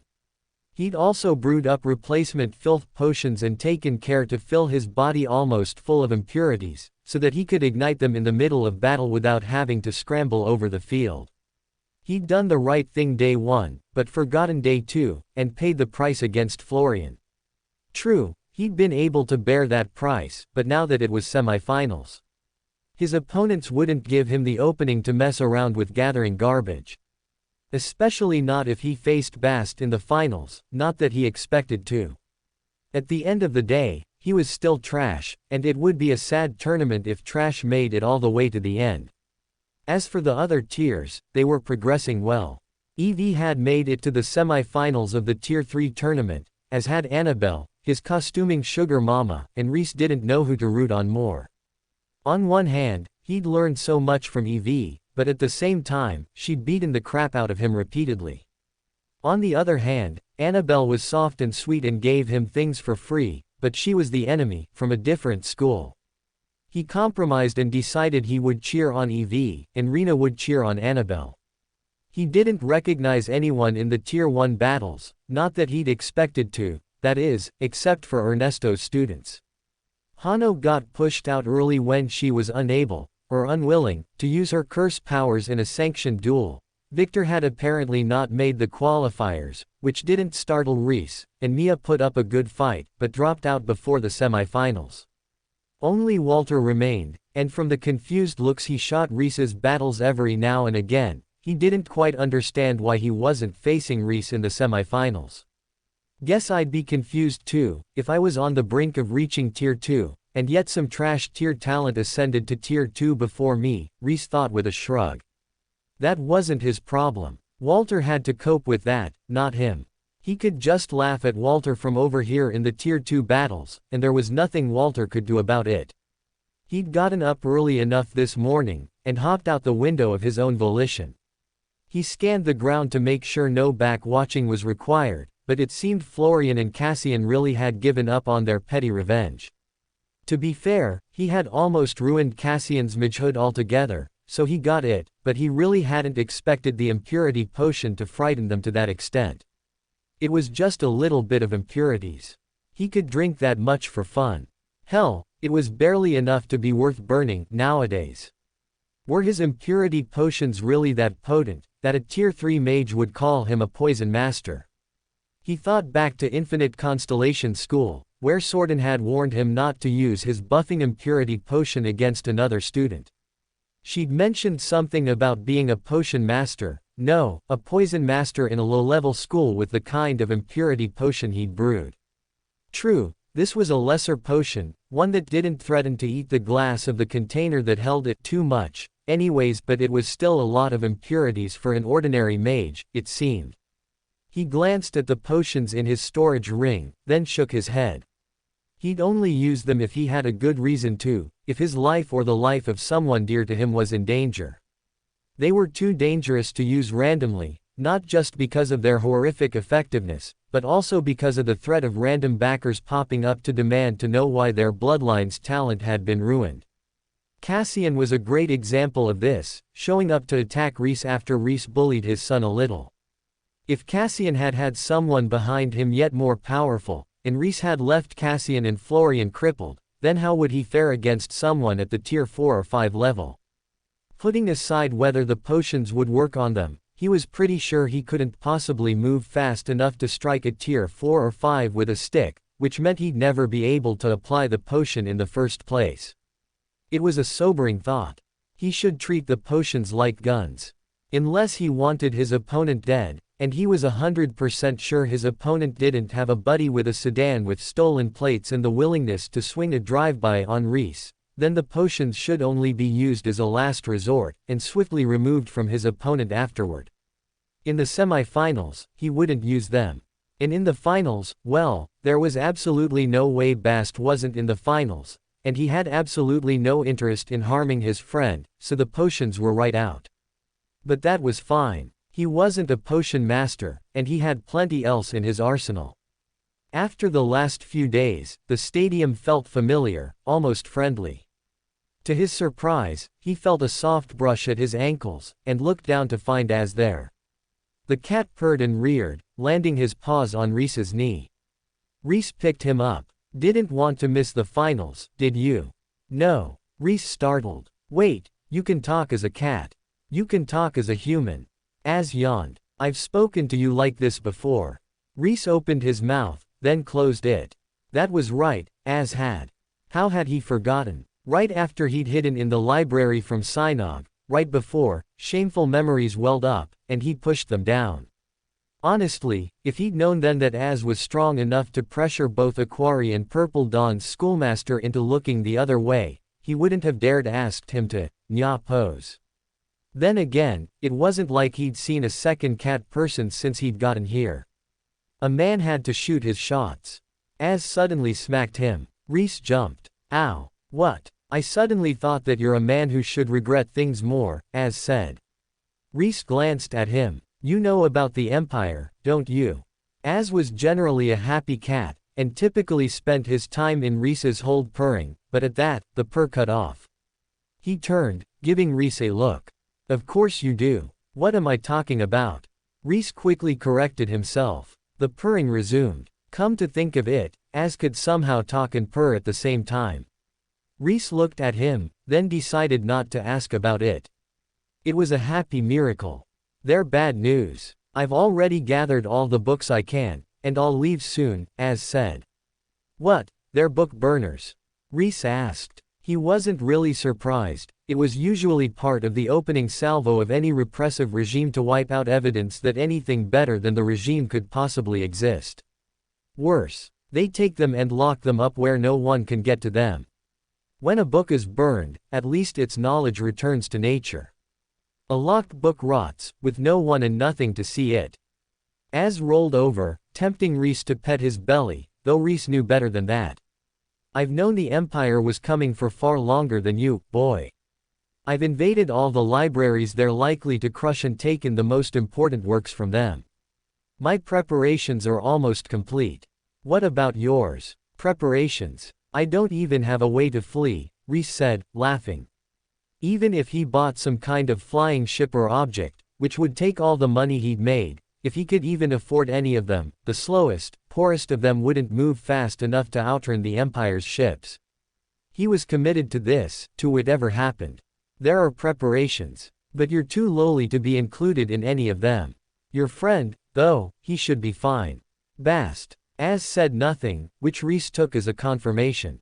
He breathed out. Thank goodness. I was most worried about him. He's too heroic for his own good. Heroic. To you, maybe, Az scoffed.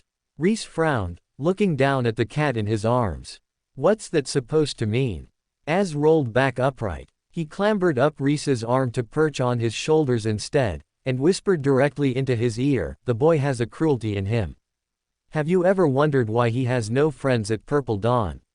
His status isolates him," Rhys said. That was obvious. And do you think he's the only young master, sole inheritor of a powerful technique, to attend the Alliance's premier school? There are other students here of equal, or even greater status than him. He could have befriended them, but instead, they all avoid him. Do you know why? Rhys thought back to his first experience with Bast. Lying in the trash heap, with 3 boys standing over him. One of them had pushed him in. Compared to the other 2 children, it could only be Bast. Bast hadn't held anything against the Rhys who had been before him, but he'd pushed him in anyways, callously, without thinking about whether it would harm this child he didn't know. It hadn't been Bast's idea, no, it had been Tam's, the fat one's idea. But was that better or worse, that Bast had thoughtlessly executed cruelty on another's behalf, without a single consideration as to the outcome? Az nodded. You know his cruelty. You've been at the receiving end, haven't you? He isn't as good a friend as you think. He's dangerous, and if you push him too far, he might end up lashing out at you. No, Rhys said, without hesitation, utter conviction in his voice. Az purred, giving him a silent look. It's not that I'm unaware of Bast's cruel streak. He's agreed to run con after con, careless of the fact that we're effectively scamming people out of their money. I've been using his cruel streak for myself. If it doesn't backlash against me one day, I'll be lucky, or rather, that's what I'd say, if I didn't know what I was doing. Az flicked an ear, curious. Have you ever heard of serial killers, Az? People who kill victim after victim, usually with little or no connection to the people they kill. There's a common psychological profile among pair serial killers, that is, 2 people who work together to commit this kind of violence. One is the commander, and the other is the follower. One gives the orders and commands the violence, while the other is the impressionable one, who follows the other's orders because they are compelled to follow orders. The follower gets a rush every time they make a kill, while the commander builds up the follower's guilt, so that they doubly can't break free. They are the criminal, and they love being the criminal.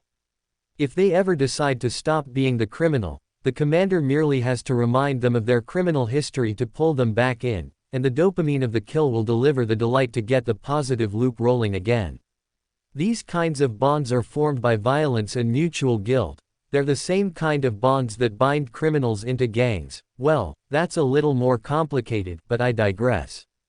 I was his victim, once, but now I'm his commander. I come up with the plans. I deliver the value, the dopamine, the rush that he's after, just so long as he follows my every command. At the same time, we build up a log of mild crimes, growing slowly in severity, which I know of. I would never bring it up, but I don't need to. He knows that I know of his crimes, and he has status in this world that I could threaten.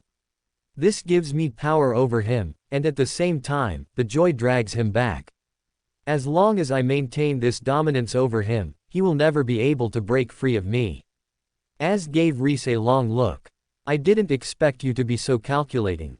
Rhys laughed lightly, the sound a counterpoint to his serious words. Truth be told, I'm not. It's natural for me to come up with scams, just like it's natural for serial killers to kill. For me, he's a convenient and useful tool. For him, I'm the operations brains, the one who thinks up these brilliant plans that give him the rush he craves. And for this to evolve into something like friendship, I don't think that's so unusual. We have mutual interests in common, and our personalities click together. Is that not what forms a friendship anywhere?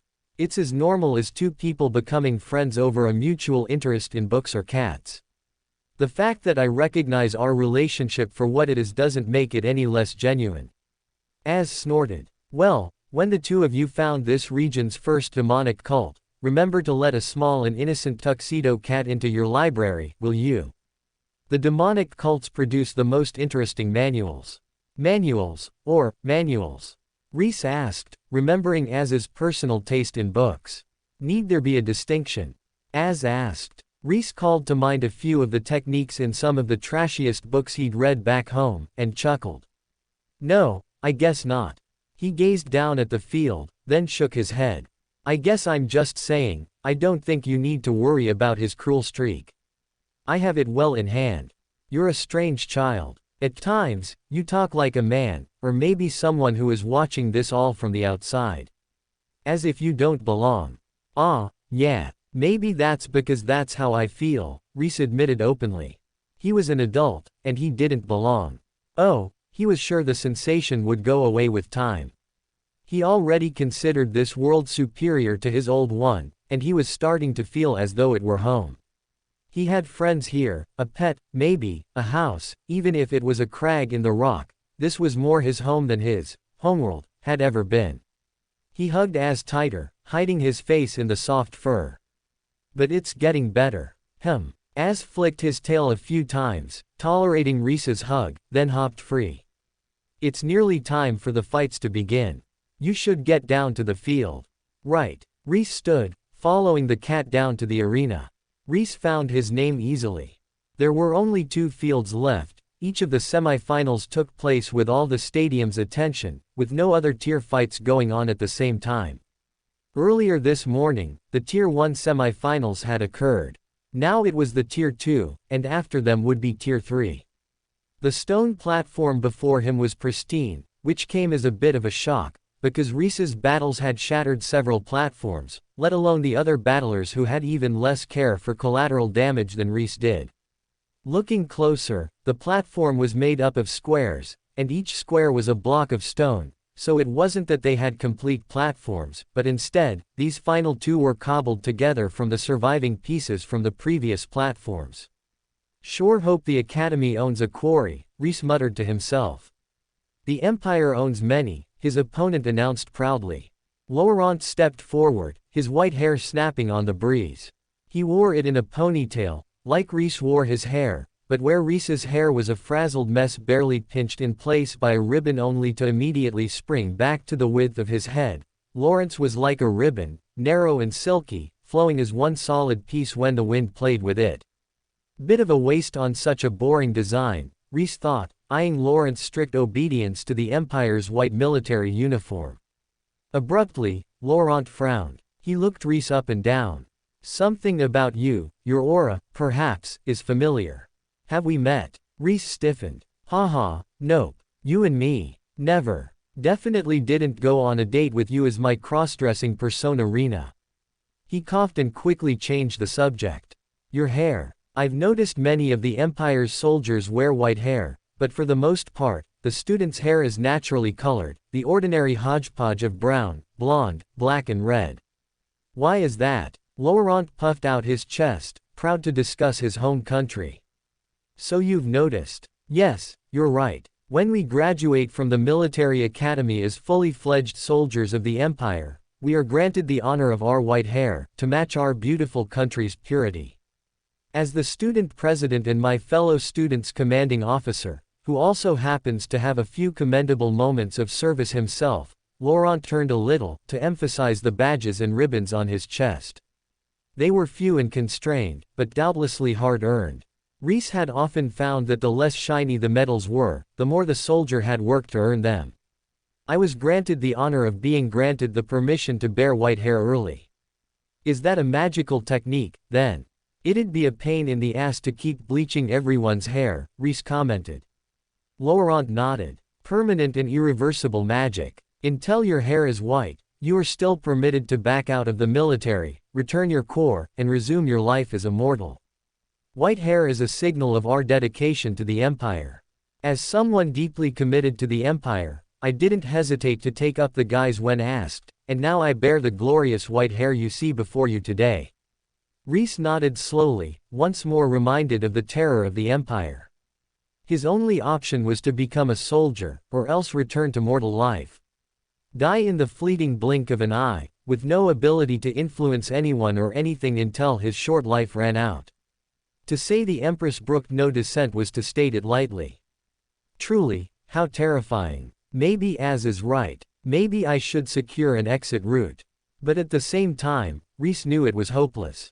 He would make a dive to get onto Bast's ship, whatever that was, then attempt escape on foot.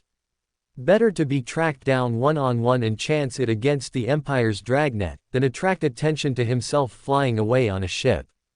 But probably I'll be captured. He sighed. His future didn't look bright, and yet, he hadn't given up yet. Even if he ended up under the Empire's control, he wasn't afraid. His path wasn't something so fragile that it would fade when the regime changed overhead.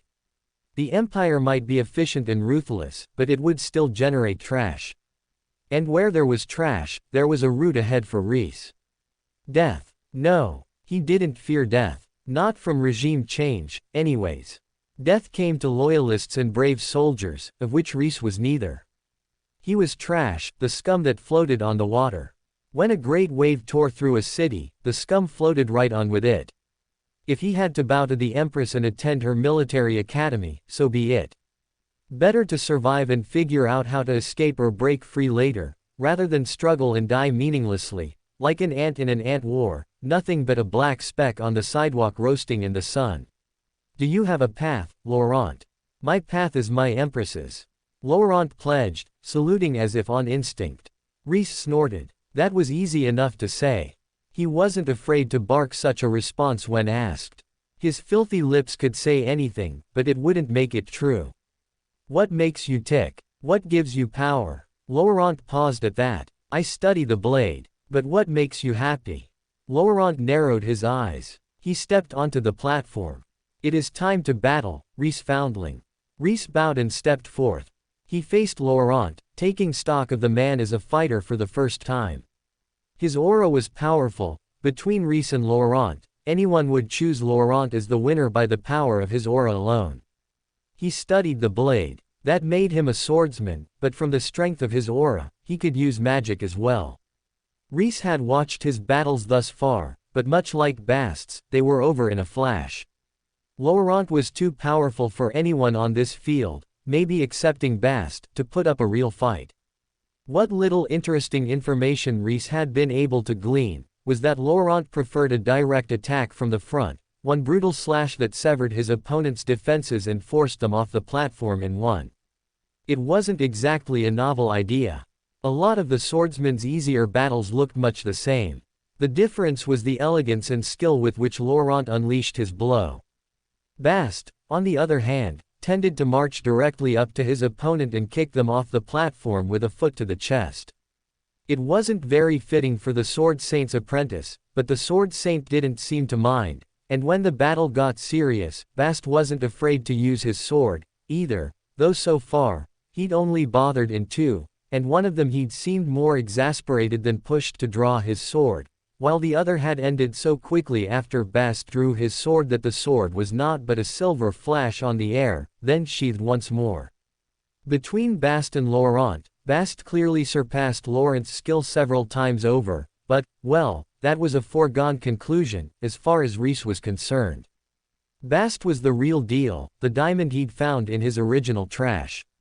Sure, there were some parts of Bast that were trashy, he wouldn't be Rhys's friend if that wasn't true. But his skills were unmatched, unrivaled, unobstructed, every possible in the world. To be quite honest, Rhys desperately wanted to watch Laurent and Bast's match, but at the same time, he was too trashy to throw the battle here to give his friend a good match. He was a rat, a filthy RRRAT, and he was going to cling on to the last, until his teeth gave out and his claws slipped free. He drew his broken sword. Laurent frowned at it, but said nothing.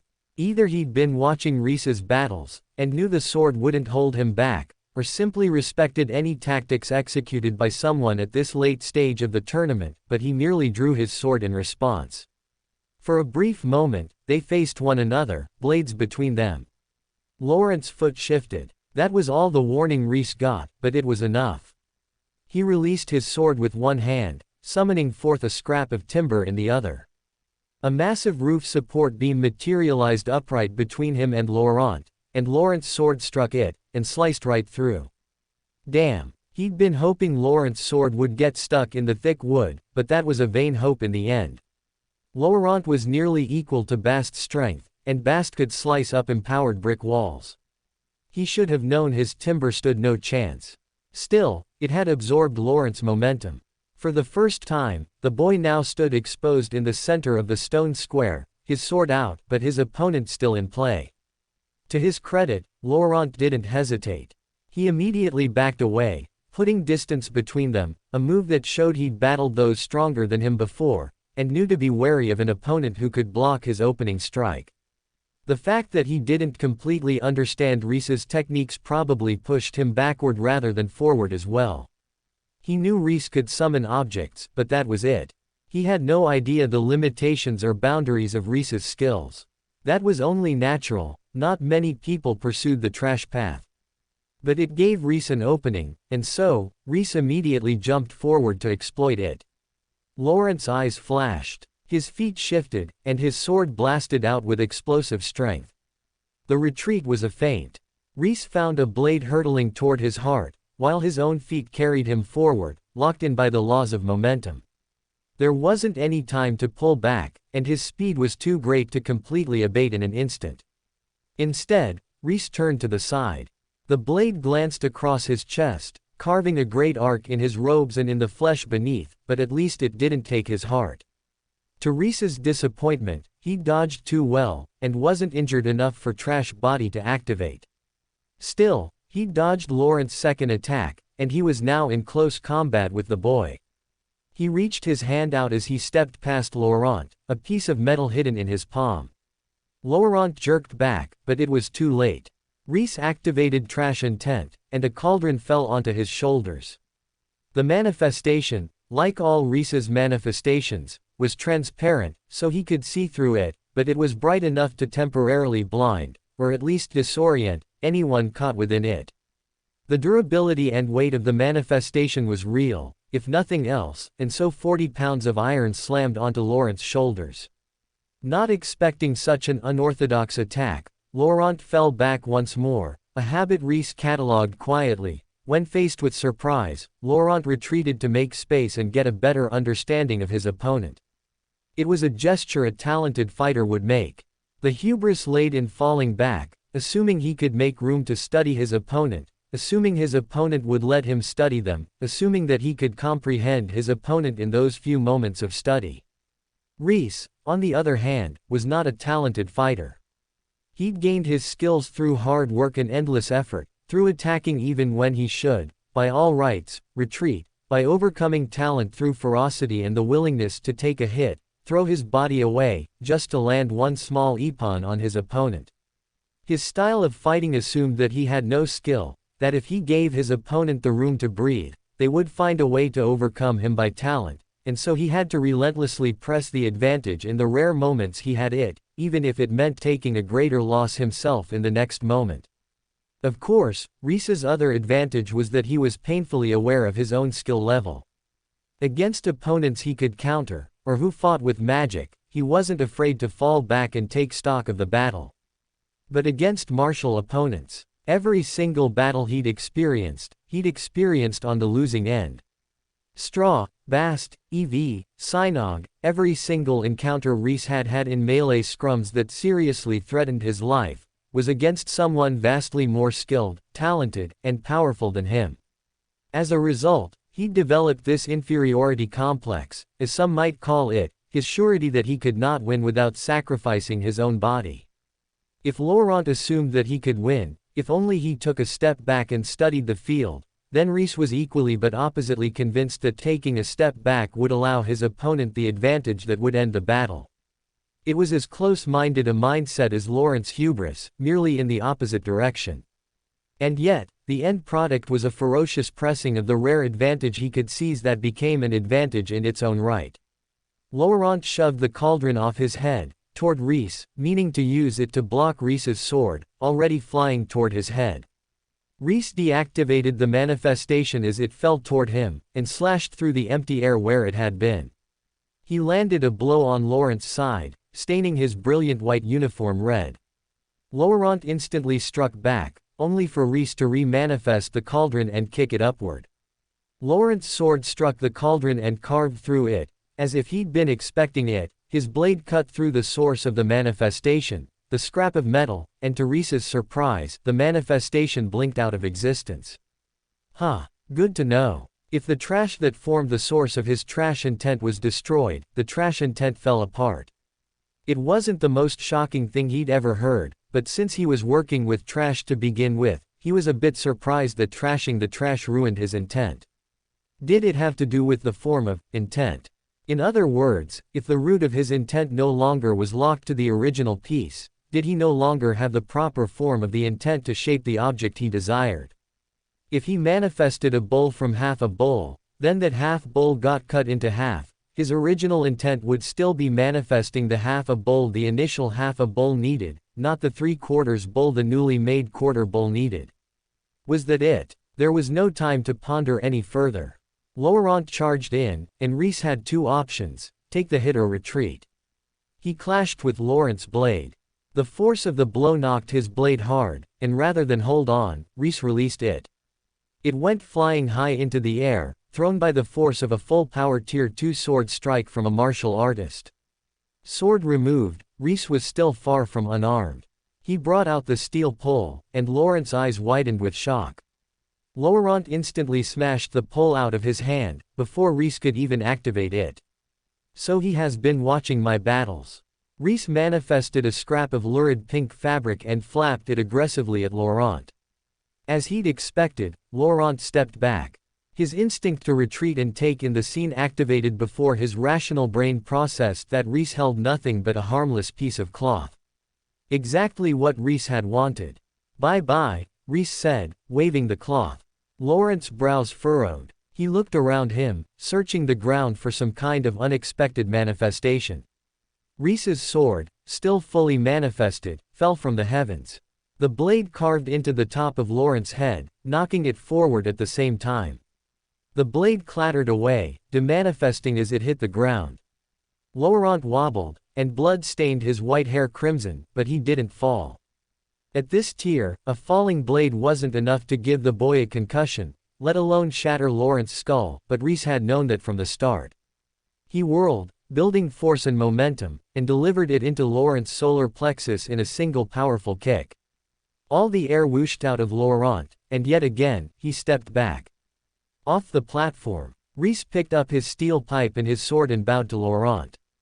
A good match. Laurent looked at him, confused, then looked down at his feet. His face blushed with anger and embarrassment. "You. Trash, I know. I wouldn't win if we actually traded sword blows, so why would I bother? I'm not stupid." Rhys shook his head at Laurent and offered him a hand back up onto the platform. Laurent hesitated, then took Rhys's hand. The second their hands met, Laurent yanked his back, as though it had been burned. Rhys frowned. "What? It's..." Laurent stared at Rhys as if he'd seen a ghost. His eyes flickered over Rhys's face, steadily widening. Oh, did he realize? Rhys glanced at his hand. From their hands touching. How? They hadn't even held hands. What kind of virgin was this guy? Remembering the feeling of his hand from a single brush when they were trading currency for potato chips. Even Rhys didn't have that level of virgin power. In the next second, Laurent shook his head. No. My apologies. I was mistaken." He took Rhys's hand and stepped back up onto the platform. "It was a good match. You've made me aware of my failings. I won't make the same mistake again." "Ah, well, that's good, I guess," Rhys said, not sure how he felt about helping a future member of the Empire's military get stronger. He wasn't the kind of guy who'd sit back for 15 episodes just so his foe could power up to their maximum power so they could have a good fight. He'd rather beat the guy in his mook form in one hit, thanks. "I'll look forward to your battle in the finals," Laurent said. Rhys startled. "That's right." He had to face Bast in the finals now. Holy shit, how was he supposed to do that? Bast knew all his dirty tricks and trashy skills. Forget beating him, what he had to do now was figure out a way to avoid the beating of his life. Lost in thought, he stumbled away, while behind him, Laurent gazed at his retreating back, his eyes narrowed. Rhys racked his brain, but came up with nothing. Beating Bast wasn't even on the menu, avoiding getting the shit beaten out of him was the best he could dream of. Even then, there was little he could do to prevent or put off that beating. It was the finals of the tournament. He couldn't just say no or back out.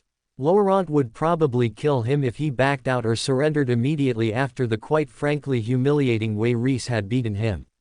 Hell, he would probably kill his opponent if he'd gotten head slapped with a sword then ring-outed via spin kick, only for his opponent to go, nah, no thanks, and hand the finals to the guy he really wanted to fight. There was no backing down. He had to face Bast, and it had to look like a legitimate fight. The problem laid in that any legitimate fight with Bast was a sure and painful loss for him. He wasn't afraid of pain, if that pain meant gaining something. What he didn't like was pain without gain. That was just masochism, which was what this fight was looking to be, an exercise in masochism, at the hands of someone vastly superior at melee combat than him. Rhys sighed. He put his head in his hands and took a deep breath. There were no two ways about it. He'd go out there, give it his best shot, and get the hell beaten out of him. As long as he put up a good fight, he shouldn't have Laurent coming after him, too, and it wasn't like he'd never been beaten by Bast before. He was used to it. It would be fine. The platform was already in good shape, since Rhys and Laurent's fight hadn't destroyed it much. The maintenance mages quickly replaced the pieces that were out of shape, and a referee gestured Rhys over. Reluctantly, Rhys approached the platform. A familiar masked figure, clad in white robes, stood opposite. Solaire gave no indication he knew Rhys, and Rhys returned the favor. It was like when he ran into his female friend at the con, after he'd handed off the costume. They didn't know one another. He was just some guy. Solaire bowed, and Rhys bowed back. He stepped onto the platform, and Solaire stepped forth opposite. In a flash, Solaire drew his sword and darted toward Rhys. Rhys's sword flew into his hands. He angled it instinctively and activated Trash Intent, already knowing the exact direction and angle Bast would strike from. Their swords clashed. Rhys stepped backward from the sheer force of the blow, his eyes widening. Bast was way stronger. Duh. We were kids back then. Even so, his blow was proportionally much stronger than they had been when they were both children. Just like when they were kids, Bast followed up the initial strike with a flurry of rapid blows.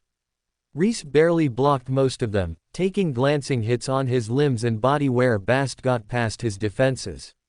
To Rhys's surprise, though, none of Bast's blows hurt too much. It almost felt like he was holding back. Rhys looked at Bast's eyes, but couldn't see them through the mask with the way the sunlight poured down from overhead. He glared. Don't you dare. The next hit knocked him physically back. If Bast's hits had been heavy before, they were almost unbearable now. For all that, the hit finally gave Rhys breathing room, even if only a heartbeat's worth. He tossed out a handful of trash between the two of them and activated his rat spell.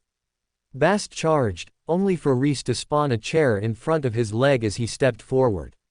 Bast absolutely splintered the chair, and the manifest burst into motes of blue light.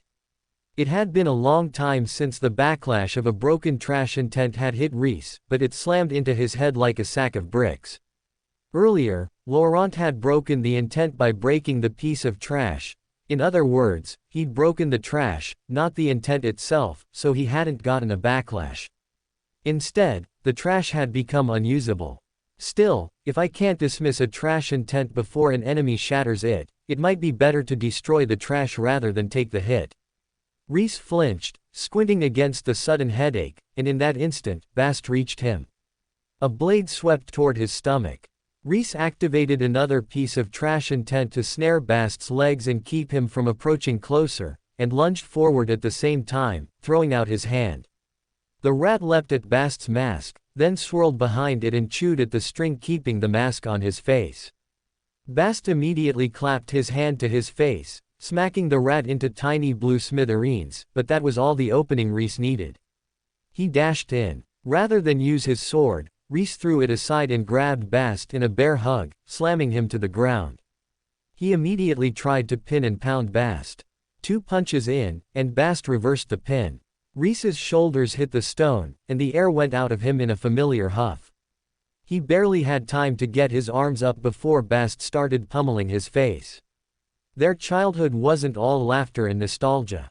Like any kids, or 2 people who had to spend their entire lives around one another, they had sometimes fought, and being 2 hot-headed young men, those fights had often devolved into outright scraps, down and dirty no-holds-barred brawls where the winner took all, but no one actually won. Straw wasn't the kind of adult supervision to prevent a couple of boys from learning how hand-to-hand combat worked, so the fights had gone to their inevitable conclusion time and time again. Rhys's win rate was something like 1 to 9, with his few wins coming on days Bast trained too hard, or where he found some environmental factor to make the difference. He could throw trash at Bast all day, but that wasn't his move. Rhys looked inward instead, to where the impurities filled his body and core. He ignited them, pushing them all together into one huge trash star. A flash of power filled his body, only a moment, but that was enough. He jabbed his hand out, breaking his own block to grab Bast by the collar of his robes. Bast hammered his head, but couldn't hit him fast enough. Not while the trash star burned. Rhys slammed Bast in the temple, and Bast reeled, his mask knocked askew. For the first moment since battle had begun, Rhys saw a route to victory.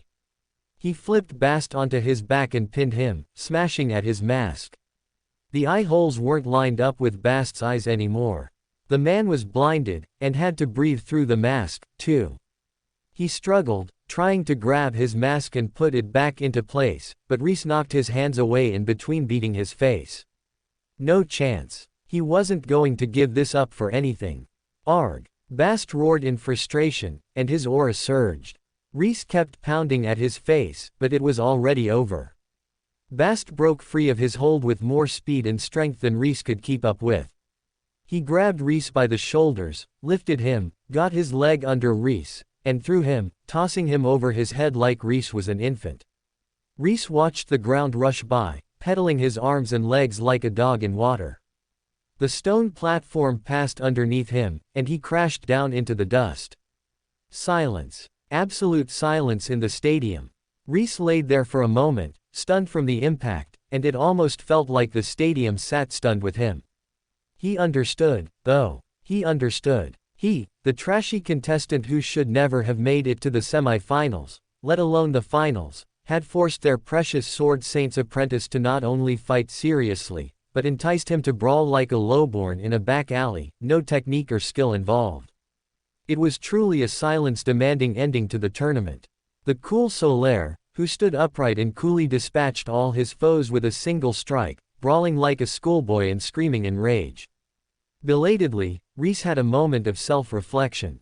Do I bring out the worst in people? Or, the trashiness? On the platform, Bast scrabbled the mask back into place and stood, brushing off his robes as though nothing had happened. He sheathed his sword and bowed formally to Rhys. Rhys bowed back, then jogged to the platform to pick up his abandoned trash and tossed aside sword. Bast marched off as though there were nothing more to say, as if that fight had been completely normal and nothing strange had happened. As Bast passed, Rhys muttered, "Sorry about that." Bast snorted. "What do you mean? That was the most fun I've had all tournament." Like that, they parted, like 2 ships in the night, but passing by and never touching, except for the time the 2 ships brawled in the dirt like little kids 10 seconds ago. The tournament was over, but not the festivities. There was a festival in the afternoon and a banquet in the near future. As one of the finalists, Rhys received an invitation to the banquet, but he was more interested in the festival. While the Tier 3 battles went on, Rhys ran down to the trash heap.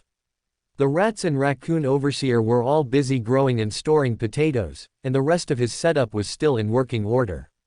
He quickly fried up a series of chips, his cut was getting better, after several days of practice without Bast's help, and transformed into Rina. He didn't need airtight bags, since he was immediately selling them, so he just needed to use a little trash to create big sheets of paper that he could tear into parts, roll into cones, and hand out potato chips in. It was inspired from the cheap method of selling fries, but it worked for chips too. His last-minute efforts done, he rushed back to the market and opened his stall. Most of the contestants were busy talking to their mentors or watching the Tier 3 matches, but there were still plenty of mages around to either get another hit of their favorites, or sample his wares for the first time. He charged an absolutely exorbitant rate, but today was the last day, and potentially Rina's last appearance. Either everything went well, and he went home, or the Empire attacked, and he'd have more pressing issues than expanding his potato chip empire. Bast, of course, had to attend all kinds of boring things alongside his mentor. The man didn't even have to explain himself, Rhys understood. He was the all-important winner of the tournament who was also the all-important disciple of the Sword Saint. There was no chance whatsoever that Bast would escape from his mentor's side until at least tomorrow, and maybe even the day after. Maybe even not until he's moved out from under the Empress's nose. He wouldn't hold it against Bast if he was spirited away. In fact, he'd even cheer him on. Better Bast got out of here, than to see him ruined at the Empress's hands. Is this it, then? Rhys looked up, snapped out of his thoughts. Annabelle stood before him, gold outstretched. He took her money and handed her a bag, and tilted his head. What do you mean? Is this it? You go home, and no more Rina. Rhys blinked at her. What do you mean? Had she seen through him? It's such a waste. You're so beautiful like this. Annabelle sighed. I'll miss dressing you. You were my ideal model. That mysterious androgyny, the aloof yet approachable air. If Rina ever makes a return, find me, okay? Haha, what do you mean? Rina is a normal person who always exists. Rhys said awkwardly. Annabelle winked and sauntered off, cracking open her bag of chips as she went. She knew. She totally knew. Did she know the whole time? Rhys watched her go, then chuckled to himself. Maybe they had more in common than he'd thought. Could it be that she was a fellow crossplayer? Thoughts for another time. Customers flowed in, and Rhys fended them off with potato chips while taking their coins in the noble exchange known as capitalism. At last, a figure in a white uniform stood before him. Blood still stained his hair and chest, but he stared at Rina, a complicated expression on his face. Your potato chips, sir.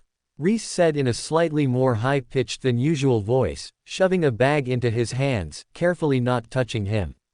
Who knew what Laurent could tell by touching hands with another human being? He didn't trust those hands of Lawrence anymore. If he really had recognized Rhys by hand brush, that talent was just too weird for Rhys. Laurent stared at his face, searching for something, anything. He hesitated, then turned and reached in his pocket. It's a delicacy of our country. I wanted you to have it. Oh, that's all right, don't worry about it, Rhys said, waving his hand. There was a long line, and he didn't want to spend too long around Laurent, in case the guy finally put two and two together.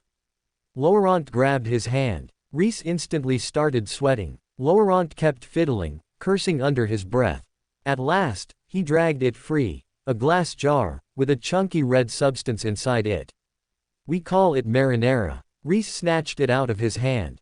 He twisted the lid open and took a deep whiff. There was no doubt about it. He'd recognize that acidic savory scent anywhere. He looked up. Tomatoes. Yes, it is made of. Rhys grabbed his collar and yanked him in. Do you have seeds? Laurent blinked. Rina was suddenly very close to him, and despite everything, it was overwhelming. He looked aside. I could get some. Please. I'll do AAAANY, I'll pay you good money, Rhys said, before he accidentally pledged to do anything for Laurent. Laurent nodded and stumbled away, stunned. Rhys glanced down, and abruptly realized he'd never handed the chips over. Laurent. Laurent vanished into the crowd. Rhys looked at the chips Laurent had abandoned, then turned to his next customer with a smile. If Laurent didn't want them, that was his problem. With a casual gesture, he'd put the marinara in his storage ring and returned to his salesman mode, selling off the remaining stock to his eager customers. Laurent didn't return, though whether he was too embarrassed to come back to claim his forgotten chips, or he simply couldn't find tomato seeds, Rhys couldn't say. The marinara was better than nothing. In all likelihood, all the seeds were too cooked to grow, under normal circumstances, that was. But seeds in marinara were generally considered undesirable. There was a chance that one of his trash skills might work on them. Maybe they can be my first target of trashomancy, Rhys thought, then frowned. Did he really want undead tomatoes, though? Undead minions was all fine and dandy, putting aside humanity and common decency, but undead tomatoes. Unlike undead minions, he was going to put the tomatoes in his mouth. He didn't want them to bite back. He thought for another few moments, then shrugged. Let's call it a proof of concept. He wouldn't necessarily eat the undead tomatoes, but if he could awaken them back to life via some form of trash skill, then he would have evidence that such a thing as trashomancy would be possible in the future, but without any of the moral or legal quandaries associated with necromancy. Even if Purple Dawn and the Alliance frowned on curse power and dark skills like necromancy, would they really object against something as silly and harmless as bringing tomato seeds back to life? He wasn't going to cause a tomato zombie apocalypse, since living tomatoes couldn't move, let alone undead tomatoes. It was perfectly safe. Probably. In any case, Purple Dawn was about to have much bigger issues to deal with when the Empress made her move. They wouldn't have time to deal with a small-time trashomancer and his undead tomatoes. Back to the trash pit. Rhys set to absorbing more trash and igniting more trash stars, until about half of the trash pit was emptied. It took him the rest of the afternoon, night, and most of the next day to accomplish that, doing nothing but concentrating on absorbing as much trash as he could. He didn't know how much mana he'd need to accomplish his first trashomancy, but he figured he ought to have as much as he could, plus a body tuned to the utmost so it wouldn't collapse under the pressure of the skill. At last, he fished out a little bit of the marinara, making sure the portion he dragged out had seeds. He reached out to the seeds with trash intent. Marinara wasn't supposed to have seeds. Obviously, in this pre-industrial society, they couldn't perfectly strain the sauce and remove the seeds, so some still slipped through. If they were unwanted, didn't that mean they ought to be discarded, and therefore, were trash? Rhys extended trash intent, checking his hypothesis. It took him a moment. His intent slipped over the marinara sauce, unable to grip it. Rhys narrowed his eyes. Not the sauce, but the seeds. The unwanted part of the sauce. A subcomponent of a desirable item, that was itself undesirable in this particular context, though desirable outside of this context. But because it was undesirable in this context, therefore it was trash. Trash intent locked onto the seeds at last, and Rhys grinned. Excellent. He gripped the seeds with his intent and poured his mana inside them. The seeds came to life. They wanted to grow, they wanted to come to life, but they were dead. Cooked. Too heat-treated to ever come to life again. He pushed mana into the seeds, activating their intent. They extended ghostly roots and sprouted ghostly stalks, but nothing actually grew. Rhys released his trash intent, and the ghostly parts growing from the seeds vanished. He pinched his chin. Compared to the bones he'd melted down for glue, the tomato seeds had a far weaker intent to live in, become, again, and on top of that, intent was only a projection of what had been, or at best, what could be. It wasn't real. It didn't make form, only the shape of form. He couldn't create the metal of a broken cauldron, just the image, the shape of the cauldron. It was the same with the seeds. He could create the shape of life, but he could not actually imbue them with life, any more than he could make metal appear just from projecting a cauldron. He could use the projection of a cauldron to fix a cauldron, like the super strong cauldron currently rotting in his inventory, but he couldn't do the same with plants. No amount of smelting would give him a living tomato seed. Was there nothing for it? Maybe if he used bones. The bones had really wanted to come back to life, but then, that wouldn't achieve what he wanted. Sure, He could use the bones to create a sort of skeleton undead as long as he kept trash intent active to piece it together, but that wasn't the trashomancy he craved. He wanted the fire and forget kind of trashomancy, the kind where he raised the dead and walked away, and there was no cost but the initial cost. Putting the seeds back in his pocket, he whistled. A couple of rats scrambled up to him, and he showed them a bone. "Could you bring me more like this?" The rats scattered. One returned with a chicken bone. Another came back, dragging a ham bone with all its might, little feet digging into the trash in its effort to drag the bone to Rhys. The final rat carried a mummified mouse over, the little thing dangling from its jaws. "Thank you." Rhys reached out toward the mummified mouse and pushed intent into it. The dried-out body soaked up his intent like a sponge, and took form of its own volition. The two-dimensional mouse stood upright. It tried to squeak, but all that happened was that its jaw moved. Only two of its legs could touch the ground at once, due to the way it had mummified, but it worked hard to stay upright on those legs. "Go," Rhys ordered it. The mouse mummy teetered off. He watched it go, measuring its progress in his head. The whole time, it absorbed mana from him, and a tether of mana connected it back to Rhys. The second it left the range of how far Rhys could push intent into it, the mummy fell over, no more alive than it had been to begin with. It's not an undead, or even its own being. It's nothing but a manifestation of the mummy's intent. It was interesting that manifesting the mummy's intent could give it its mobility once more, but that was all there was to it. Even when he'd given it the order aloud, he'd done that for his own sake.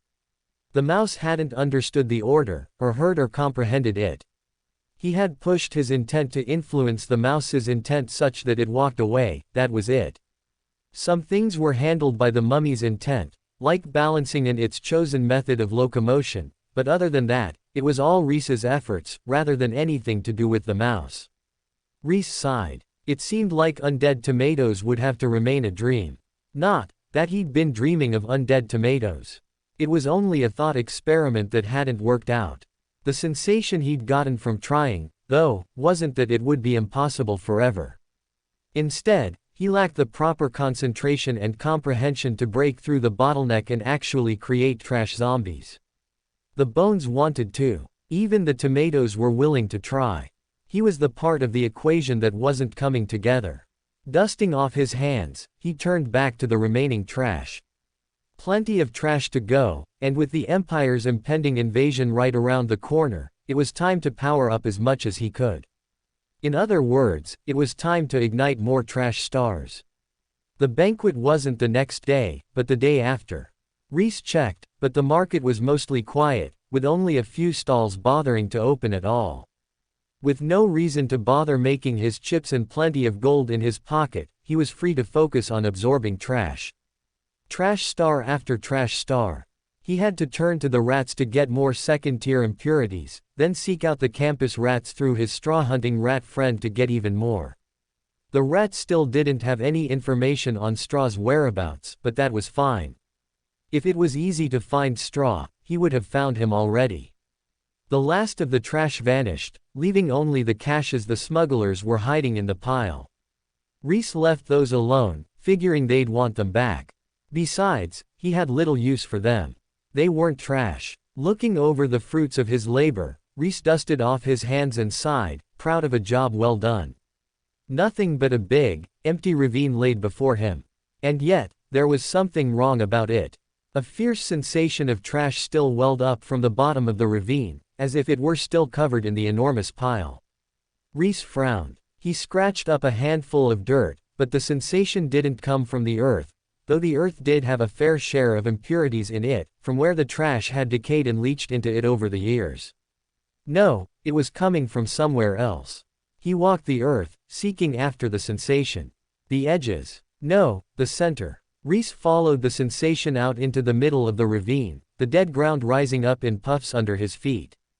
He absorbed the impurities out of the earth as he walked, but even that did nothing to abate the sensation. It was strong. Almost the most powerful sensation of trash he'd ever felt, aside from the toxic trash pit. Aside from the toxic trash pit. Rhys stilled right over the place where the sensation grew strongest, then drew a broken shovel from his storage ring.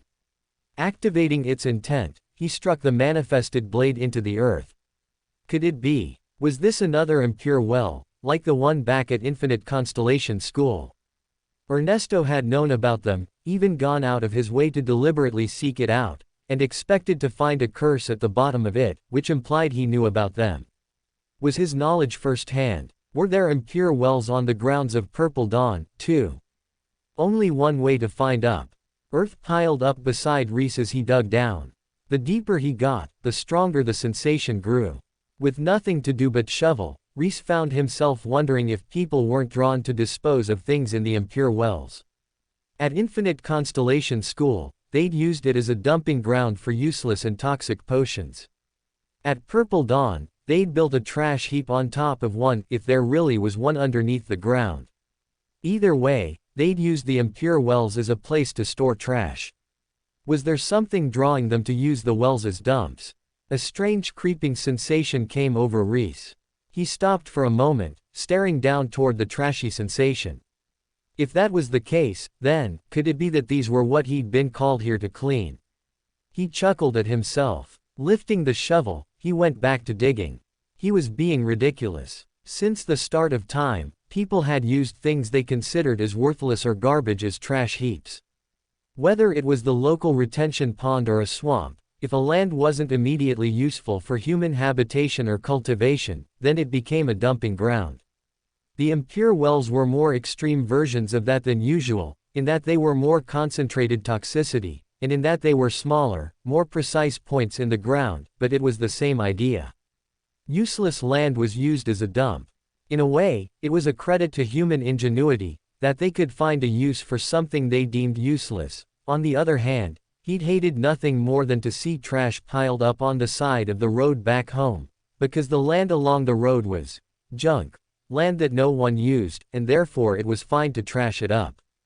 He'd even volunteered to help pick up that trash a few times before he'd ascended to an entirely indoors existence, back in the dark ages known as his youth when he was required to go outside and get off the computer. Toxic gunk started welling up around the shovel, and Rhys paused, letting it soak into his shoes. It was less vicious than the pit back home, without the secondary freezing, burning, and acid effects, but in return, the curse power contained within was doubly, triply, 10 times as concentrated. Even Rhys, uniquely suited to handling curse power, could barely take contact with this gunk. It was black as night, and soaked into his skin on contact. Black bruises spread up his legs, and dark curse power corrupted his mana as it spread inward, toward his core, diminishing and filthing up the mana as it progressed. Rhys waited patiently, watching it come all the way to the edge of his core, a shard of mana held just outside a trash star. At the last second before the curse power took his life entirely, as his heart slowed and his veins turned to gunk, he jabbed the shard into the trash star and ignited it. The curse power burned as he'd expected it to, exploding into purer mana than the mana he'd had beforehand. It wasn't as pure as the droplets that came from igniting the trash stars, but it was close. Circulating the new pure mana through his mana passages, Rhys idly reinforced them and strengthened his core, but at the same time, he found himself wondering, what happened if he ignited a trash star built of nothing but curse power? If he compressed the curse power down to form the equivalent of the second stage impurities, then burned it in the trash star technique, that usually squeezed out a single drop of that high purity mana, what would happen? Curse power, when burned, gave him pure mana. Trash stars, when ignited, squeezed out a single drop of hyper-pure mana. If he combined the two, did I just discover a method to farm hyper-pure mana? Rhys wasn't one to sit around and mull over long on theory when he had all the components right here in front of him, just waiting for him to give it a try. The curse power still welled up underfoot. He didn't want to jump in yet. Staking his life on being able to absorb trash was all well and good, but this time, he wasn't pressured by a man vastly more powerful than him. He'd rather take things slow and absorb it at his own pace. Sure, he could probably jump in and survive, but why not experiment a little and figure out his strategy first? So thinking, Rhys eagerly absorbed the curse power. When his core filled up, He compressed it from all directions, pushing and pushing until it became a little nugget of nasty, or in other words, a second-level impurity. The second he formed one of those impurities, he instantly worked on absorbing the curse power to form the next bundle, and so on, and so forth, piling up the impure clumps in the bottom of his core, careful to keep them separated from his droplets of hyper-pure mana. Interestingly, the hyper-pure mana seemed to avoid the clumps of impurity on its own, like water and oil. Rhys made a note of it and tucked it away in the back of his mind, but didn't know what else to make of it for now. Curse power didn't hesitate to infect mana, nor did impurities hesitate to corrupt it, so why did this hyper-pure mana behave as though it could fend off impurities? A question for later. When he had enough of the dense impurities formed from pure curse power, Rhys started absorbing the curse power without compressing it, at first, only to realize his idea was flawed. A trash star wasn't quite a true star, but it came close. It ignited because the weight of the trash he'd absorbed pushed down on it from all directions and pressurized the super impurities deep inside his core to the point that they were willing to ignite, when usually they resisted ignition. Rhys considered for a moment. He could go find trash, but that felt like cheating. He looked at the super abundant curse power all around him, leaking in from underfoot, and a thought came to him. What if I put so many second-tier impurities in my core that they ignited under their own weight, without any extra trash? In other words, rather than using trash to apply so much mass that the impurities would ignite, he simply added more and more impurities until their own mass ignited them. In some ways, it was closer to a true star, which was built of a limited number of gases, which collapsed in on themselves without any external help from heavy trash or rocks or anything like that. It occurred to him that igniting a trash star like that might kill him, but at the same time, his heart raced with excitement. Kill him, sure. That was a risk. That was always a risk when he was playing around with impurities. But what if it did the opposite? What if this was the push he needed to break through Tier 2 and step onto Tier 3? Maybe one impure well wouldn't be enough. Maybe he'd need 2 or 3, or even 100. But this was exactly the kind of limit pushing he had to engage in if he wanted to continue growing as a mage. Laughing maniacally, Rhys dug down, causing more of the curse power to well up. It was so condensed it was a thick liquid, the color of dark maple syrup, but if maple syrup smelled like death and rot instead of sugar and sap. One after another, he condensed second-tier impurities inside his core. The curse power kept welling up, and he kept condensing the impurities. Over and over, the impurities clustered at the center of his core and started building out. From a tight knot at the center of his core, to a dense cluster, to a ball. The ground sunk underneath him as the curse power flowed into him and out from under his feet. He let it sink, still not ready to plunge inside. Curse power had a different kind of corrupting effect than impurities. They were similar enough that he could resist both at this level, but he didn't want to throw himself wholesale into curse juice out of nowhere, when he hadn't really trained to absorb and handle curse power. More and more impurities built up in his core, filling it up. The curse power welling up at his feet slowed as he sucked so much out that it started to get difficult to draw more up. At last, he could fit no more impurities in his core. It was full up of curse power, completely filled with the compressed curse energy. Rhys circulated the final mode of mana he had, trembling with excitement and fear in equal proportions. He'd be absolutely beset by pure mana. It would be more energy than he'd ever handled before, with the trash stars, with the previous impure well, with his previous trash-burning efforts, energy to surpass all of those. Mana of such proportions that his best efforts to handle it, reforging his body, wouldn't even absorb a proportion of the mana he would need to handle once he ignited all these impurities. He manifested the scrap of mana in his hand, twisting it around his fingers. The little blue mote swirled around, shining in the darkness he'd built by digging this hole. It was mesmerizing, but also, he was stalling. He realized it, and couldn't stop himself. Why was he stalling? It was obvious, wasn't it? This was terrifying. He had so much potential mana inside of him. He'd essentially rolled a boulder up to the top of a mountain, then stood underneath it. If he pushed it, if he unleashed all that potential energy, would he survive? Did I bite off more than I can chew? A note of doubt welled up in his mind, but he quickly crushed it. One didn't advance without risking something. To put it another way, a mage who didn't take risks couldn't grow stronger. Yes, this was a risk. No, he didn't yet have a plan on how to use the energy. But if he stood here and wavered, waited until he was definitely strong enough to absorb it, then he would never grow stronger. Then he would really be trash, and even mediocre talent like Walter would surpass him, while he had to keep up with Bast if he wanted to have meaning in his own eyes. That's right. Being a mage means biting off more than you can chew, he declared to no one. Before his resolve could waver again, he formed the scrap of mana into a needle and plunged it into his core. The curse power impurities trembled, glowed red hot, then exploded. Overwhelming power rushed out, pouring into him with no gates, no restriction, no going back. Oh fuck. Rhys was a pebble, and the mana he'd unleashed was a tsunami, looming over him. He could sense the wave of power rushing toward him, see it closing in with every passing second. It hadn't hit yet, but it would, and he knew it would absolutely sweep him away. He'd known this would unlock a vast wave of mana, but this exceeded all his expectations. Whether it was forging his core or forging his body, building up energy and structures inside his core to reach the next tier or using his most powerful techniques, the mana rushing toward him exceeded all of that. It was beyond his capacity to meaningfully vent. Even if he pushed it all out of his body, it wouldn't be enough. He couldn't push enough out fast enough to save his life. He needed something else. All of that, but also something else that would pull it out of him at the same time. Something he could dump it into, that would also yank it out of him.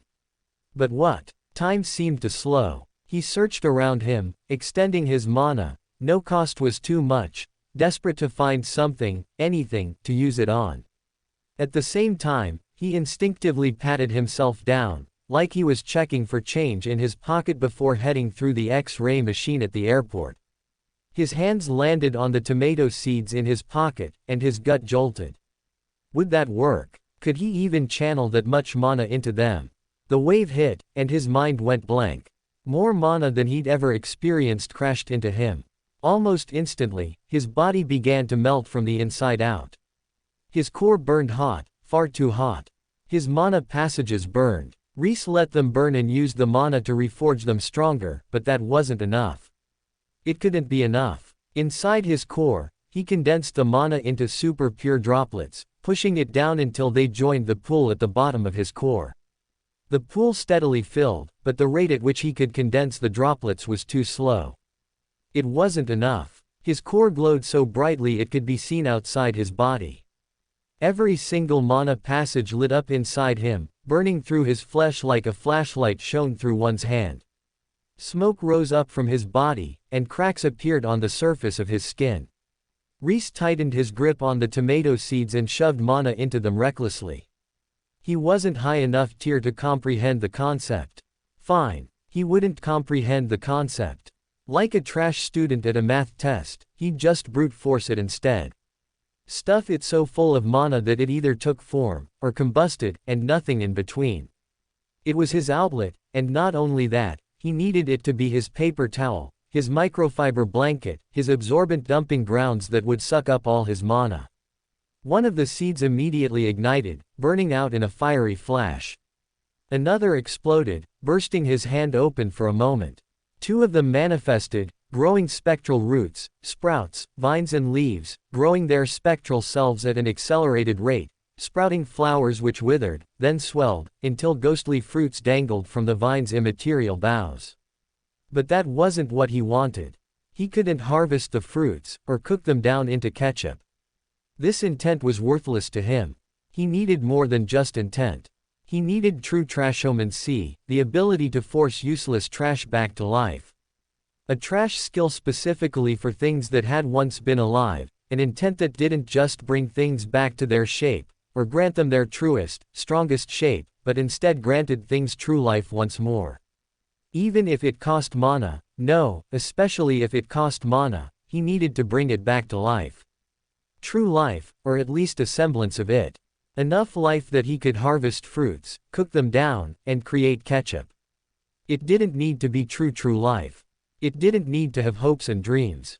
A trashy imitation of life, just passable enough to taste close enough that he could turn it into the delicious, processed red sludge known as ketchup, or sometimes catsup. His skin crisped, blackening at the edges. Rhys's forehead grew hot, and his vision blurred. He kept pushing mana into the 4 remaining seeds. They sucked it up, absorbing it without manifesting or burning. He could feel the hint of desire in them, the same as the bones had possessed desire. These seeds remembered that they had once been alive, and they strived to be alive once more. They didn't know how to get there, and neither did Rhys, but they were searching for it, all of them together, and Rhys had plenty of mana to shove in. Abruptly, one of the seeds stopped absorbing mana, and a second later, it burst into flame. 3 seeds left. Rhys's body creaked. He wavered, barely maintaining consciousness as the extra mana blasted through his body rather than flowing into the seed. In his core, he worked at double speed to condense it into drops of super pure mana, and managed to take some of the pressure off, but it was too slow, still too slow. A second seed manifested, giving up on true life to simply express the desire for life. Once more, extra mana hit Rhys, and he fell back, slumping against the wall of the hole he'd dug. 2 seeds remained. His body burned. It wasn't as bad as the time he'd burned himself down to reforge his body, but it was just as bad in a different way. The mana clashed against his passages, flowing until it could flow no more, then flowing backward, striking against itself and hammering into his body as a result. He felt sick, intensely so. A headache pressed at his forehead, his whole body ached, and his stomach twisted, as if he had ingested poison. Worse than poison, because he could handle poison. This one was just pain. Bam! A seed popped, bursting like popcorn. Only 1 seed remained. Rhys poured his all into it. Like a useless teammate in a group project, all he could do was provide raw power. The seed had to comprehend it. The seed had to understand what it wanted. If it could, then he could give it everything, but his comprehension was lacking, so he had to rely on the seed. You know what you want. Desire it. Call for it. With all your might, scream for it. You provide the understanding, and I'll provide the power. The seed trembled. It wanted it, more than any of the other seeds had wanted it. It didn't think, but there was a desire in it, a shapeless, faceless thing that needed no words to want. Rhys reached out to that, resonated with it, and poured in all the mana he had. Holding nothing back, because he could hold nothing back, because he wished for it to take even more, he poured it all in. It shuddered. Blue mana jolted back and forth under the surface of the tiny seed. And then, it sprouted. Just 1 root. 1 tiny root. It extended from the seed like a tail, curling in Rhys's hand. Even that took an immense amount of mana, but that was exactly what Rhys had in surplus. He shoved it all in, encouraging it to grow further, faster. The roots extended. From the top of the seed, a sprout extended as well, stretching 2 tiny leaves upward. It sucked in mana faster and faster, drinking it down. The roots pierced Rhys's skin and sunk into his body, seeking mana out on their own. Rhys welcomed them, glad for the help to discard his excess mana. His cracking skin stopped burning, the smoke stopped pouring off of him, and his headache and sickness wound down. At the same time, the plant grew. Slowly, far more slowly than any of the manifestations, it took shape. A long, curling vine that twisted around Rhys's arms, broad leaves, delicate flowers, and roots that grew deeper and deeper into him. They chased up his mana passages and toward his core, thirstily slurping down mana all the way. Oh. Rhys fended them off at his core, pushing them back at last. Drinking up the excess mana was okay, but he couldn't have them get into his core. Then they'd eat up his super pure mana and set back his cultivation significantly. The excess was okay, just not the core. He tried to push that understanding into the roots, but they had no such understanding. They just kept drinking, growing further and further. Rhys stood guard within himself, slicing down the encroaching roots as they reached out from his passages toward his core. What on earth have I created? He couldn't stop now. He was so close to tomatoes, and he still had so much excess mana. Standing in his core, he fended off the roots and kept pouring his mana in. The vines grew and grew, twisting around his whole body. Delicate flowers bloomed and withered.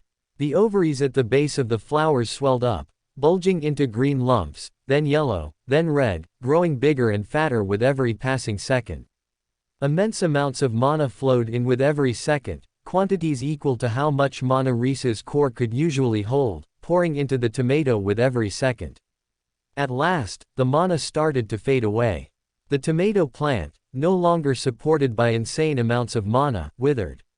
Rhys reached out, quickly harvesting the tomatoes from the vine. They didn't wither overly fast, or appear in any way different than normal tomatoes, but he'd have to examine them closer to make sure there was nothing wrong with them. For now, he put them into his storage ring, then grabbed the tomato vine by its base and grimaced. This is going to hurt.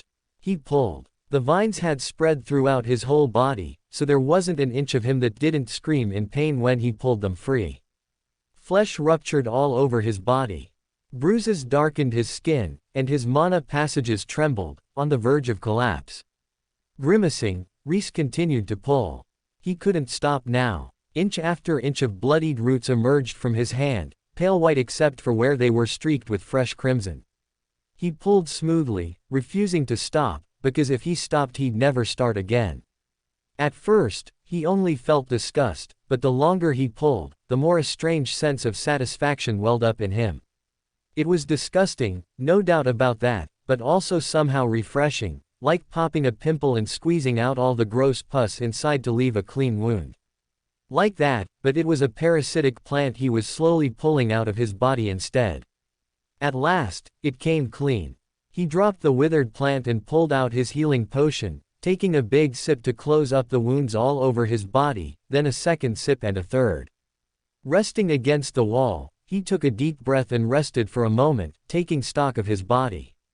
His body was stronger, but that hadn't been the focus of his efforts, and anyways, the trash stars had already done so much that there was little he could accomplish anymore at this stage. His core had made the most progress. It had only had a little bit of the super pure mana in it at the start, but now, it was almost a quarter full of the stuff. It gleamed golden, shining like a burnished ball of metal, and he sensed that if he filled his whole core with that gold, he would reach the next tier of magehood. The damage the plant had done was healing nicely, and aside from exhaustion and the leftover malaise that came from poisoning himself with mana, he was in great shape. He looked down at the impure well at his feet, if it even was the same thing as what he'd found back on Infinite Constellation School, and rubbed the back of his neck. He couldn't do any more today. Even this much was pushing it. Besides, he didn't have any more tomato seeds at the ready, and he had to check the tomatoes he'd grown to see if they were viable yet. Tomorrow. The sun was low in the sky. Although it felt as though no time had passed due to how focused he'd been, he'd spent a great deal of time dealing with the trash and the impure well. He hopped out of the hole and headed back home. There was still time left to burn before the banquet. Better to rest than burn himself out now needlessly. His mind made up, he made haste, not wanting to get caught up in any nonsense today. Rhys passed out the second he returned to his room. This wasn't a sleep like the sleep he'd had the past few days, a sleep for pleasure or for ordinary exhaustion, but a deep, all-consuming sleep. He surrendered to it and didn't wake up until late into the next day, and still felt groggy and exhausted afterward. Sitting up, he stretched, frowning a bit, but it only took him a short while to realize what it was. He drew out his tomatoes to confirm it, scanning them with his mana. As expected, they had the same energy signature as he himself did. This confirmed his suspicion that he hadn't truly gained Trashomancy, the skill hadn't popped, in any case, but instead merely found a way to revitalize objects on a more true, deep level using some form of aura and intent. However, it still wasn't a true revival. He'd forcibly fed the tomato seed his own vitality, and therefore fed the fires of whatever tiny spark of life remained in it. The ones that had burst because there was no life left at all. This one had still been some tiny bit alive, not enough that it could have grown the ordinary way, if he'd put it in dirt and fed it water, but enough that when he merged it with his own mana and vitality, that tiny spark was able to burst back into life. To prove that it wasn't true Trashoman C, it had died the second he stopped forcibly feeding it vitality and mana, with no ability to grow or survive without that tether. The tomatoes remained because they had matured enough, while the original plant was on life support, that they could survive on their own. It was like a far less disgusting version of keeping a woman or female animal alive for long enough for their baby to be born. He couldn't keep the original seed, already on the verge of true death, alive without the constant feed of energy, but once he got the tomatoes from the vine, they were no different from any other tomatoes, except that they were full of the thing that had fed them, namely, his vitality. Curious, Rhys took a bite of tomato. It tasted like a tomato, like he'd expected it to, but he almost spat it out in surprise when a gush of vitality slammed into his body. He pitched forward, clasping a hand to his mouth to keep himself from vomiting. No, push it down, he swallowed, and sat back, closing his eyes and crossing his legs to focus on his internal energies. The rush of vitality struck him, all massed up in one place. Rhys drew it out of his stomach and circulated it around his body. His exhaustion alleviated, and the low-grade headache he'd been feeling since he woke up diminished. One bite at a time, circulating his energy carefully, Rhys ate the tomato. The vitality he'd been missing, the excess he'd pushed into the tomatoes, came back to him as he ate this tomato. At the time, the mana had been too much, and he'd had excess mana, which he had converted to vitality to grow the tomato without realizing it. He'd put a little too much vitality into the tomatoes when he'd grown them, and ended up at a deficit, but the excess mana that he'd turned into vitality to grow tomatoes was so extreme that eating the tomato meant he not only regained his missing vitality, but gained more than he'd had to begin with. Basically, he had transformed an excess of mana into an excess of vitality. Vitality coursed through him. This was the same energy that healing potions contained, and now, unrestrained by a carefully measured potion, it raced through him. Hidden injuries and aches healed away under the rush of powerful vital energy. As his body healed, it also strengthened as the vitality reinforced his muscles and organs. Before, he'd rebuilt his body from the cells up, but that was just fixing his physical state. Now, with vital energy, he tied his body to the magical force known as vitality, therefore transmuting his mortal physical body to something inherently magical. He felt his natural regeneration rate increase, and as he did so, got a surprising message. Self-regeneration, 35 greater than 55. His brows shot up. 20 whole levels. How? But no, it wasn't because he'd practiced the skill, or anything mundane like that. It was because he'd discovered a new insight into regeneration, and reforged his body to fundamentally regenerate far faster than it had before. It reinforced the message he'd been learning this whole time, that grinding skills was far inferior to searching for fresh insights and new ways to accomplish what he wanted to accomplish. Sure, he could have ground self-regeneration up 20 levels through brutal, self-punishing methods, but even if he had, he wasn't sure the skill would enhance his regeneration as much as his new insight in reforging had granted him. Grinding skills was the lowest way to advance them, and gave him the least power per level. All the significant increases in skill and power came from his comprehension and hard work to increase his power through unconventional methods. He pinched his chin. He'd beaten people a tier above him before.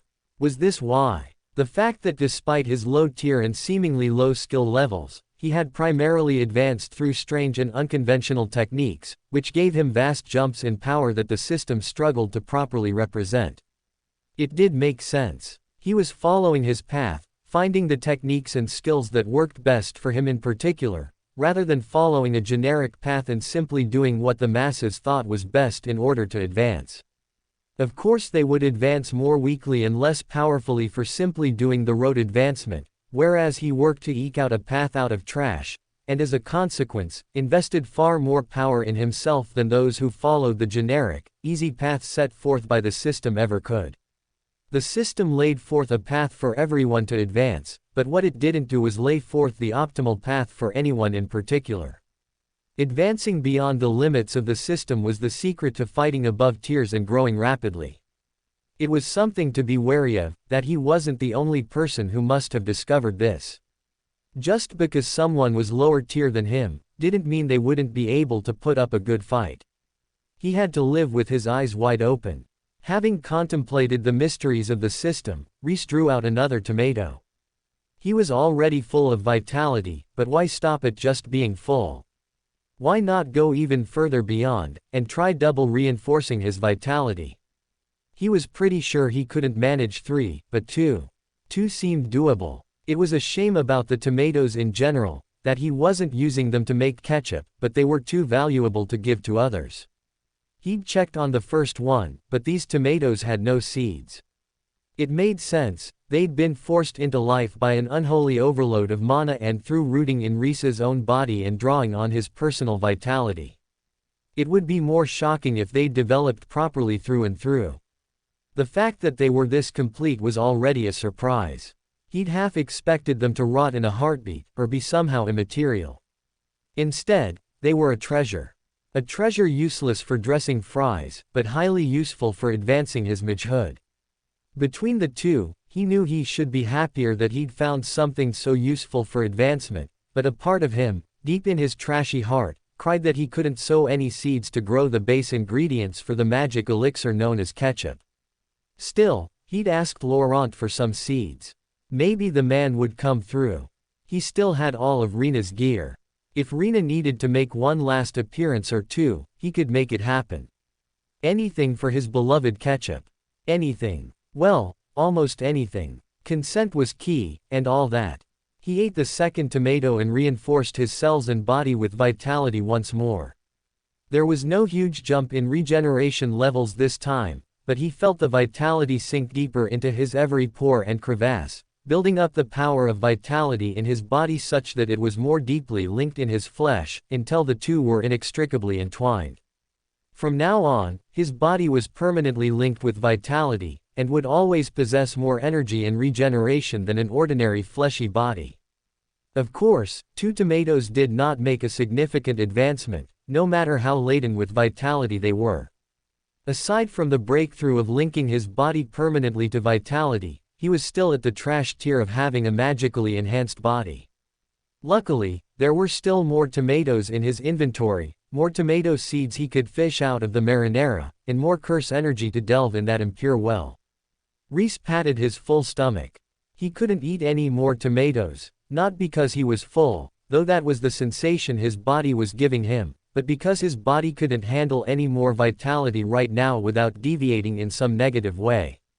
He could imagine what excess vitality would do to him, cells running wild, mutating and growing into strange cancers, and since this world didn't know chemotherapy and he personally had no idea how to cure cancer, he didn't want to push it too far and accidentally injure himself in some irreversible way. Of course, if this world has cancer, I've probably already consigned myself to it. With all these impurities and all this trash, Rhys pushed the thought away. He'd just tear up before it caught up to him. He hadn't gotten any kind of cold or sickness since he'd become a mage, nor seen any other mages get sick. It was entirely possible that mages were immune to sickness. Whether immunity to transmissible illnesses extended to cancer or not, he couldn't say, but it was a step in the right direction.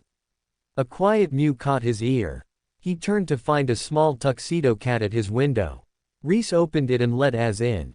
"What brings you here?" Az rubbed his head against Rhys's arm. "Are you going to the banquet in your honor, runner-up?" "Yeah, but it's not in another hour or two, right?"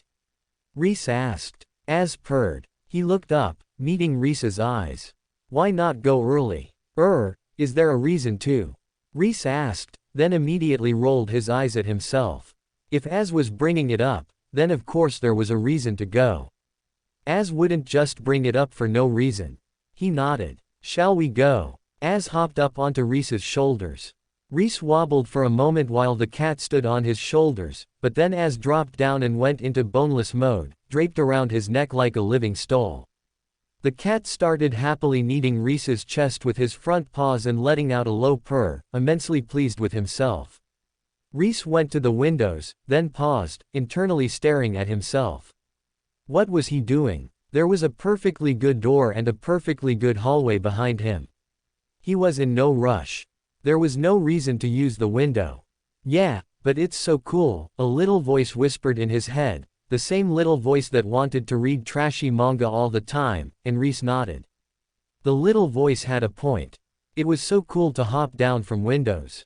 If only there were telephone poles to perch atop, or skyscrapers to look down from the corners of, for all the poses he'd never get a chance to do in this world.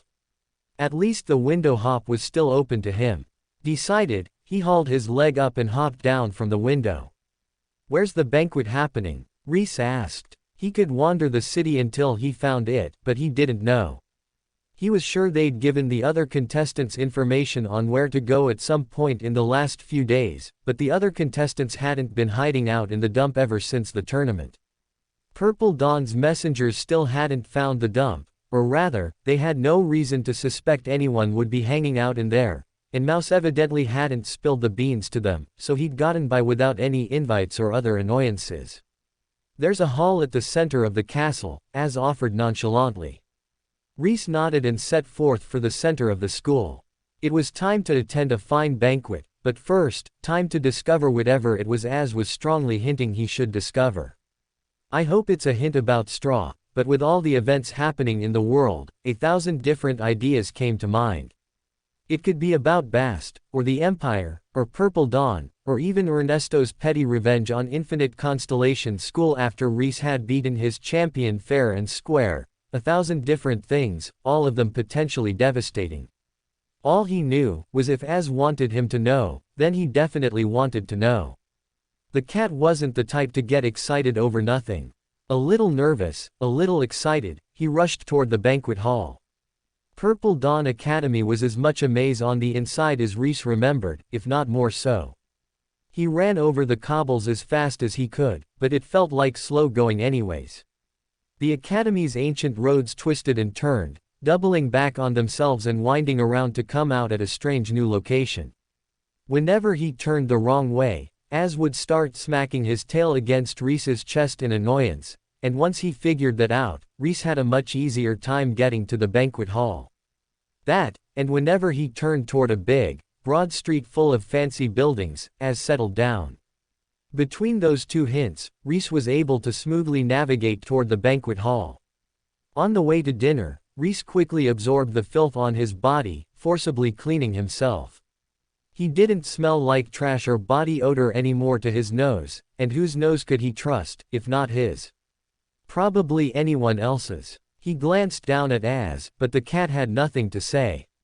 Nodding to himself, he ran on. That would have to be good enough. Never mind that Az had approached him while he was still covered in filth. He'd just conveniently forget that part. Rhys slowed to a walk as he approached, pretending he'd been moving casually all along. He wasn't the only contestant who'd thought to arrive early, he realized, as he reached the exterior of a truly grand and sprawling hall. Evie stood by the edge of the vast courtyard that surrounded it, showing a fellow martial artist how to punch. The fellow martial artist nodded, swaying her body closer to Evie and leaning in real close to get the details of the technique, and Rhys raised his brows. Oh ho, interesting. From the girl's body language, she was less interested in Ev's technique than Evie herself. For a moment, Rhys wondered whether she'd realized Evie was a girl or not, then caught Evie looking at him. Their eyes met, and Evie winked and shot him a sly grin. He snorted under his breath and nodded back. Right, got it. Who'd just been running around cross-dressing to sell potato chips. He wasn't going to be a hypocrite and ruin Ev's grand plans by walking over there and ending the illusion, assuming there was even an illusion in the first place. For all he knew, this was just a shared bit of innocent puppy love and he had no place in it whatsoever, and he was just over here making weird assumptions. Bast, as Solaire, stood off in one corner beside the Sword Saint, who was speaking with some other high-ranking mage. Rhys wandered by, curious about their conversation, regardless of whether it was what Az had wanted him to hear. The Sword Saint nodded. Heading out soon. Oh, it's the northern border. I know I'm playing her game, but there's nothing I can do about it. They need reinforcement, and I'm the only one who can make a difference." The other mage folded her arms. "It's shameful that no one else at your tier dares to stand up against the Empress. Not all mages are skilled at combat. Just because a mage has a high tier, doesn't mean they can stand up to someone of equivalent tier. Aside from myself, speaking honestly, who else in this region stands a chance against the Empress?" The Sword Saint asked. Bast noticed Rhys, and they made eye contact and shared a nod. Rhys walked on, unable to listen in any longer without being obvious. "Soon. That means the Empress will attack soon, but also means Bast should be safe." He didn't like that the Empress was coming in unopposed, but what else could they do? They had one Sword Saint. The Empress had an entire empire full of soldiers. Even if the Sword Saint stayed here, Rhys was deluding himself to think the battle would be any different. The Sword Saint might lock down the Empress, sure, but the rest of her army would flood the academy all the same. In the end, the Sword Saint would have to retreat until the Alliance could mass their forces, and he risked injury or even death, if the Empress proved stronger than him, or had some trick, equipment, or spell that could turn the tide of their personal battle. He didn't quite get why the Alliance hadn't massed its forces, but all signs pointed to the Alliance retreating from Purple Dawn, then fighting somewhere else later. Maybe there was a better battlefield elsewhere. Maybe they thought the Empress would stop after taking the academy. Rhys didn't know, and honestly, he didn't care. Whatever cowardly excuse the Alliance had, all that mattered to him was that they wouldn't be defending this academy. It meant Rhys was on his own for the foreseeable future. Just him, all alone against the Empress. Just him, all alone, wallowing in the Empire's trash. Az batted his chest, breaking him out of his fantasy. Rhys looked up, searching for what the cat was trying to signal him for. Across the way, two mages chatted inside a building. They probably expected the building to absorb the sound of their voices, but there was a tiny chink in the window next to them. If Rhys didn't know better, he'd almost suspect a small cat had clawed it open, scratching a tiny gap in the glass, but cats' claws were far softer than glass. It simply wasn't possible to break open glass with a claw, unless the cat in question happened to be a high-tier mage.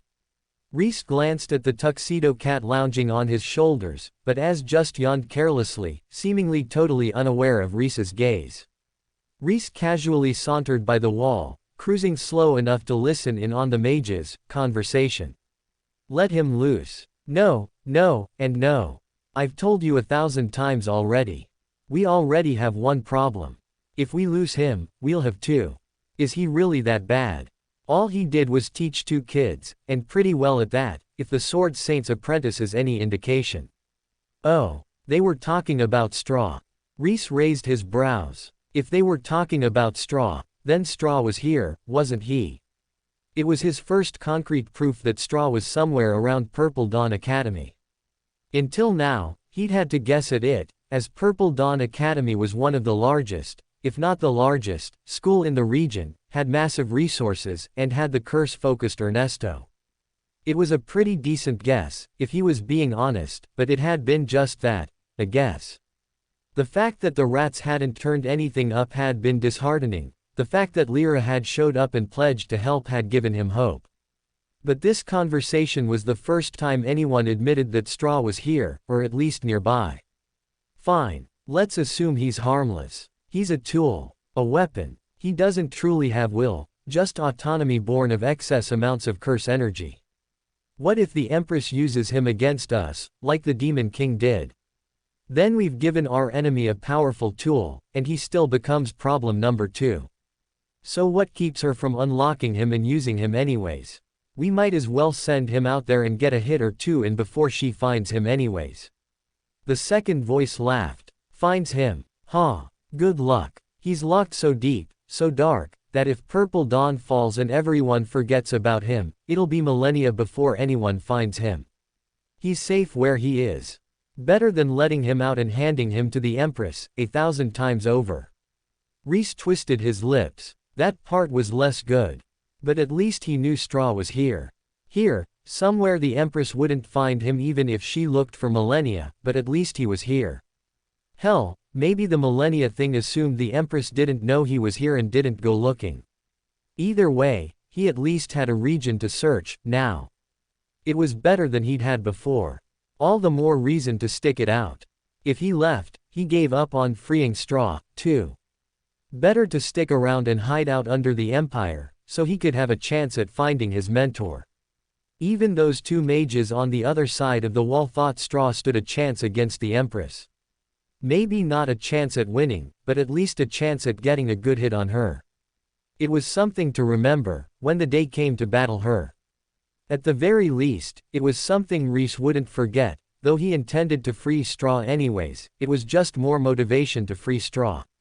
Under a certain way of thinking, having the Empire take over was actually advantageous to Rhys's quest to free Straw. Purple Dawn Academy and the Alliance knew about Straw, and were actively trying to keep him restrained. The Empress didn't know he existed, or, if she did know about the remnant weapons and Straw, then at least she didn't know where he was kept, or how, or anything like that. Rhys would have a free shot at Straw, at least in terms of guards. He'd still have to worry about whatever defenses they'd set up around Straw, but the Empress taking over lowered the difficulty of that task to the level of dungeon diving, as opposed to a stealth mission, fighting off any guards, and then delving a dungeon. One of the mages glanced up and saw Rhys sauntering by. He nudged the other one. "Shut up. We've got listeners. He's outside, he can't hear us," the second one said, rolling his eyes. "How flimsy do you think the wards on this building are? We're completely silent to anyone outside." "Sorry, but they're flimsier than a small tuxedo cat's claws," Rhys thought, glancing down at his living stole. Az was too busy cleaning his claws to acknowledge Rhys. Still, the first mage shook his head and walked away. Rolling his eyes yet more extravagantly, the second mage followed him. Rhys sauntered on, pretending not to notice the two of them walk away. He gave Az a scritch behind the ears as thanks, and Az stretched and purred, pleased with himself. That was a conversation worth rushing him over here to hear. More and more contestants filled the courtyard, until the entire space was packed with people.